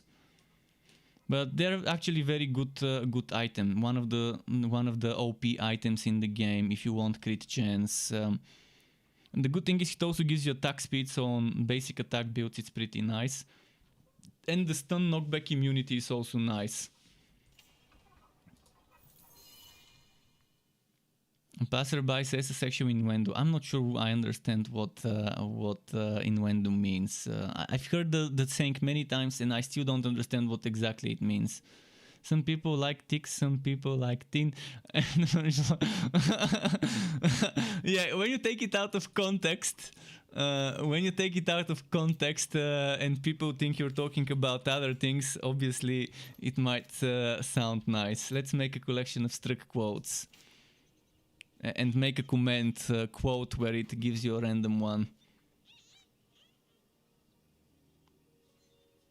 They don't let you grow your hair in school? What sort of dictatorship do you live in? What sort of dictatorship country do you live in? In my high school, which was apparently one of the elite high schools, which is bullshit. They're just as shitty as the other ones in my country. But yeah, the principal was super. He was forbidding women to have skirts that are too short. He was forbidding men to not shave. But like I would fucking care, he would tell me. I didn't have much bigger beard, so it's not like now. But yeah, he was telling people, hey, shave that beard, shave that mustache, and telling the chicks who would have. We used to call them belt mini skirts. You know, some of the women who well obviously wanted to dress sweaty, and they would have the little mini skirts that are like it's a belt is bigger than that one. But even the normal mini skirts, that principal would say, hey, I want to see you with that one tomorrow. He would say that to some of the chicks. So yeah, obviously that kind of was dictatorship like. And I don't know, it seems weird to tell people not to grow their hair long. I understand about maybe beard, although I also don't understand that. I won't approve it. I understand it, but I don't approve it. And I understand about certain length of the skirts being the norm. But the hair seems weird. 78 world country. You were successful in your studies. I was the exact opposite. I was only successful in the studies of subjects that were fun to me. In school, you couldn't make me learn about something that I didn't enjoy. I would read it and reread it and I would know it by heart. And then after 10-15 minutes, I would forget everything because it's not fun. So subjects that I didn't enjoy, I couldn't learn about those subjects because it was just boring.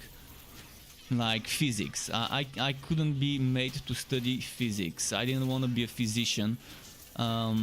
So physics, chemistry, See, there's people for everything. I think I shouldn't be forced to study things that I'm not gonna see use in those in my life, in my adult life. When am I using physics more than the basics of physics in my life? When am I using more than the basics of chemistry in my life?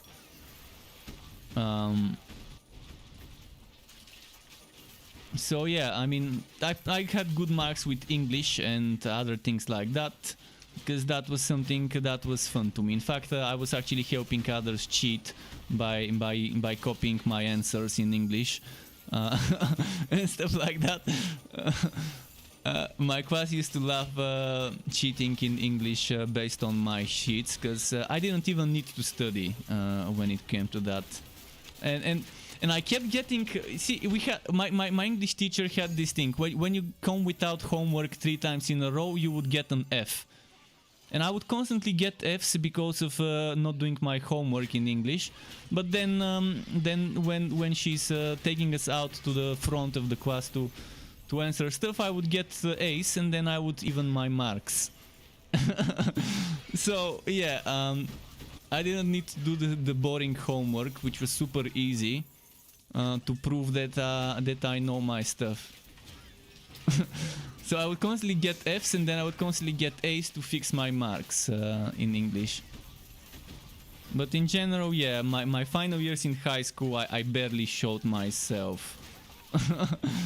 I barely shot myself, and it's not. I'm not saying do what I did. In fact, do the opposite of what I did. But it was so fucking boring. I wasn't learning anything that I thought would help me with my choice of development after high school. What I wanted to do. It was pointless to study some of the things. If I could spend my high school years only studying the things I care about and focusing in those subjects and optimizing my time only learning about the things that I think are worth learning, it would have been much better. It would have been meta than learning things that I'm not gonna need in my adult life at all, just because they're part of the general curriculum. Like advanced trigonometry, advanced algebra, advanced geometry, things like that. I mean, more than the basics. If you're not gonna go into something that deals with maths and with formulas and calculations and stuff like that, then you don't need it. You don't need all that advanced crap, unless you're gonna take some career choice that would require this. It's super stupid how kids are forced to learn things that they don't need to. But again, as a kid, kids don't know what they wanna be doing when they grow up, until at least maybe their teenage years, when they kind of start forming some sort of an idea of what they might wanna do. I think I was in 9th grade, so 15 years old, when I realized what I actually wanna do. When I go to university, what things I want to study in university. Before that, I had no fucking idea. But some people probably find out earlier or later. And a passerby says, I'd get multiple Fs because I was talking during class, but well, we didn't get Fs when talking during class. We would get something there was something like, I'm not sure what to call it. They don't have the same thing in other countries, but it's like a little piece of, a little mini booklet where you store all your scores, like a scorecard, but it's like a booklet, and then there's a section in there where they could put bad behavior, like talking in class and so on and blah blah. All those things would go there. They might kick you out of class, and then you get if you're too disturbing the class with the talking, they might kick you out, and then they would give you an absence, a record of absence, and if you reach a certain number of records of absence, you get in trouble and so on. Yeah. See, if it's unexcused record of absence, obviously if you have a doctor's note that excuses you from classes, that's acceptable.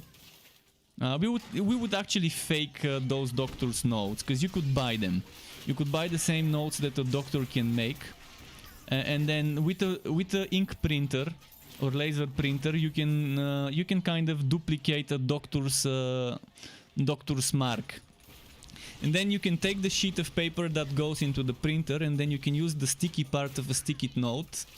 You know how the sticky note, the yellow sticky note, has a little bit of glue at the end. You can just cut out the glue parts and put them at the sides of the paper. So if you take, let's say this is the paper. A bit dirty. But yeah, let's say this is the paper, and then you want the sticky note to be on the sides of the doctor's note. So the doctor's note is here, and then you want on the edges to just stick the doctor's note with the sticky glue, and then you put that sheet in the printer. And you would know where the printer would put the doctor's stamp. And basically, you put the sheet to go without the doctor's notes on it. You see where the stamp will be, and then you arrange the doctor's note to go there. And we used to fake them. We used to make that. A girl started this trend, but then her printer broke, and then I started making it. And I would be just someone would give me their doctor's stamp of an actual doctor's note, and then I would replicate it on Word. One-on-one on the way it is, and then I could just print it on my printer that way. And I would give them for free. I wouldn't make money out of it. I would just do it for free for others. So you can say you're ill and not go to school for a week if you wanted to with those notes. And yeah, that's kind of how it was in our last few days of high school, last few years of high school. People could just use those to pretend to be ill. And my fucking whole school was doing this. It wasn't just me, it was other people who were doing the same thing when they needed to do something. But yeah, some of the things in high school that I learned were useful, but in university everything I learned was fun. And I enjoyed everything that we were taught in university, whereas in high school I was learning a ton of things that were shitty, that were just boring and that I didn't care about. And that's a problem with education in many countries. I think many countries are the same. They're teaching you a lot of things that you probably wouldn't need in your adult life one bit.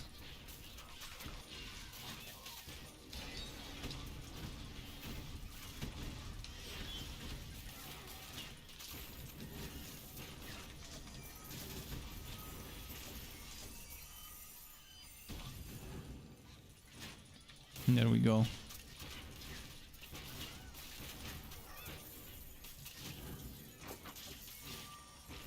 Come on, come on. Yeah, I mean, many people do this stuff. Any country has some sort of one way or another to kind of bend the rules, to trick the system. So I'm not saying it's good behavior to not stay in school, but if they're teaching you stuff that's useless to you, it's up to you to decide whether you want to do it or not.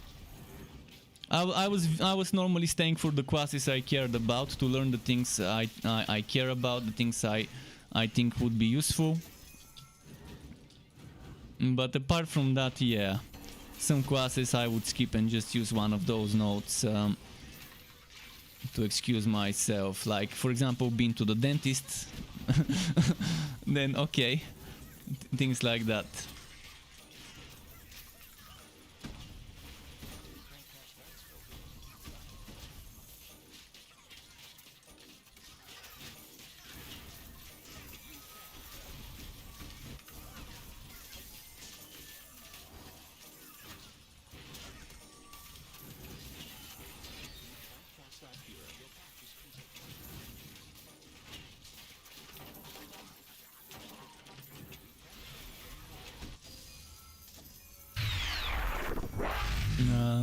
And Woonersec is a bot, so don't mind this follow. There's a series of bots with Wooner and XQC in their name, following hosting on Twitch. So if that's a legit Wooner, say something, but if it's not a legit Wooner and it's just one of those bots that I've been seeing the past few weeks, then we can just ignore it. But yeah, there's those follow bots. I think from last week they started showing up massively, hosting people, following people. Bot zone, feels Batman. Bot zone. That's a nice one. Let's bot zone. If it's a legit person, they can say something. If it's a legit worker, then okay, apologies and thanks for the follow if it's a legit worker at the background lurking there. But yeah, I've learned that the past few weeks it has always been something like XQC or Felix or Wooner in the name with those bots.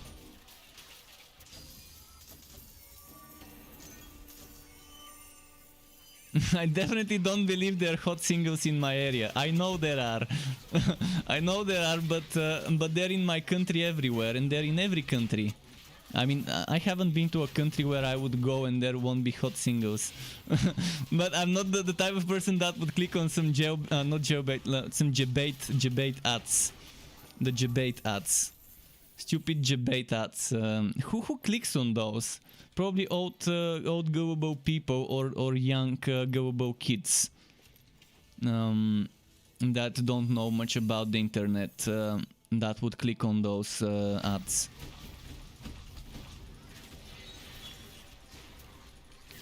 Hot singles in your area. Install Tinder. There's plenty there.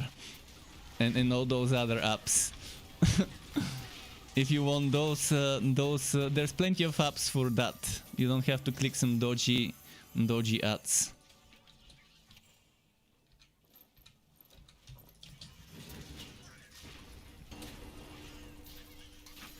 Ah, no! Fuck.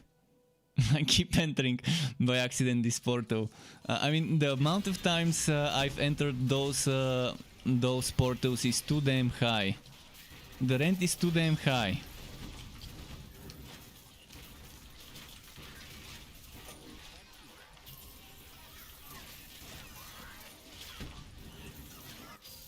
Imagine all the singles who are not registered. Yeah, there's plenty of... I've never used dating apps.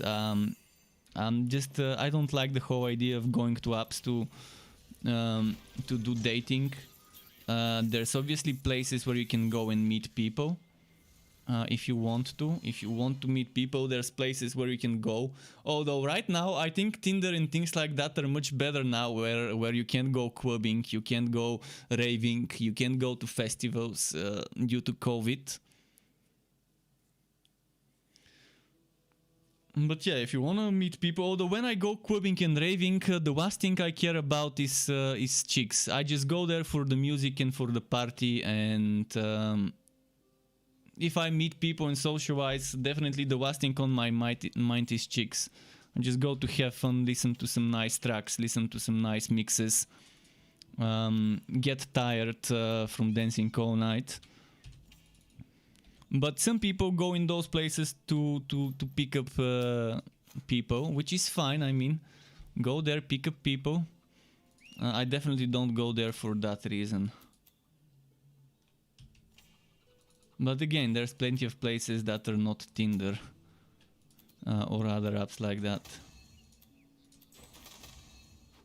At least in a big city. I mean, if you live in some small city where there's not much to do, when there's no clubs, when there's no bars, when there's no festivals and things going on, I guess for rural areas like that, somewhere in the middle of nowhere, you don't have much choice, do you?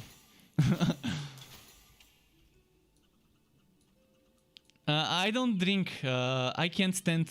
My alcohol tolerance is not good. I can drink wine and beer and scotch, and that's pretty much it. And when I drink alcohol, I can't stand. I can't last until 6-7 in the morning when the DJ sets end, when the lights go up. So I'm actually dual wielding water. I've said it before. When I go raving, I take one bottle and a second bottle. That means I don't have to go on the queue for the bar often. I get two bottles of water, then I can dual wield, and I drink equally from both, so not one of them half drunk, the other one fully drunk. I just drink a little bit from one, then a bit from the other, and I keep them for balance in my hands when I step or whatever you want to call the dancing to DMB. And I don't do Haken. I can't do Haken, so when I go to hardcore, I actually can't do Haken, so I just do regular swinging or whatever it's called, and all that. But when I do DMB, I can do some DMB stepping. But I haven't been raving in 3 years or so. Since I quit my job, I don't have money to go raving all night and so on. So kind of sacrifices need to be made for the sake of growing my channel. I'm just focusing on my channel, on my content, on my streams.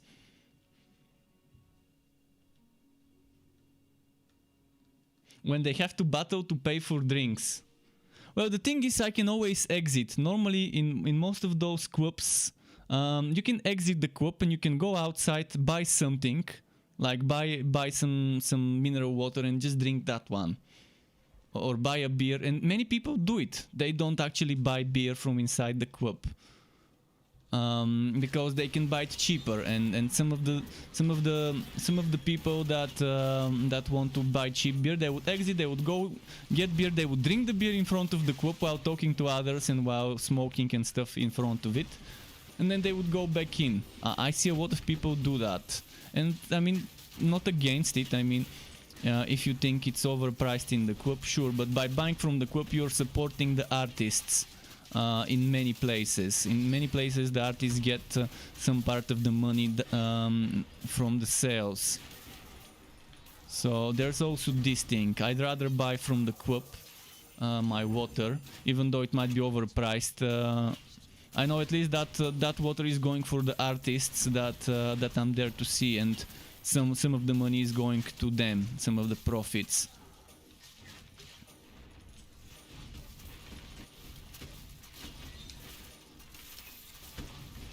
Come on.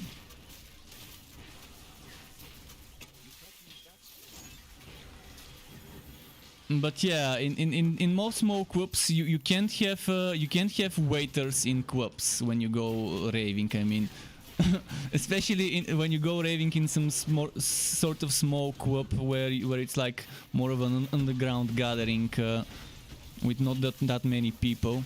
Obviously, that's something you can't expect to happen. And the same goes for festivals, where it's a huge hundreds, thousands, tens of thousands of people in one place. Obviously, you'd have bars and big long queues. It's how it is. Even if they put vending machines, those would have horrible queues and would run out of stock super quick. A passerby says, I guess it is a preference. I think I like chill rock places where way better than the rest of. I like chill rock places as well. I mean, I love all sorts of different things, and they offer you different type of experience. For example, I go to hardcore metal hardcore. I'm not sure how to call it. Think like Madball, like. I have a friend of mine who has a hardcore band in my country called he's the bassist, I think, of Wast Hope. So that type of hardcore, not the electronic hardcore, not things like Anger Fist, but the metal type of hardcore, like Madball, for example, New York hardcore, stuff like that. So I go to those things as well, and normally those things in my country are on Sundays, and they don't last as long as raves. They normally end around midnight-ish or 1-2 at most, and that's nice way to end the week on something, to end the week with some mosh pit kind of metal experience. But on Fridays and Saturdays in the evening, that it's normally rave days, techno, DnB, hardcore, the electronic type.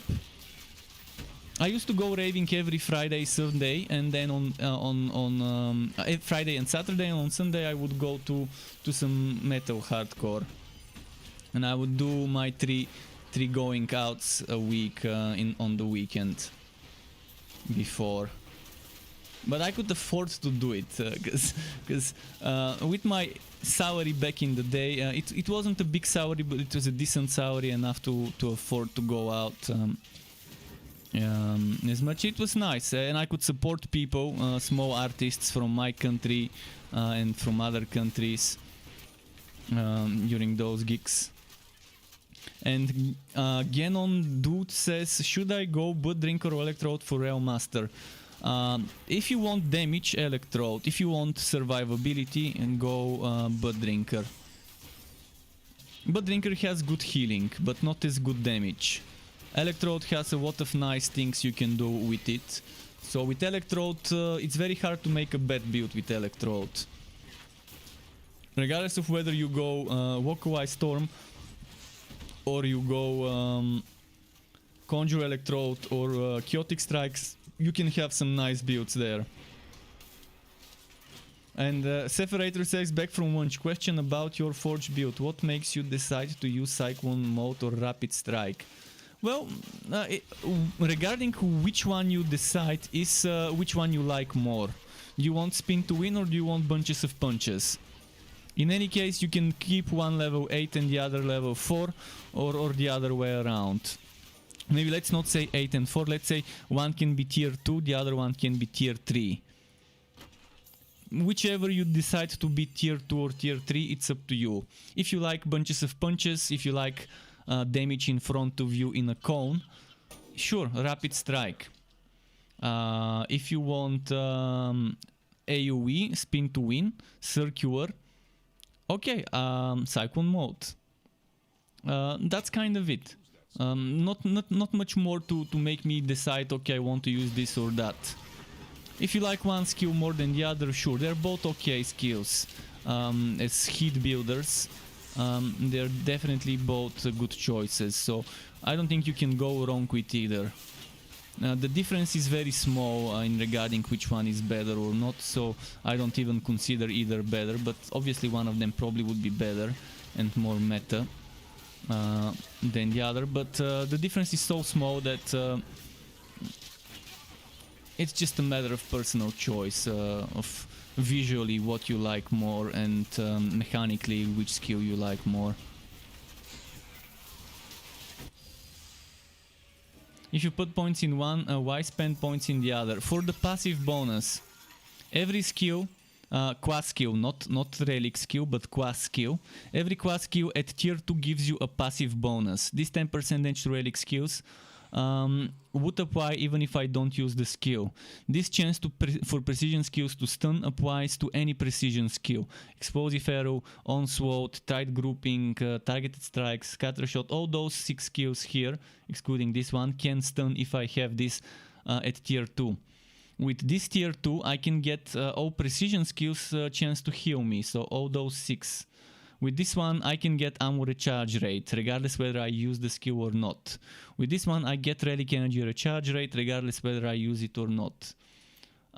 So that's how it is with quas skills, not subquas, quas skills. There are very few exceptions for relic skills that give you a passive bonus. I think maybe just one. Active relic skills giving you a passive bonus that's not to the relic skill itself, and that's only Summoning Smash on the Flaming Destroyer, the ultimate. The tier 1 bonus on Summoning Smash, you can benefit from it even without using Summoning Smash.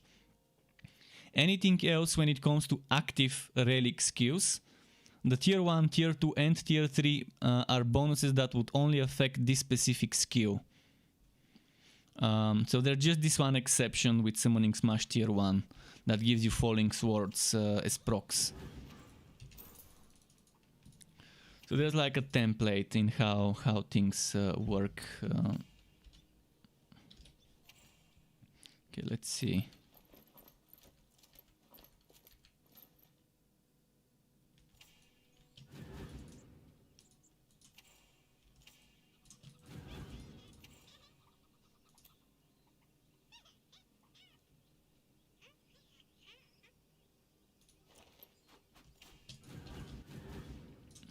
Let's do this. Let's see if I've missed some comments. If I missed a comment of yours while I was talking about some random stuff, I'm gonna go and check now. So sorry if I missed anything.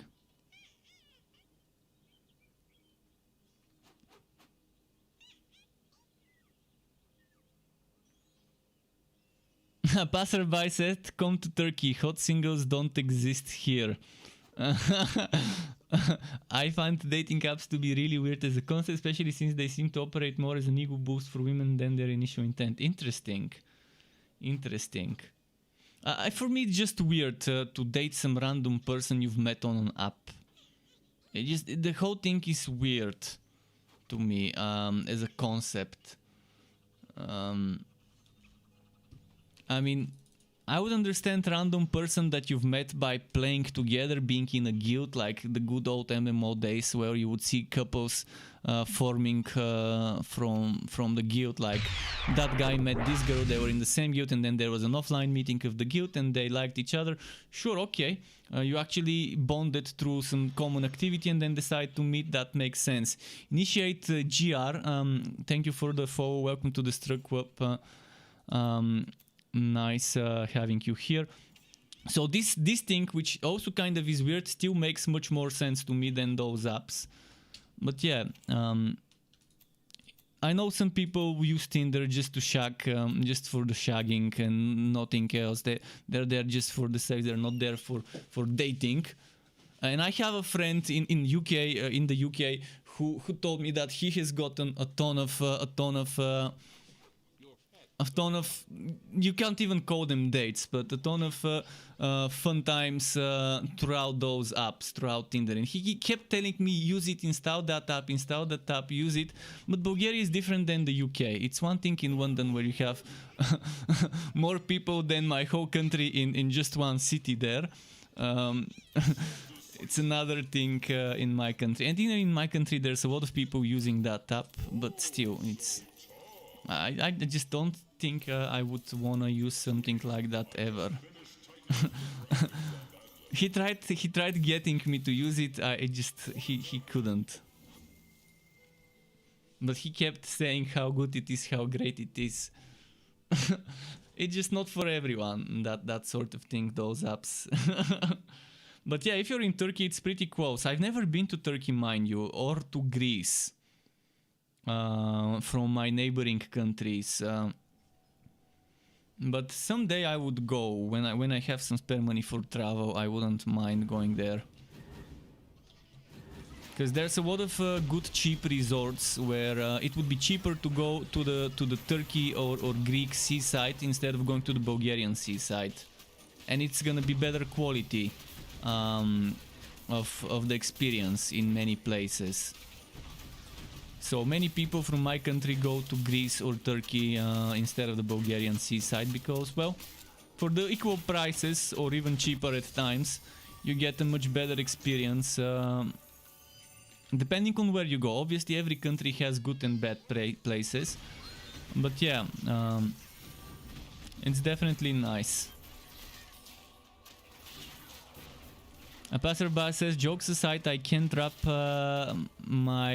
I guess around just having, like, if I need some affection, you know. Yeah, but again, some people don't care about the affection, and they're in a phase in their life where they want more, where they want just the basic stuff, not the connection. They just want the physical stuff, and that's fine. I mean, I honestly don't mind that at all, but I can see how people would mind that, how some people would want a connection and more than that.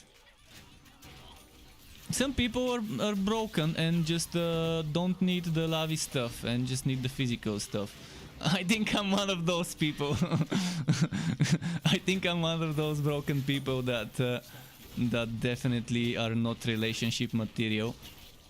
Because yeah, I mean, I've never been in love. I mean, I don't understand the concept of being in love. I understand the concept of loving things and loving your family and creatures, like this little guy here. I really love this guy here, the pet, my pet. He's amazing. This pet, it's the best thing ever. This little guy. But I mean, I'm still waiting for the time where I would fall in love to like really love a person. I mean, that's a weird concept for me. I can't understand how it happens. To be in love. I understand loving your family and stuff like that, because they're, or your friends. I mean, I understand that concept, but maybe I'm broken and I can't, because yeah, physical attraction is something that I won't mistake physical attraction for being in love. When I was little, I used to constantly mistake physical attraction for being in love.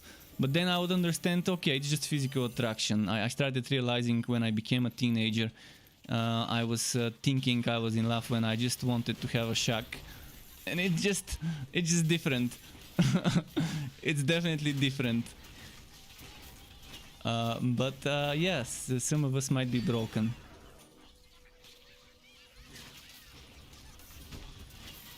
And a passerby says, I mean, I'm not necessarily talking about falling in love, but just chilling. Yeah, this is something I understand. Just chilling because you enjoy spending time with the person. That's definitely something I understand.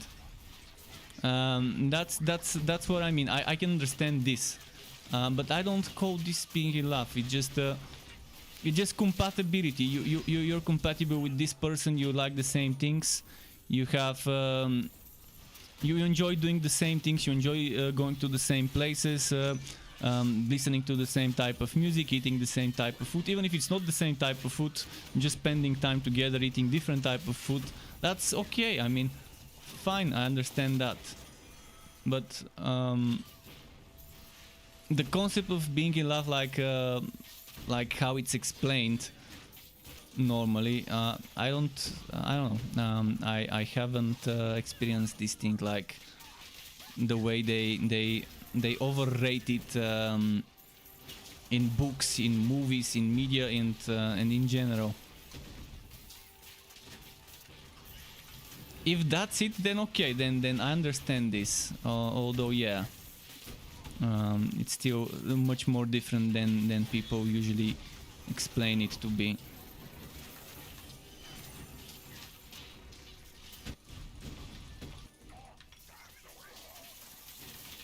What's the time? 9:30. We've got an hour left. Any other off-topic subjects we can cover today? Today has been the most off-topic day ever in my streams, so we might try and cover every single off-topic subject there is.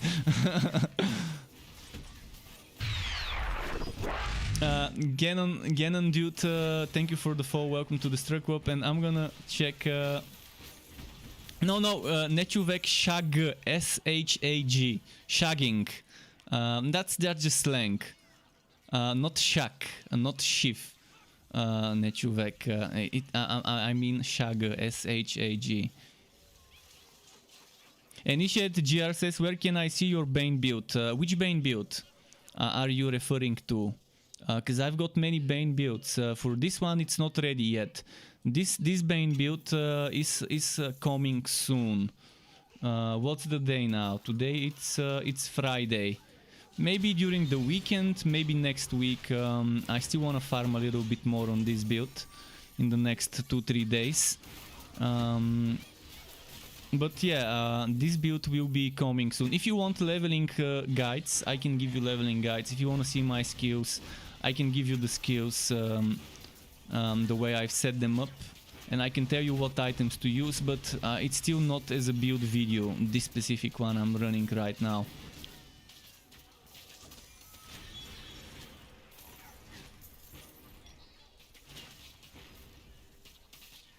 And Passerby said that Turkish people have become less friendly.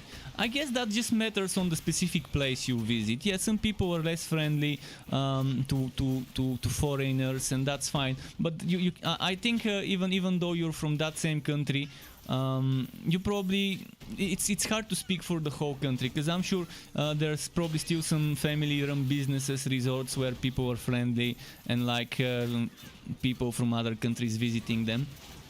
The same way it goes for every country. That's true for every country. Some places people might be less hospitable to foreigners, and in other places it might be the opposite. But yeah, I know in Turkey and Greece there are amazing places to visit. Clear, good water, warm weather, good food, cheap good food. Definitely good accommodation and stuff like that. Natural access, quantum physics, go.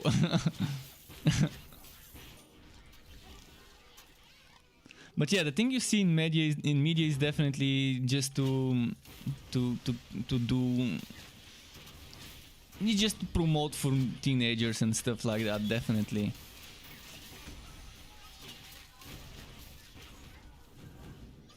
Yeah, this is definitely super saturated version of things.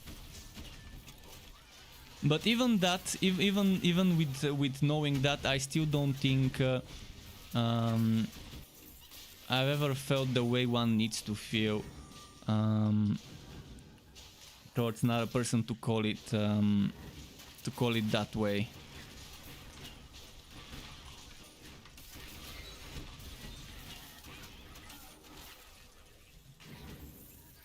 Come on, come on. Boom, boom. Oh, wait, did I finish this map? Oh, I finished this map long ago. Let's go and finish it by killing the boss, because yeah, I can stay here and farm, and they could drop something, but I just do more bosses. More boss chests.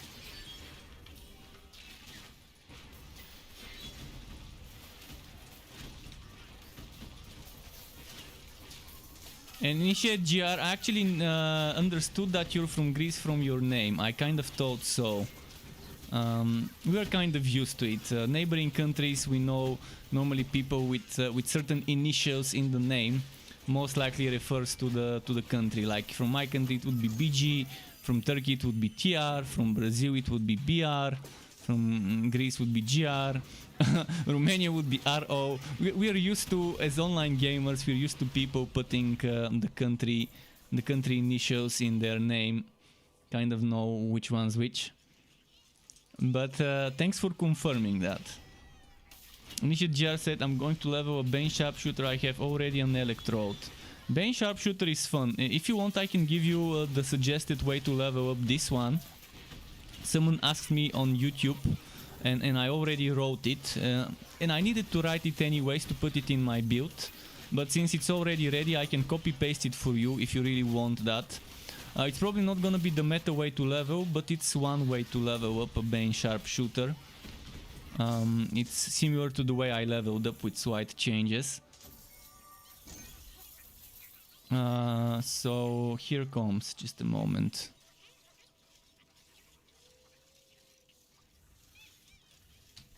It's gonna be a long message. I'm not sure if it can fit in a single message, but let's see.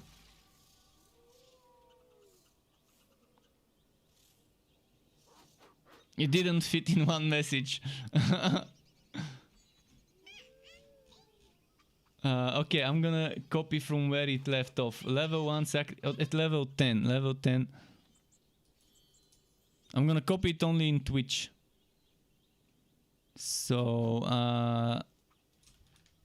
that's up to level 20. Did it copy everything? Okay, and then there's the next.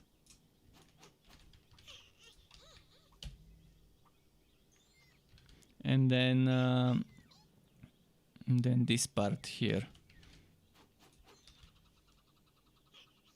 Reach character limit of 500. Okay, let's remove some stuff here.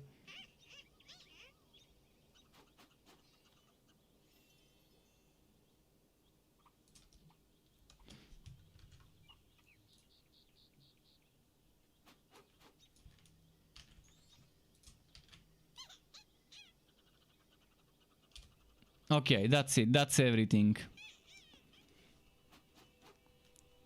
This will go under my build when it's ready as steps, suggested way to level up. Yeah, it's a long message. It's a lot of stuff, but yeah, someone asked me the other day how to level up the build, and I was like, okay, might as well make it now and write it for him. This is pretty similar to how I leveled up this hero. Pretty similar, with very small changes here and there, which I didn't do because I was experimenting more when leveling up. But see, when you level up with already unlocked Infectious Shooter, you're gonna do a different approach. If you have Infectious Shooter already unlocked, you might wanna get max level Scout's Bones a little bit sooner. Let's say you would want to get max level Reload soon, then Explosive Arrow max level might wait, and you might want to get Scout's Bones max level before Explosive Arrow max level, something like that. No matter what type of build on the Sharpshooter, I level up at level 15. Actually, at level 16, including level 16, I would save the points. So level 16, 17, 18, 19, saving the points, and then at level 20 getting Royal Shasta level 6. This is something I always do. I always save the points at level 4, and then at level 5 I get tier 3, the movement skill on any class. No matter what class I do, the point at level 4 I save, and at level 5 I get the movement skill to tier 1. So those are things I always do. So you would always see those in my stuff. So let's see, I missed some comments. KDono04 says, about how long does it take to go through the story? It varies, but you can do it between 8 and 10 hours probably.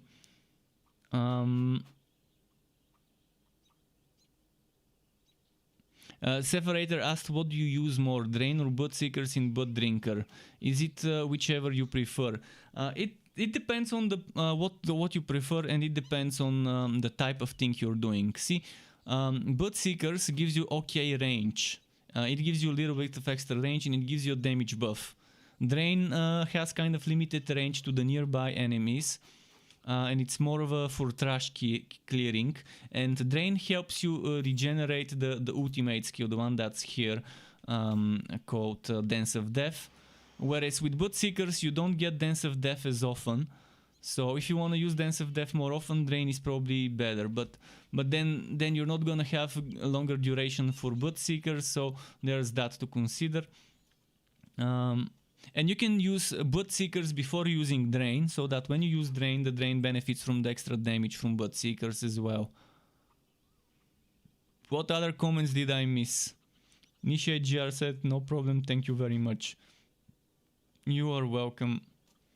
So, KDono, you can do the story between 8, 7 and 10, 13 hours, depending how much you're rushing, how much you're speeding through the story. If you speed through it, it would take less than if you don't. But yeah, on a first playthrough, for example, I wouldn't speed through it. On an out playthrough, you could probably get someone that's high level to help you rush through the story. Just a moment. I think a beard hair strand got into my mouth. I'm trying to get it out. Okay, I think I got it out.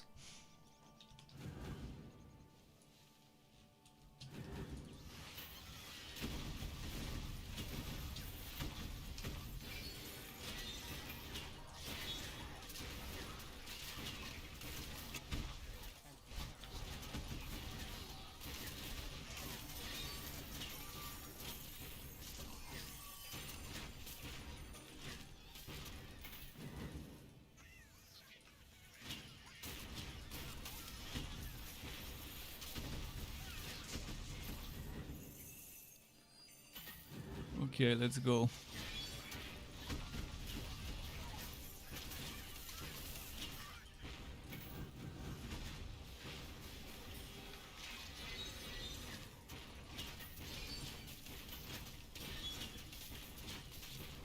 Should stay a bit closer so my minions would actually start hitting.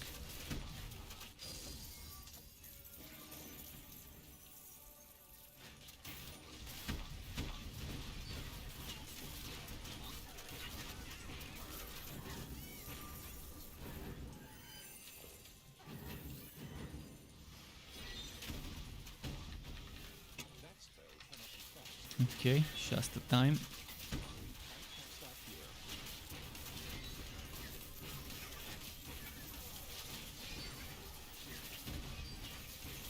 And Robin Peer Boom, Peary Boom. Hello Robin, welcome to the Struck Club, to my channel.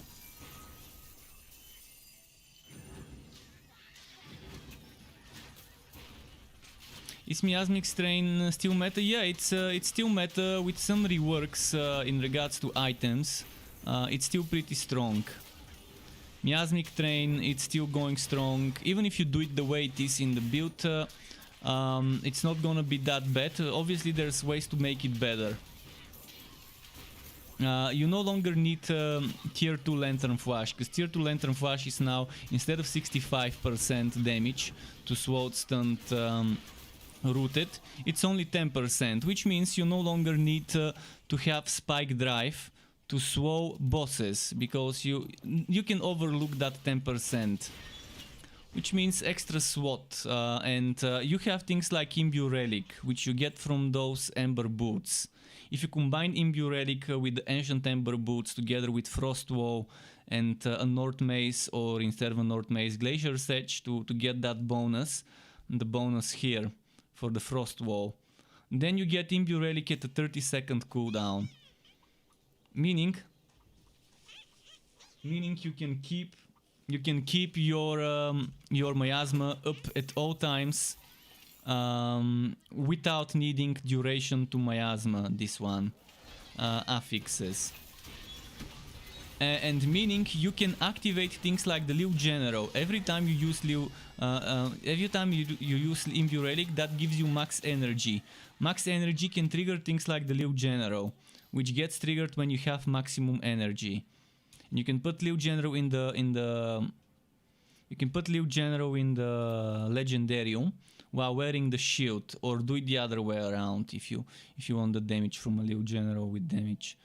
I'm just trying to find that Liu General for you.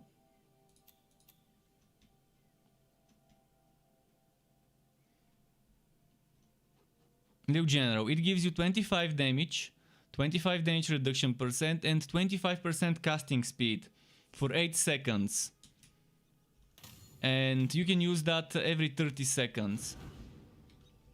It's super good.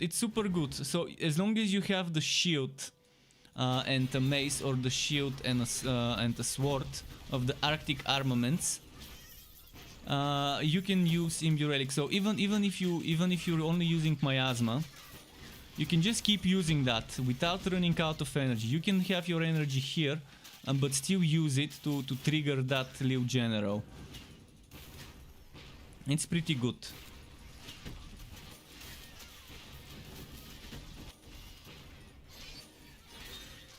Still strong with more slots and a simple rotation. Oh yeah, it's definitely gonna be strong with a simple rotation. And yeah, not needing to use spike drive is definitely something that opens up some things in the build, such as using Imbue Relic. Very good option. Out there. And there's other things. You can add more mobility. You can use the Winter Weave Shoulders and add an extra blink skill. So if you want more mobility for speedrunning, Winter Weave Shoulders, very good thing. Then there's things like the Winter Weave Gauntlets that give you extra survivability, 3 or 6 sources of damage blocked when you're health. It's basically a last resort, saving you when you drop below 25 HP, as long as it's not a one shot. It gives you 3 sources of damage, or 6 with the set bonus blocked, giving you some breathing room. I think it's pretty good to have this one for survivability if you're not getting enough survivability on other places. It's not a must-have. Obviously there's probably gonna be other things you might want. You're still gonna be looking at wearing 3 pieces of cosmic set, like helmet and cuirass and one more thing of your choosing. And then in those other 3 slots you might wanna use maybe Ancient Ember Boots, maybe mix and match some Ancient Ember, Winter Weave and other pieces. Depending on what you like more. There are options. There are a lot of options now with the new items to provide some alternatives in how to build the setup.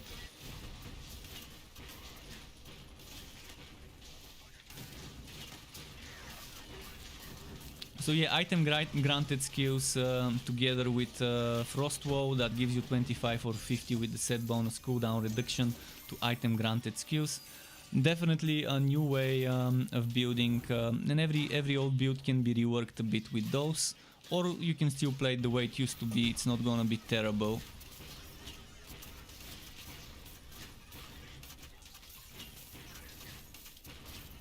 And that means 4 more points. 4 more points. Now you don't need to take tier 2 Lantern Flash for the passive, meaning 4 points you can spend elsewhere. You're running my Unholy Blaster at the moment, trying to get those... that's nice. Get those legendaries going. Focus on those Gearwalkie maps. If it's about filling the Legendarium, you might wanna experiment with running boss maps. Just constantly running bosses. Instead of full maps, just the boss maps. So you can open multiple chests per hour. And that's more boss kills per hour, more boss chests per hour. And that maybe would be better for your odds at getting legendaries. I can't confirm it because I haven't gotten a lot of sample data to tell you whether it's better to run maps with dividing in Gearwalkie or uniques and things like that, whether it's better to just stick to running bosses and repeating boss stages. Maybe it's the better way to name it.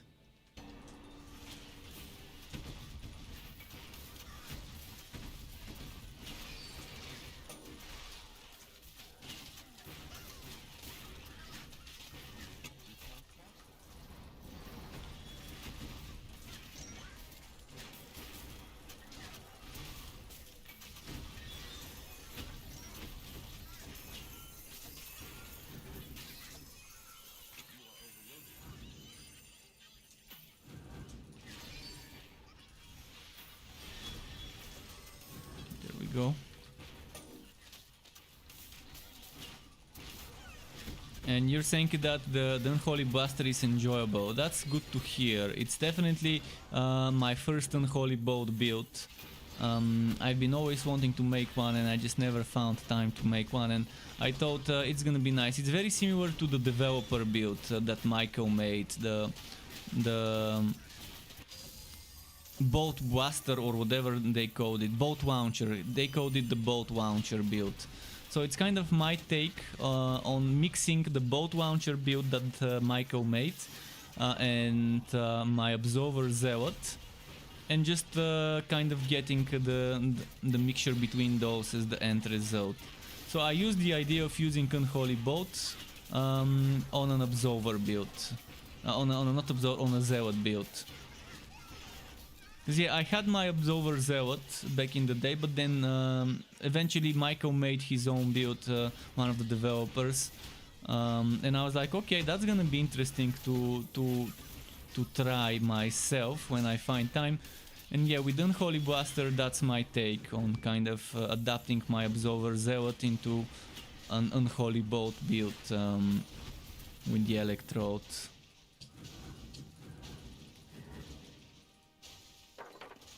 You enjoy builds that require an active playstyle. That's good to hear. I enjoy such builds as well. I mean, I don't mind occasionally playing the Brain Dead build like the Miasmic Train. Miasmic Train is pretty okay if you want the Brain Dead kind of build that plays itself, like the Lazy Mode build, Lazy Mode meta build. I don't mind playing such builds every now and then. But I also prefer builds where it's all about making a nice rotation, or maybe using certain skills before another ones to optimize the damage dealing. So that's actually still, it's kind of rotation still. So whether it's rotating certain skills one after the other, after the third, or whether it's just using buff skills first and then doing the damage for a few seconds before using the buff skills again, it's still kind of all about rotation.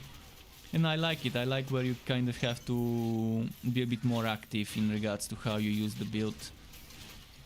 And when it's synergizing certain item skills with non-item skills and putting some passives together in the build, it's pretty fun.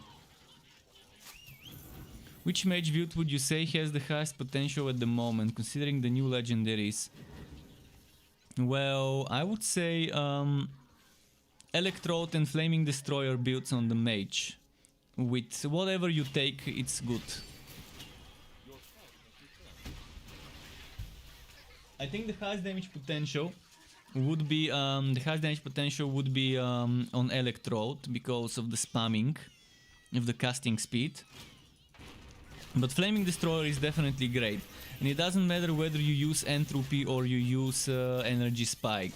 Whether you use Holy Bolt or Unholy Bolt, Absolver or Radiant Blast. I think the only thing that's a little bit weaker is Holy Fury, because it doesn't benefit from casting speed bonuses. And it should, because it's a channeled skill. There's a Goblin Dinner missing somewhere, let's go and find it. Passerby says, not only do I play Bane Train, I also think it might just write a macro to spam the train skills. So taking it further, to the more lazy mode. I guess it is, as I said, there's builds for everyone in this game, and I love it. I love how much build diversity this game has. It may not have endgame diversity, but at least the build diversity is right there for us to explore and enjoy. So yeah, macro on a Bane Train build to further make it more lazy mode. Do you see how the boss HP is desyncing? The game is just desyncing all the boss HP. My summons are doing damage and the game doesn't realize this. And it keeps going back to full or to half HP. This happens only on Bane builds to me. I haven't seen this HP desyncing of the boss where it's the yo-yo effect. I call it the boss HP yo-yo. This one doesn't happen unless you're running some sort of minion build.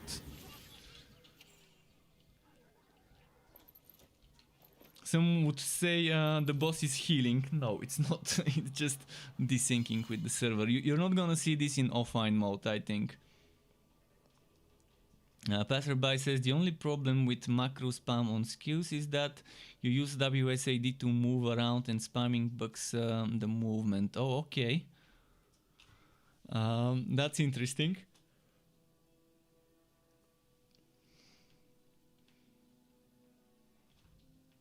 Is the Holy Icon shield any good? Well, not really. It's okay, but I wouldn't say it's like a meta shield. It gives you extra alpacas that can proc things by using Holy Bolts. But leveling up Holy Bolt is not gonna increase the damage of that skill. So it's okay, but it's not anything amazing. But it's not a terrible thing, so it's fine, I guess. Your pet has arrived. Let's see. Sky is hungry. Sky? He wants to eat.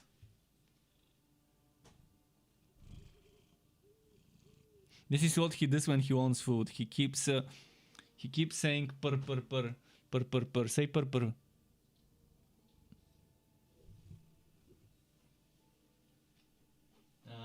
It's a bit too early. He's gonna eat in half an hour when he takes his medicine. So in half an hour I'm gonna go and give him some medicine, get some food for myself, and then he's gonna get fed. So let's do a few more maps for that half an hour.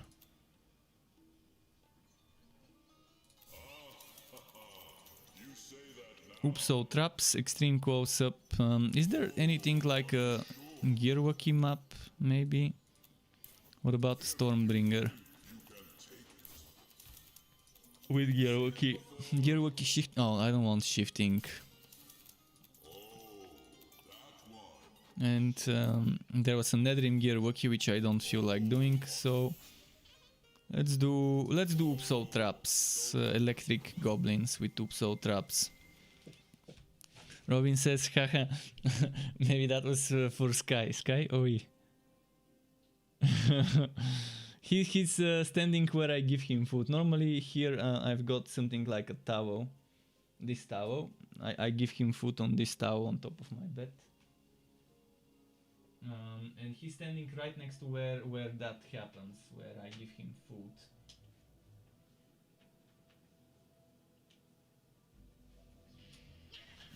Meaning he's waiting in the feeding spot, next to the feeding spot. He can wait another half an hour.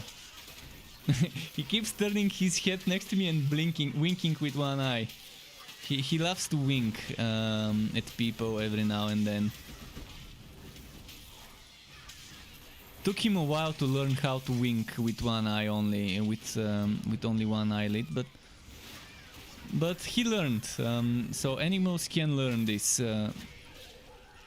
which is weird. I mean, I was winking at him, left eye, right eye, left eye. I was doing like this with him, and then slowly doing it with one eye, and then eventually he started trying to imitate me and to do this.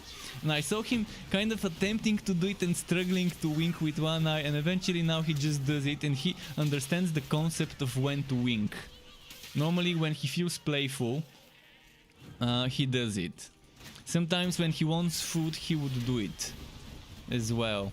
He doesn't just do it randomly for the sake of winking. He does it when it makes sense. So I'm not sure how a cat's brain can understand when to do winking, but he somehow does. This little furry creature.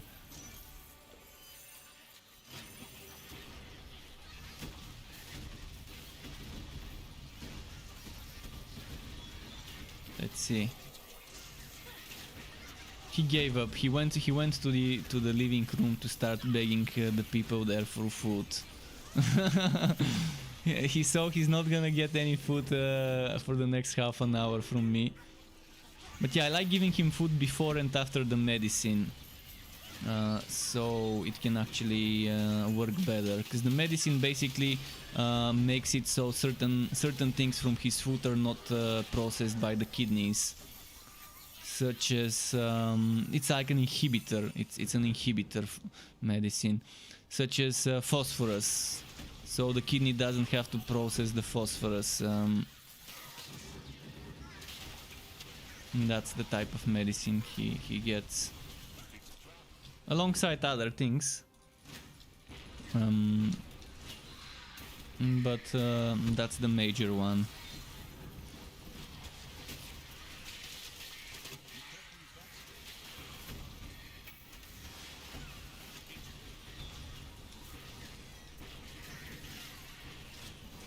Come on, come on.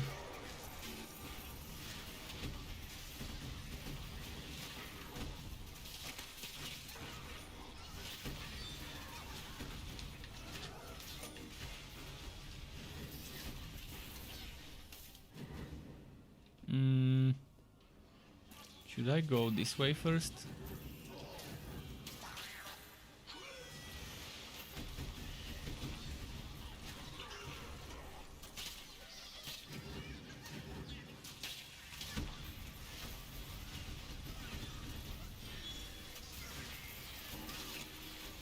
Now they spawned. Took them a while. I was wondering where they went, the spawns here.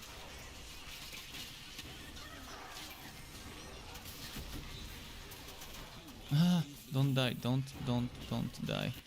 Heal. There we go. My pet healed me.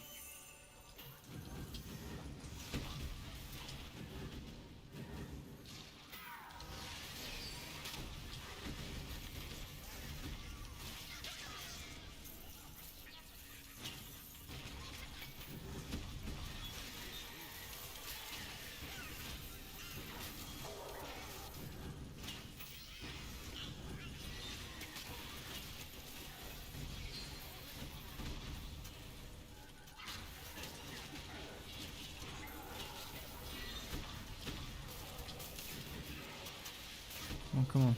There was some bit of a delay with my teleports, with my blinks.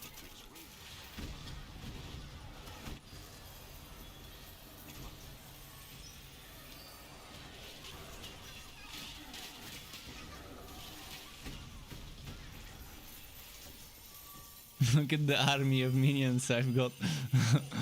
A legion of minions. I love in games having legion of minions, but yeah, in this game, as I said, they're not like a major source of DPS. They're more suitable as meat shields. What, Sky? What? Meow.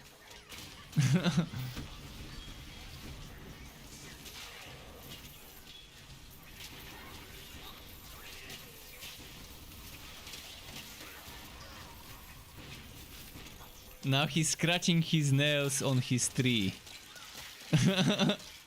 That's what he get when he gets pissed off that no one is giving him food. He takes it out on this thing here, but the lower part. This one, but on the lower side. And he's actually made it. He's made holes in it. He has scratched so much that this whole thing, the coconut thingy, the one from coconut threads or whatever it's called, the ropes have been scratched out, and underneath the ropes there's some cardboard, and he's made holes in this one. Big Brain Sky. Big Brain Sky, who gets kind of annoying when he wants food. He wakes me up every 4 hours when I'm sleeping. So if I'm sleeping for 8 hours a day, he's gonna wake me in the middle. If I go to bed at 4 in the morning, he's gonna wake me up at 8, and then he's gonna wanna wake me up at 12. So he wants to eat every 4 hours, which kind of annoying, but not much can be done about it. I mean, he does everything he can to wake me up. He's gone as far as dropping glasses full of water that I keep above my head on the bed, on like a little thing that I can put some stuff. And he has gone as far as dropping a glass full of water on my face to wake me up. So since then I only use heavy glasses that it would be a bit hard for him to drop, to push down. Because he can just use his paw and little bit by bit push it off of the edge. You know how cats like to get your attention to drop things, to push things off of edges.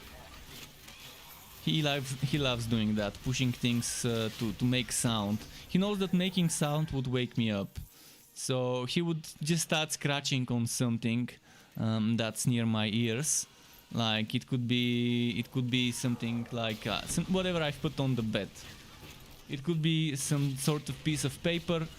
It could be something like a piece of plastic, if there's something I've left, like whatever things I might have left there. If not, he would scratch at the wall of the bed and try and make noises that way. He's a cheeky little bugger. even though he's a good boy, he can be annoying when he wants to get your attention to feed him. Even though he shouldn't eat as much because it's unhealthy for him.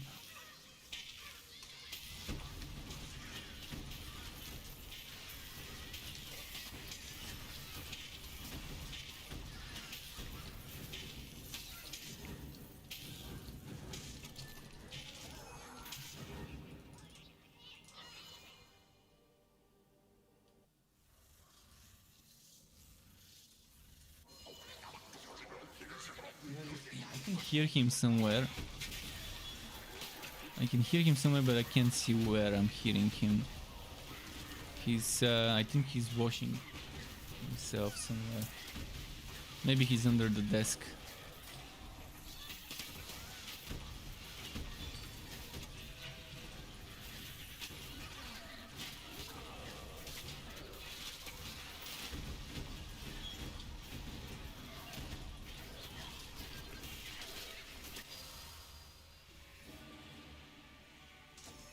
He's behind me.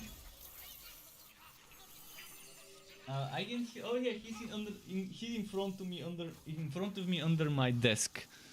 That's why he's like in my blind spot.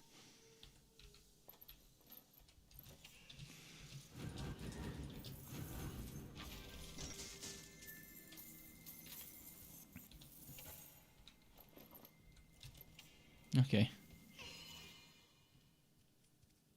Robin says, if you were to rate your recent builds or projects lately, which one did you enjoy the most? Well, I enjoyed really much the Disc Mage projects with the Electrode, and I really enjoyed the latest Electrode Forged build with Pressure Shot on the Electrode. It's pretty fun. Those are super fun builds. I also enjoyed the Sharpshooter builds where I can now use Revolt to reset the cooldown of Scout's Bones. We couldn't do this before, it was broken, this. So I can do 3 of those in a row. Although it kind of is broken now and Revolt is getting stuck and not resetting the cooldown. But yeah, I could do in theory 3 in a row when it works properly, and that's amazing. I really enjoy this, and before I just couldn't do it because it was broken, but now you can.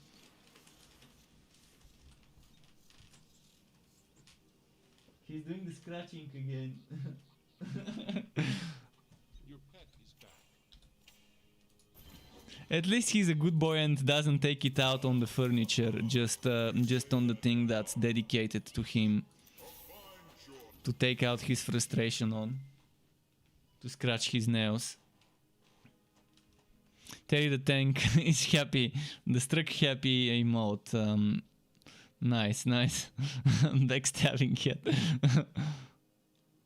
Pierce Levatin says, wow, you're OP now. How am I OP? This guy? He has a look of disappointment in his eyes. Like, human, you're disappointing me, human. You're not feeding me when I want to.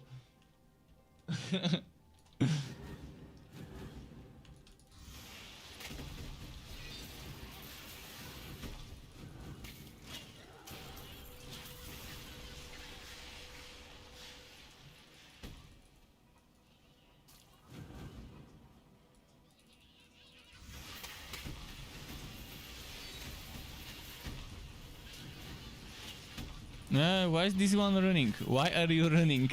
Why are you running? Look at him! Okay, so he had to come here for what reason? Unknown reason he needed to come here before he can start fighting. That was the weirdest bug I've seen. The weirdest behavior on a creature in this game.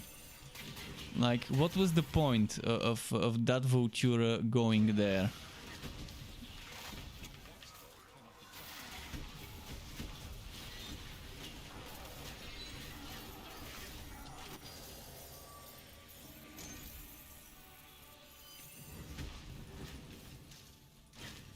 Can I shoot up here? No.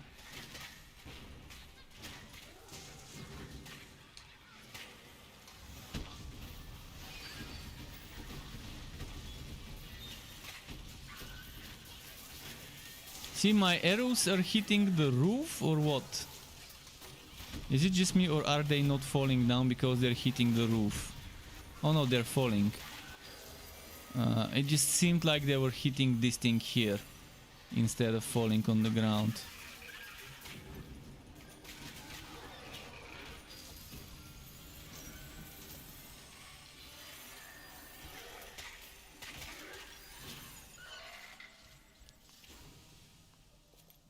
I really love the animation of Explosive Arrow, having like a parabolic projectile. Pretty fun.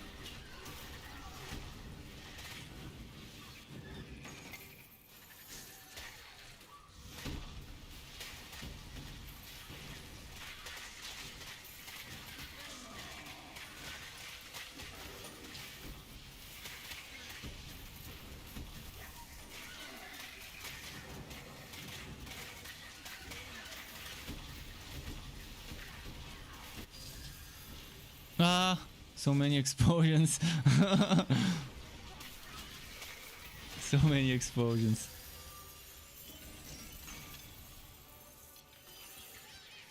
Oh boy.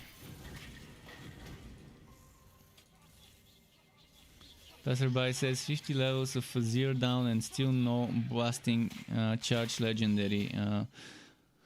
If it's of any consolation, it's not that amazing, but it definitely feels bad when you can't get... I mean, I've leveled up 3 mages, 3 disc mages, I've leveled up 3 disc mages, made some builds on those, and I still haven't gotten the entropy legendary item, the Molten Reach, which actually is pretty cool. It's one of the most of the coolest looking effects. It gives you the same effect that the infectious shooter gives you. but on a skill that already has this effect. So basically double the projectiles of entropy, but the extra projectiles are orange, like fire, instead of purple, and it looks so nice.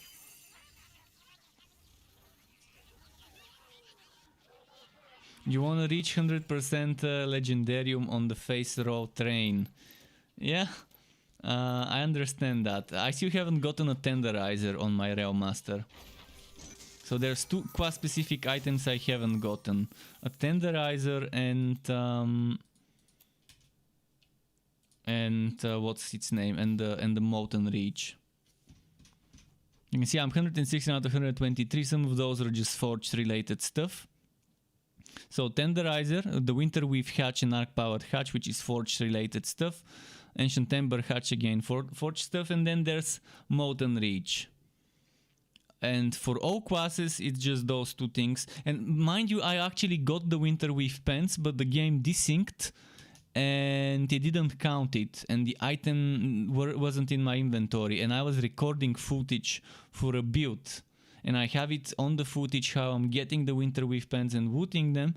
But then I go to the city, and then in the city, in the fort, those are not in my inventory. So pretty annoying when something like that happens due to server desyncs. And then Bean told me to send my walks, and I sent my walks to her so they can investigate.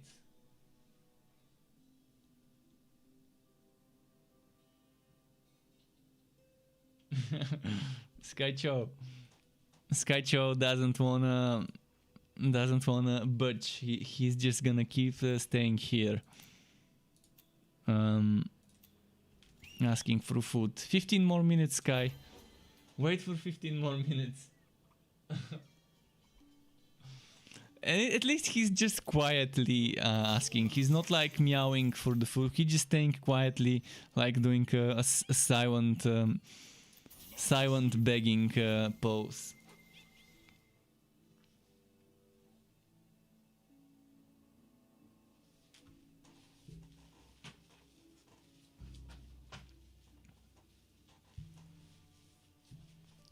Okay, rolled up. Those big eyes. It's so hard to resist those big eyes when he wants something.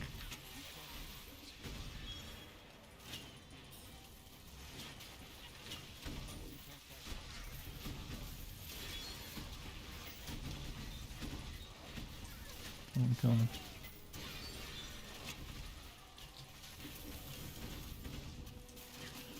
He doesn't do stuff. He doesn't hurt people. Proof for it didn't happen? Yeah, I have the proof. Definitely that's what I meant. I had the proof. It's in one of my builds, in fact, how I'm getting those. In one of my Sharpshooter builds. Or maybe it's the... Yeah, it should be the Sharpshooter builds. Or maybe it's the Dusk Mage. Can't remember when was that thing. It should be one of the Electro Dusk Mage. Maybe either the Unholy Blaster build, or in the Absolver Zealot 2.0. One of those two builds has the footage where I get the Winterweave Pants.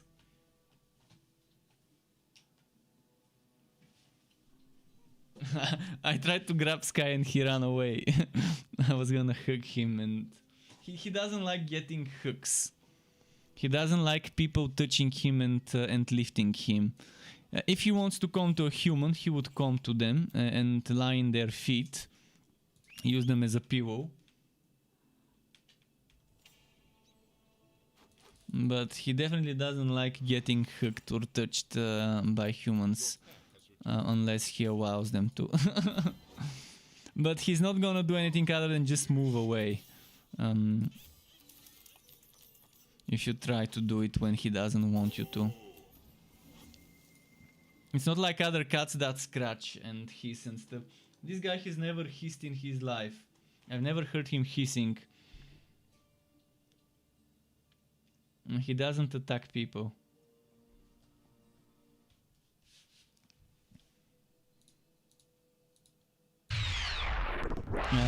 Erosion 59. Thank you very much for the follow. Welcome to the Struck Co-op to you. Really appreciate it. Here we go again, another one of those maps, but this one's Angered Ancestors, and it's a boring affix. I shouldn't be distracted much with Sky now though, because the Angered Ancestor is constantly it's doing the swiggity swooty. This guy, he's after that booty. He wants to catch us.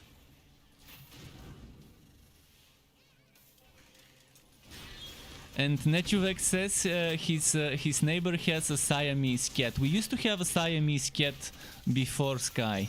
Before Sky, our previous cat was a Siamese. And comparing Sky to the Siamese cat is like comparing an angel to a devil. If such things existed. Donby says, not the booties. Well, the Angered Ancestor is always after that booty. If you stop, he's gonna catch up. They should rename Angered Ancestors to the Swiggity Swooty map modifier.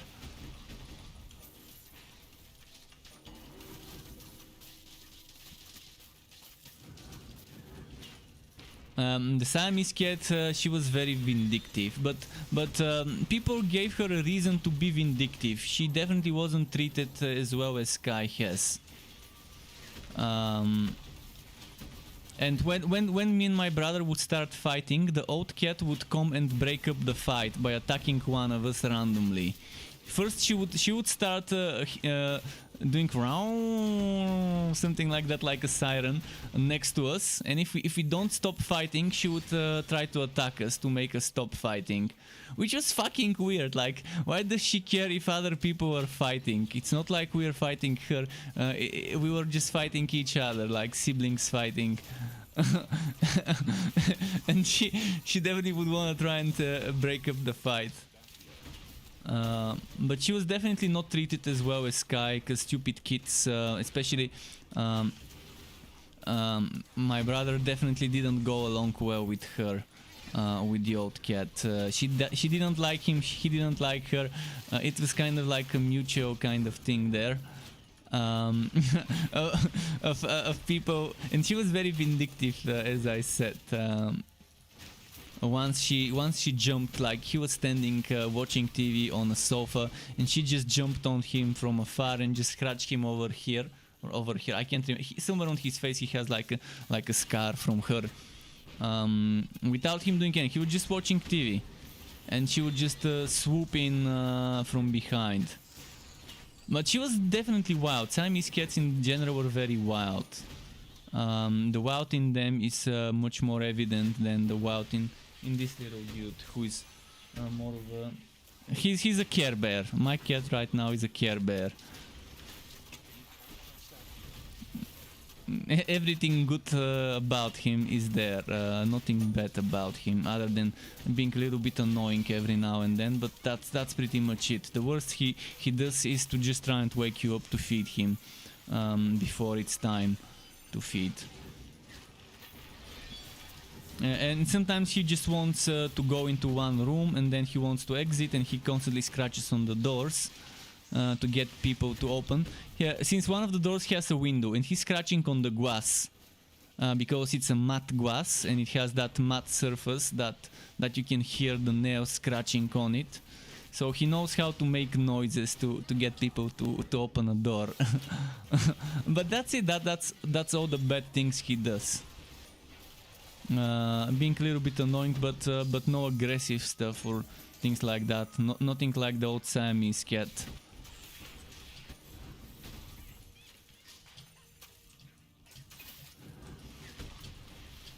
I'm actually surprised. It's the first time I'm seeing a cat that's so good in regards to behavior. I've never seen a cat. Whenever I've been to other people's places and even outside in the open, cats have always been kind of more wild and less tamed. And Blackpox says, how can I get 2 sockets on legendary and rare items? You can't. This is a bug that's no longer doable. They're not supposed to get more than 1 socket. So if you've seen people with 2 or 3 sockets, then those sockets are not supposed to be there. They fixed it, but they didn't fully fix it. So this item used to have 2 sockets. And it no longer has 2 sockets, but what it does have is I still get the stats from the second socket. I still get the extra damage from the second socket from that item. So I still do the same damage I used to do before they fixed the bug with the extra sockets.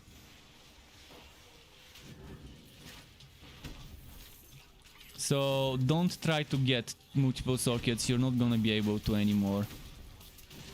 Donvi says, how viable are summoner builds and how do they compare to... They're not as viable as builds where you do the damage from damage skills. I mean... Minions are stupid. That's the main reason why those builds are not good. It's not the problem that they don't do as much damage, because they're not supposed to do much damage. They're supposed to be mid shields. And that should probably tell you more about summoner builds. Think of minions as mid shields, not as sources of damage. They can do decent damage if there's no ATS. If it's just the boss and my summons, then they can do damage. But if there's ATS, see, the minions randomly attack whoever they want. I can't tell them, hey, attack the boss, ignore the little guys. And until I clear out the ATS, they're not gonna focus on attacking the proper target and focus their damage there. So they're just not meta.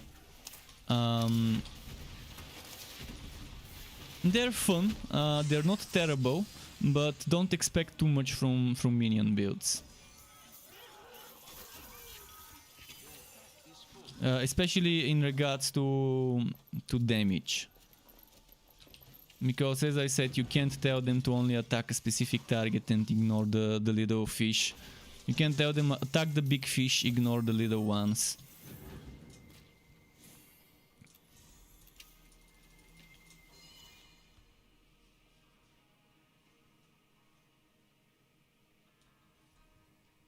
Okay, let's see. 4 more minutes. Should I do another map or just end it here with this one? Maybe we can just end it here. It's 10:26. Maybe one boss map. We'll see. Maybe one more boss only map. Come on. I'd say a final boss only map should be fine. So let's take Netherwell maybe and do a boss run quickly. Blackbox says, what's the max bonus to stats in level 250 for Zir? 118%. And yeah, my cat, Nechuvek, my cat cannot eat specific food. He has chronic kidney disease. So he can't eat food high on sodium and high on food high on phosphorus, and he doesn't like human food. He also doesn't like cat food that's wet. He only likes dry cat food. He used to like things like blue cheese. He used to like things like he also still likes it cucumber.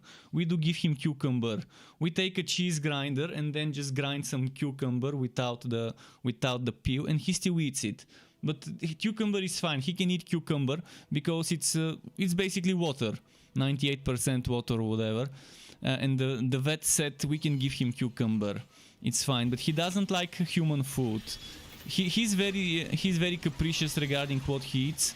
I've tried to give him different types of good food, and he just doesn't like wet cat food. He only likes dry cat food. And the cucumber really helps because it gives him some extra water. So every now and then we give him cucumber for dessert. He used to like eating some crackers or cookies, something crunchy that reminds him of dry food. But again, he can't eat that. those have sodium and phosphorus and things like that. They're just he can't eat those with his kidney disease. So he's on a constant diet until the rest of his life. He's taking medicine every day, twice a day, to manage. It's not like you. That's the thing. It's not that dangerous of a disease as long as he takes the medicine. He's fine. But the moment he stops, his kidney might fail if he stops for like a few days in a row. He's not in a final stage. He was in stage 2. We got him down to stage 1. And thankfully we caught it in stage 2 and not in stage 3. Yeah, it's something that there's a quality of life for cats with that disease nowadays, as long as he takes his supplements with his food. But that's gonna be it. That's gonna be it for today. His name is Sky, S-K-Y, like the sky above us. So yeah, thanks for watching. Thanks Truckweb for tuning in. I can show you Sky. Let's show you. Sky, come here. I can show you Sky quickly before we go as a goodbye. Come.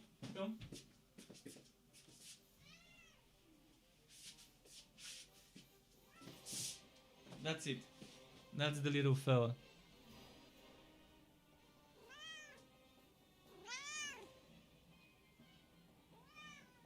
Okay, enough. He doesn't like getting hit, but yeah, that's gonna be it for today. Thanks for tuning in, for stopping by on Twitch and on YouTube. Keep it cool, Struckweb. Until next time, and goodbye from me.